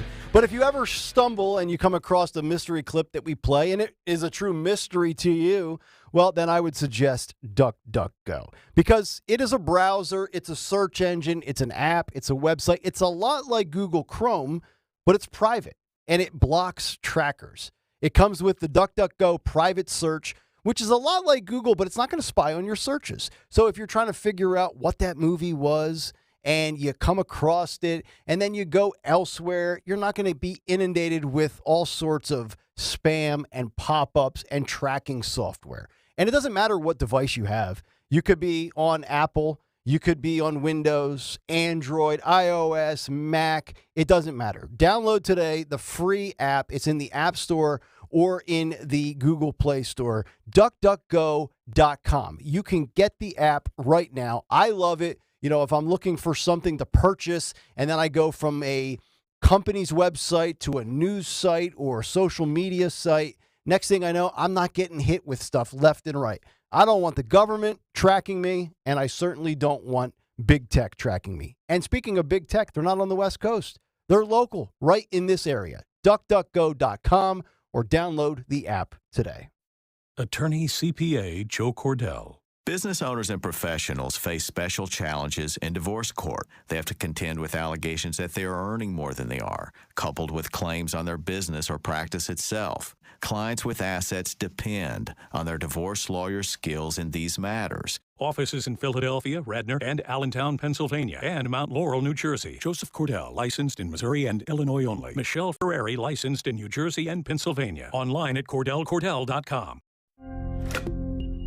For over a decade, SimpliSafe has revolutionized home security, and our latest advancement is here, 24/7 LiveGuard protection, only from SimpliSafe. Now, monitoring agents can see and speak to intruders through our new indoor camera to help stop crime in real time and for fast police response. Get 20% off any new system with Fast Protect monitoring at simplisafe.com/radio. Advanced home security, 24/7 professional monitoring for less than $1 a day. There's no safe like SimpliSafe. Don't take shots just to lose weight. NJ Diet's typical results are twice as fast without any of the side effects. You will lose a contractually guaranteed 20 to 40 plus pounds in only 40 days, the natural way. Go to njdiet.com. That's njdiet.com. It's college season, and parents have a lot to consider. You can say that again. You got 6 college visits. 2 down. 18 care packages. I know my baby. Then there's Parents' Weekend. Just one? Speaking of, when you get a Citizen student loan with multi-year approval, all you need is one easy application. Learn more at citizensbank.com/one and done. Citizens, made ready. Don't miss Dr. Marianne Ritchie, your radio doctor, Saturday afternoons at 5. Tune in for accurate information so you can make the right medical decisions. Your radio doctor, Dr. Marianne Ritchie, Saturday afternoons at 5 on Talk Radio 1210 WPHT. Join us at Odyssey as we all do our one thing. Together, millions of things for our planet. Water sports are a great summer activity and can be eco-friendly too. Avoid activities like jet skiing or water skiing, opting for activities like kayaking or paddleboarding instead. Swimming, snorkeling, and diving are great activities too, and have virtually no impact on the environment. And use sunscreen labeled Reef Safe to help protect marine wildlife. When we each share our one thing, it becomes 100 things, 1,000 things, 1,000,000 things for our planet. What's your one thing? You got the alert this morning. Now get the whole story. Count on NBC 10 News today. It's more than just headlines. It's news to get you ready for your day. If you need motivation, here we go. We've got your playbook. The most accurate hour-by-hour weather forecasts. Traffic info to get you there and back easier. It's all you need to get up, get ahead, and stay ahead. Make your mornings count with NBC 10 News today. Count on it. Pain in your knees, shoulders, hips, or back that won't go away? Check out QC Kinetics. No surgery, drugs, or downtime. QC Kinetics. 215-999-3000. For a complete list of Talk Radio 1210 WPHT's contest rules, go to 1210WPHT.com/rules. Hey, Cherry Hill. We know your favorite station is WPHT. Tell your smart speaker, play 1210 WPHT.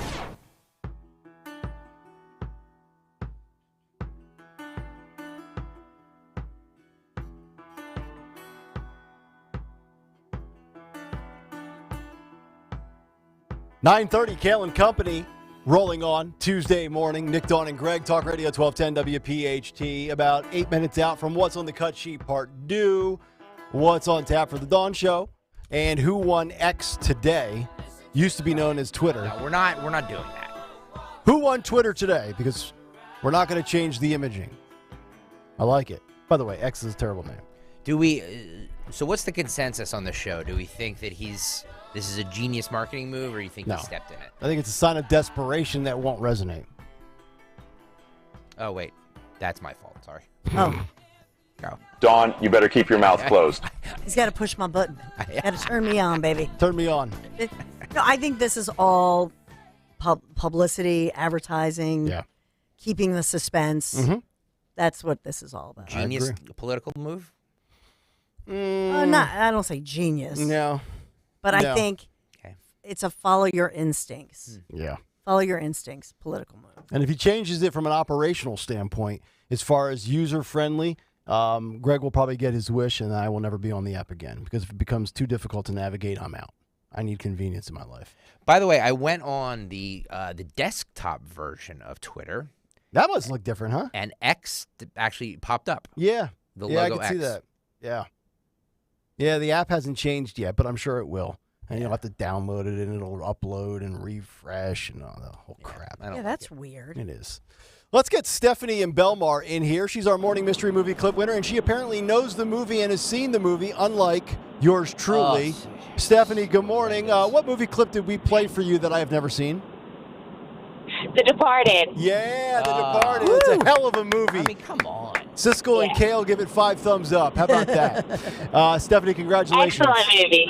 Yes, you got the $50 gift certificate to Metro Diner. All right, sounds good. Thank you. All right, thank you for playing, and thank you for listening, and thank you for actually knowing the movie, because The Departed has not been... that might be my homework assignment for the weekend. I mean, it's... Don't correct me if I'm wrong. Maybe you disagree. It's probably one of the greatest movies of all time, right?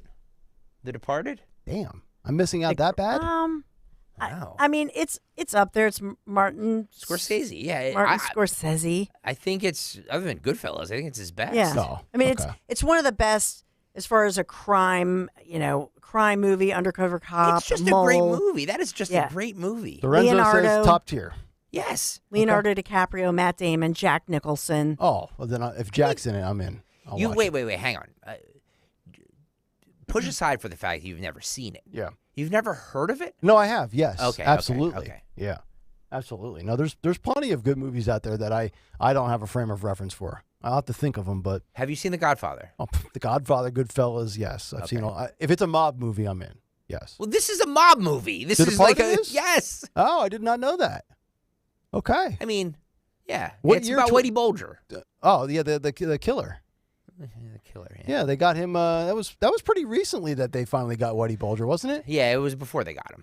Well, of course, I get Mark that. Wahlberg, Alec Baldwin, Martin Sheen. Jeez. Yeah, Jack Nicholson, What Leonardo. kind of budget did they have for this movie? Yeah. Oh my! You're not getting those guys for cheap. Wow. I'm gonna have to take it up. But speaking of movies, I'm stunned by this, and I was so perplexed by it. I was staring at it while Dawn was doing the news, and I zoned out. So Barbie and Oppenheimer have been 2 box office hits from this past weekend. I think combined 225 million opening weekend. I think Barbie was around 155. Oppenheimer, the difference. But what's trending with who's consuming it and talking about it is fascinating to me. Now, I tweeted out this graphic so you could see it as well. It's on my Twitter or my X at Nick Kayal, Kayal, and you will see kind of the heat chart, so to speak, of the United States. The states that are pink are trending more with Barbie. The states that are trending with Oppenheimer are different shades of blue. And then the white is kind of in between, in the middle. Pennsylvania in the middle. But the 2 big takeaways here, Barbie is trending in red states, whereas Oppenheimer is trending in blue states. Ohio, West Virginia, Kentucky, Tennessee, South Carolina, Georgia, Alabama, Oklahoma, Texas, Arizona, Nevada, Florida, all trending Barbie red states. And it gets even hotter in Arkansas, Louisiana, and apparently the biggest hit for Barbie is the state of Mississippi. Mm-hmm. Now, we've been hearing all of this pushback from conservative pundits on social media that Barbie goes after masculinity and, you know, it's a woke movie. And I think we all agreed yesterday it seemed like it was just more of a spoof and a comedy more than anything. Yet Oppenheimer is really big in New Mexico, California, New York, Washington, D.C., Virginia, and all of these places that are traditionally blue states. And I have no idea how that could be, because if you would have told me, hey, Nick, Barbie comes out this weekend, and we were talking about this last Thursday or Friday, and you said, where do you think this movie will do well? I would have said New York, California, probably Pennsylvania. The complete opposite here. I know why. Why? Because the movie Barbie is a celebration of girls. Feminism. And feminine, girly girls. Okay. Girly girls wearing pink, curling their hair, wearing cute lipstick, wearing cute shoes. She's right. And all these girls, I was telling you guys, my one son was all bummed out. He's like, my girlfriend, she blew me off because all the girls were going, they got all dolled up and had a big time and just celebrated being girly girls. Mm-hmm. Now, these girls are all good students. They're great athletes. But there's not a time when they've celebrated being girly girls because why? Because the whole movement is, oh, anybody can be a girl, anybody can be female. It's a celebration of being female and being feminine. I think you're onto something because Jeremy Burke just tweeted and says, as a conservative, we should support the Barbie movie, even though it's probably stupid. Yeah. But the left always hated Barbie because they don't like beautiful, real women. I see this on Twitter. Some prominent conservatives like Ben Shapiro, burning the thing. I'm just like, they're way off. I don't understand this. Look, it looks terrible. I'm not the demographic for it. You couldn't pay me to see it. Right. I'm agreed on all that. But like this hate for it, I don't know. It looks like a terrible movie. Yeah. But this hate for it for being woke or what? It's just like what? Like, yeah. Do we just like? Sometimes I will say this. It's excessive. Conservatives tend to need something to be outraged about, and I feel like Barbie kind of fell into that trap. Yeah. Jeremy goes on to say they have loathed Barbie for decades, referring to the left. Which is, I think Dawn is spot on, though. Yeah. I think that the reason it is being, because you're talking about more traditional Alabama or whatever he said, Mississippi, places that are more traditional states. It's not like New York where, the parents are saying like, you may be a girl, you may be a guy, you may, whatever you want, whatever you feel. What do you want to be today? You want to be, okay, fine, no problem. Like they shun that Barbie image of females. Yeah. This is very interesting. A couple of people on Fox were talking about it. Bill Hemmer and Dana Perino. Dana Perino said it's really hot in the South these days, so people go to theaters to cool off. Bill Hemmer's talking about it from a South versus North perspective. He says, I think people in the South like to party. People in the North, they maybe have a little bit of intellectual guilt about the way Western civilization has unfolded. Very interesting. Yeah, it says Pennsylvania, Michigan, and Wisconsin swing states remain neutral. Yep, they're white. I'll be anxious to see. I'll be anxious to see when those numbers continue because I just think that it's a, you look at them and they're wearing a pink hat that's matching the pink outfit and the shoes and all the girly girl stuff, doing their fingernails and all the, and we're not allowed to talk about that as much because of, the media and the woke stuff that, anybody can be a girl. And then girls get mocked by the Dylan Mulvaney's or the Leah Thomases. Good point. And so it's just fun to sometimes just go out with your girlfriends and be a girly girl. Yeah. Or if you're Valdez, you take your girlfriend out and you go see it. Horrendous. Yeah. Well, it looks like the way Anthony is chiming in here, it looks like Anthony may have seen the movie. Am I saying that? Did you see it, Ant? Oh, did Lorenzo go? Is his mic working? Anthony, have you seen the Barbie movie? I saw Oppenheimer, not Barbie. Oh, okay. Well, didn't you put in there that... I saw people at Barbie just all dressed up, like women of all ages, like up to like 70s. I got you. Up to 70s? Yeah, like wearing glitter and all, like totally dressed to the nine. Barbie's been around forever. Yeah. You get a 60 or 70-year-old woman, like that makes them feel young. Oh yeah, that's a hell of a night for somebody that age. You know what? Yesterday I was anti-Barbie. Today I'm for it. Yeah. Dawn has transitioned me. Can we get that as a drop? Dawn has transitioned. No, enough with the Greg drops on your Greg. No, I'm done. Oh wow! All right, that'll do it for that story. As we get to 9:40 on this Tuesday morning, and it's time for What's on the Cut Sheet Part 2. What's on the Cut Sheet? Part 2. Yes, Nick. Let's go to the way back machine. Shall we? Let's go all the way back to December 5th, 2019. In light of all this Hunter Biden story and the corroboration by his best friend saying that, in fact, Joe Biden was in the room when he was doing these deals, making these calls, Devin Archer. Let's go back to a clip that we played many times on this program when Zeoli was here.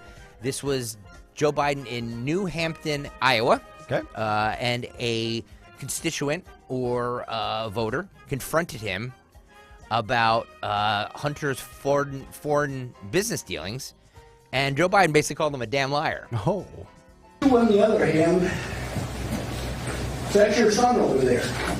He get a job and work for a gas company to He had no experience with graphs or nothing.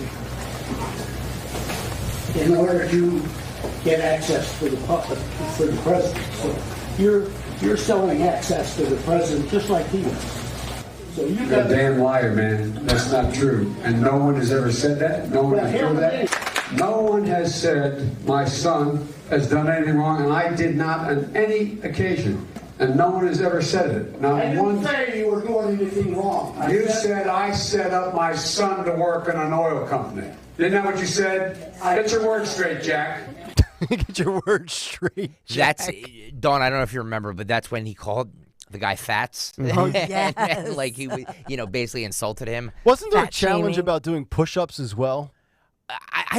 That's a good recollection on your I part. feel like I remember I'm not that. sure if it was this clip or not. Okay. But there was a time Yeah. where he challenged somebody to do push-ups. Well, this yes. really confirms the Axios report that we gave you 2 or 3 weeks ago about how Joe is very angry and yells a lot, and you see it. We see two different Joe Bidens. You've seen Joe Biden when he was more moderate. You've seen Joe Biden pushing this progressive agenda. You've seen Joe Biden try to be portrayed as the grandfather, the lovable, everyday middle-class Joe, and then you hear angry, yelling Joe.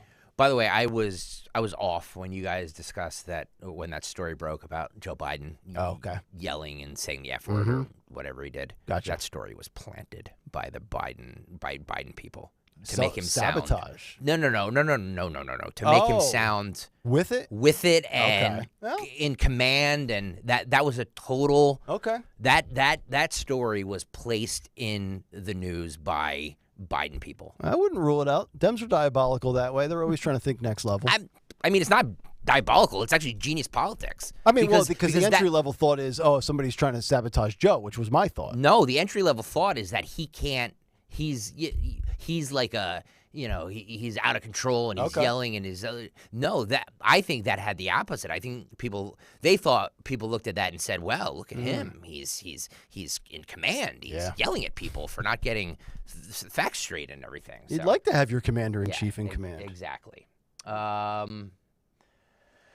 Let's see here. Chris Christie, speaking of him, was on the CNN morning. By the way, he's just all over the media now. They love him now because they know he's going to kick the you-know-what out of Trump. We should track who gets more airtime, him or Vivek. It's pretty close. Vivek not on these shows. Well, I guess he did. Poppy Harlow asked Chris Christie, she said, oh, you're so candid when you're talking about Trump. Almost like she's giddy. Look, I think they're both wrong for the country. And by the way, that 70% of the country agrees with me, Poppy. I know, but I'm asking they don't who want a is Trump more, versus Biden race. Who is worse? Poppy, that's like flipping a coin. You said that in your town hall. Bad for this you country. said that in your town hall. What do you think, Governor? You're so candid when you're talking about Trump. I did so. I am answering the question, Poppy. I think they're both awful. Okay. And you're trying to get me to pick between two awful alternatives. Here's something I'm completely committed to. I intend to beat both of them. I intend to beat Donald Trump, and I intend to beat Joe Biden after I beat Donald Trump. And by the way, what people know about inflation, Poppy, is that prices are 17% higher now than they were when Joe Biden took the oath of office. I'm not arguing and inflation's wages not only a problem. Got up 6%. I'm not arguing it's not a problem. It's a huge problem. It Trust is. me. We ask the Biden administration about it every single time we have them on. I'm just saying we're seeing an improvement, and Morgan Stanley just came out and credited Biden and their economic strategy for a big boost in economic growth ahead. Let me ask you about what you would do. Okay, so two things here. One, I love how she acts like we really pepper the Biden administration with the tough economic questions every time we have them on. But secondly, and not so much about Christie there, we haven't heard much about the CNN morning show in the last couple of months. You notice that? Interesting. Collins is gone. Lemon is gone. It's just Poppy Harlow, who's got very little command or control, I think. Seems like a nice lady, but I don't know. She comes off a little soft to me as a journalist. Was Don Lemon the stir or the drink, the stir that, or the straw that stirred the drink? I mean, people talked about him. Say what you want about him and his ratings, but I'm serious. Nobody talks about it since No. Don Lemon has left. Well, I mean, that's a great observation. Poppy Harlow's like just milquetoast. She's just there.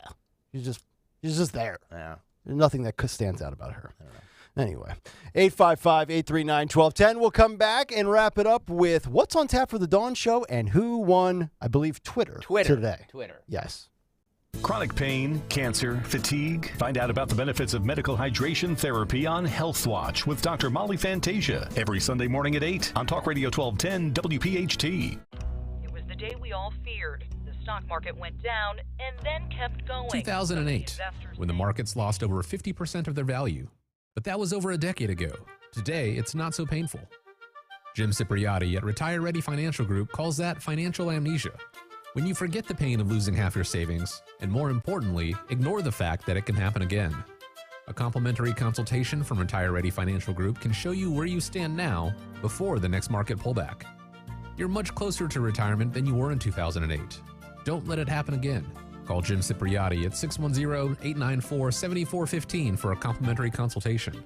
That's 610-894-7415 or online at retirereadyfg.com. You can forget where you put your keys, your glasses, or even your car. Don't forget to protect your retirement.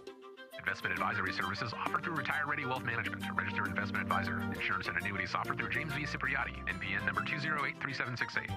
Hurts, gives it off, and keeps it, and rolls down to the 2, and is he in? Yes! He let it go, and it's intercepted. It's picked up by Josh Sweat. 15, 10, 5, touchdown, Josh Sweat! Deep down the far side, and it is A.J. Brown again! Another touchdown! He steps up, he's hit, he fumbles the football, but I think he has it. Nope. Now the Eagles have it! That'll be the game! He breaks away at the 35, 30, 25, 20, 15, 10, 5. Miles Sanders, touchdown! Wow. He is firing the football, and it is caught by DeVonta Smith! Great catch! Attention, air traffic control. A flock of Eagles is heading to Arizona.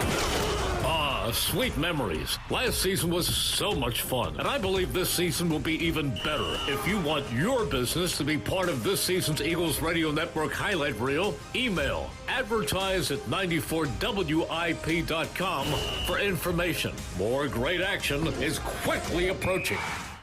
Bring your smile for Coca-Cola Photo Night on Saturday, August 5th at 6:05 and take photos of your favorite fills. Gates open at 4:05 and field access is limited, so be sure to arrive early. Order tickets now at Phillies.com. Style like Schwarb's when the Phillies host the Royals on Sunday, August 6th at 1:35, and kids 14 and under receive a Kyle Schwarber replica jersey presented by CP Rankin Roofing Experts. Snag tickets now at Phillies.com. We all know that taxes are just part of life. It's true during our working years, but also in retirement. But what you might not know is up to 85% of your Social Security benefits might be taxed. Our team at Thrive Financial has helped retire thousands of people across the Delaware Valley by asking questions they never knew they needed to ask, including how their Social Security benefits might be taxed. It's time to be proactive on taxes. Get your Thrive Retirement Tax Playbook today. In the Wildwoods, you'll find plenty of shore. Fishing at sunrise? Sure. Shopping after lunch? Sure. Ice cream for breakfast? Sure. How about free beaches? Sure. Great restaurants? And nightlife? Oh, for sure. With the best of the Jersey Shore all on one 5-mile island, you're sure to find everything you're looking for. So leave the old you behind and get lost in the woods. Start planning your stay now. Visit wildwoodsnj.com. Hi, this is Dom Giordano. You've heard me talk with you about my friend, board-certified prosthodontist, my dentist, Dr. Robert Bentz of Bentz Dental Group in East Norriton. Dr. Bentz is nationally, locally recognized as one of the area's top prosthodontists. I stopped in to see him, showed me his 3D printer. We've talked about this before, but they have incorporated it so much in their practice. It really helps him expand his patient solutions, specialize in new ways to help you achieve your oral goals, makes it so convenient. We've talked about in one sitting and all the rest of it, some of the stuff he can do. Now more than ever, too. Local dentists, they refer their patients to him for more complex cases. He loves to be a problem solver. Call Dr. Bentz at 610-272-6949. Make that appointment today. He's my dentist, my good friend. He's at your service to get your dental health back on track. Call him with any questions or make an appointment. 610-272-6949. Do you really want to take shots the rest of your life just to lose weight NJ Diet's typical results are twice as fast as weight loss injections without any of the side effects. Plus, you'll learn proper portion control and develop healthy eating habits. With NJ Diet's 40-day program, you will lose 20 to 40 plus pounds contractually guaranteed. Lose weight quickly the healthy and natural way. Call 855-5NJ-DIET or schedule your consult today at njdiet.com. That's njdiet.com. Hey, this is Mike Quick. If you're in the restaurant, hospitality, or casino business and your point of sale system isn't helping you sell more, earn more, or work less, you need to talk to my friends at PDQ Signature Systems. PDQ has everything you need for success. PDQ POS is the fastest, easiest, and most reliable POS system available. Whether you have a single location restaurant or thousands of locations, Joe Flynn and his team will create a custom game plan that will help your business succeed. Visit PDQPOS.com. Keep free speech alive. Follow 1210 WPHT on the free Odyssey app. Download it now.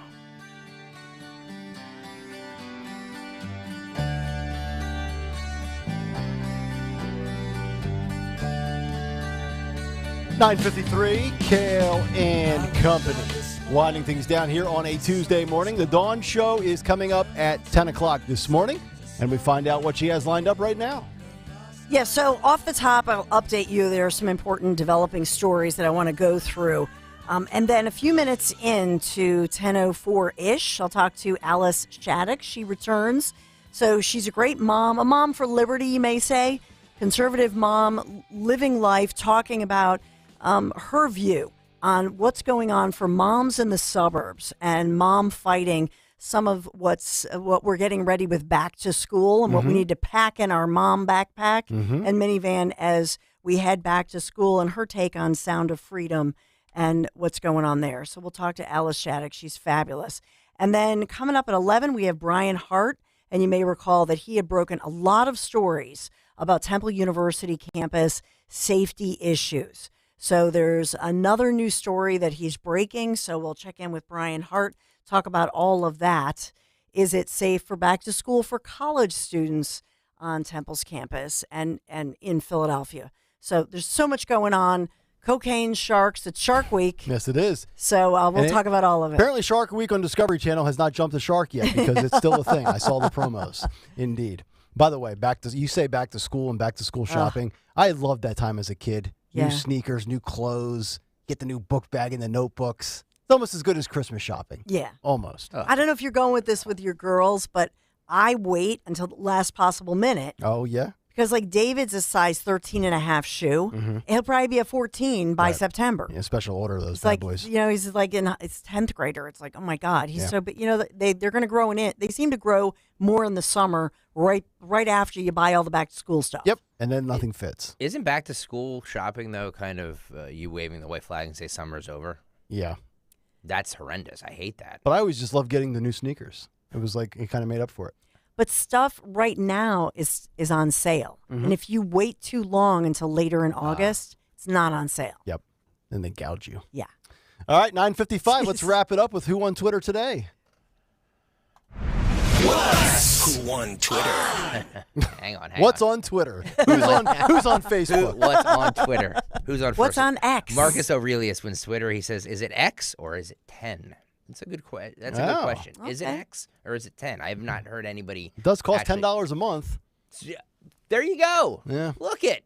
Marcus Aurelius, you're onto something, my friend. It is. Yep, Mark and you won. Wisniewski wins Twitter on this Tuesday. All right. That'll do it for us. Stay tuned. The Dawn Show is next. But first, Dawn Stensland with a word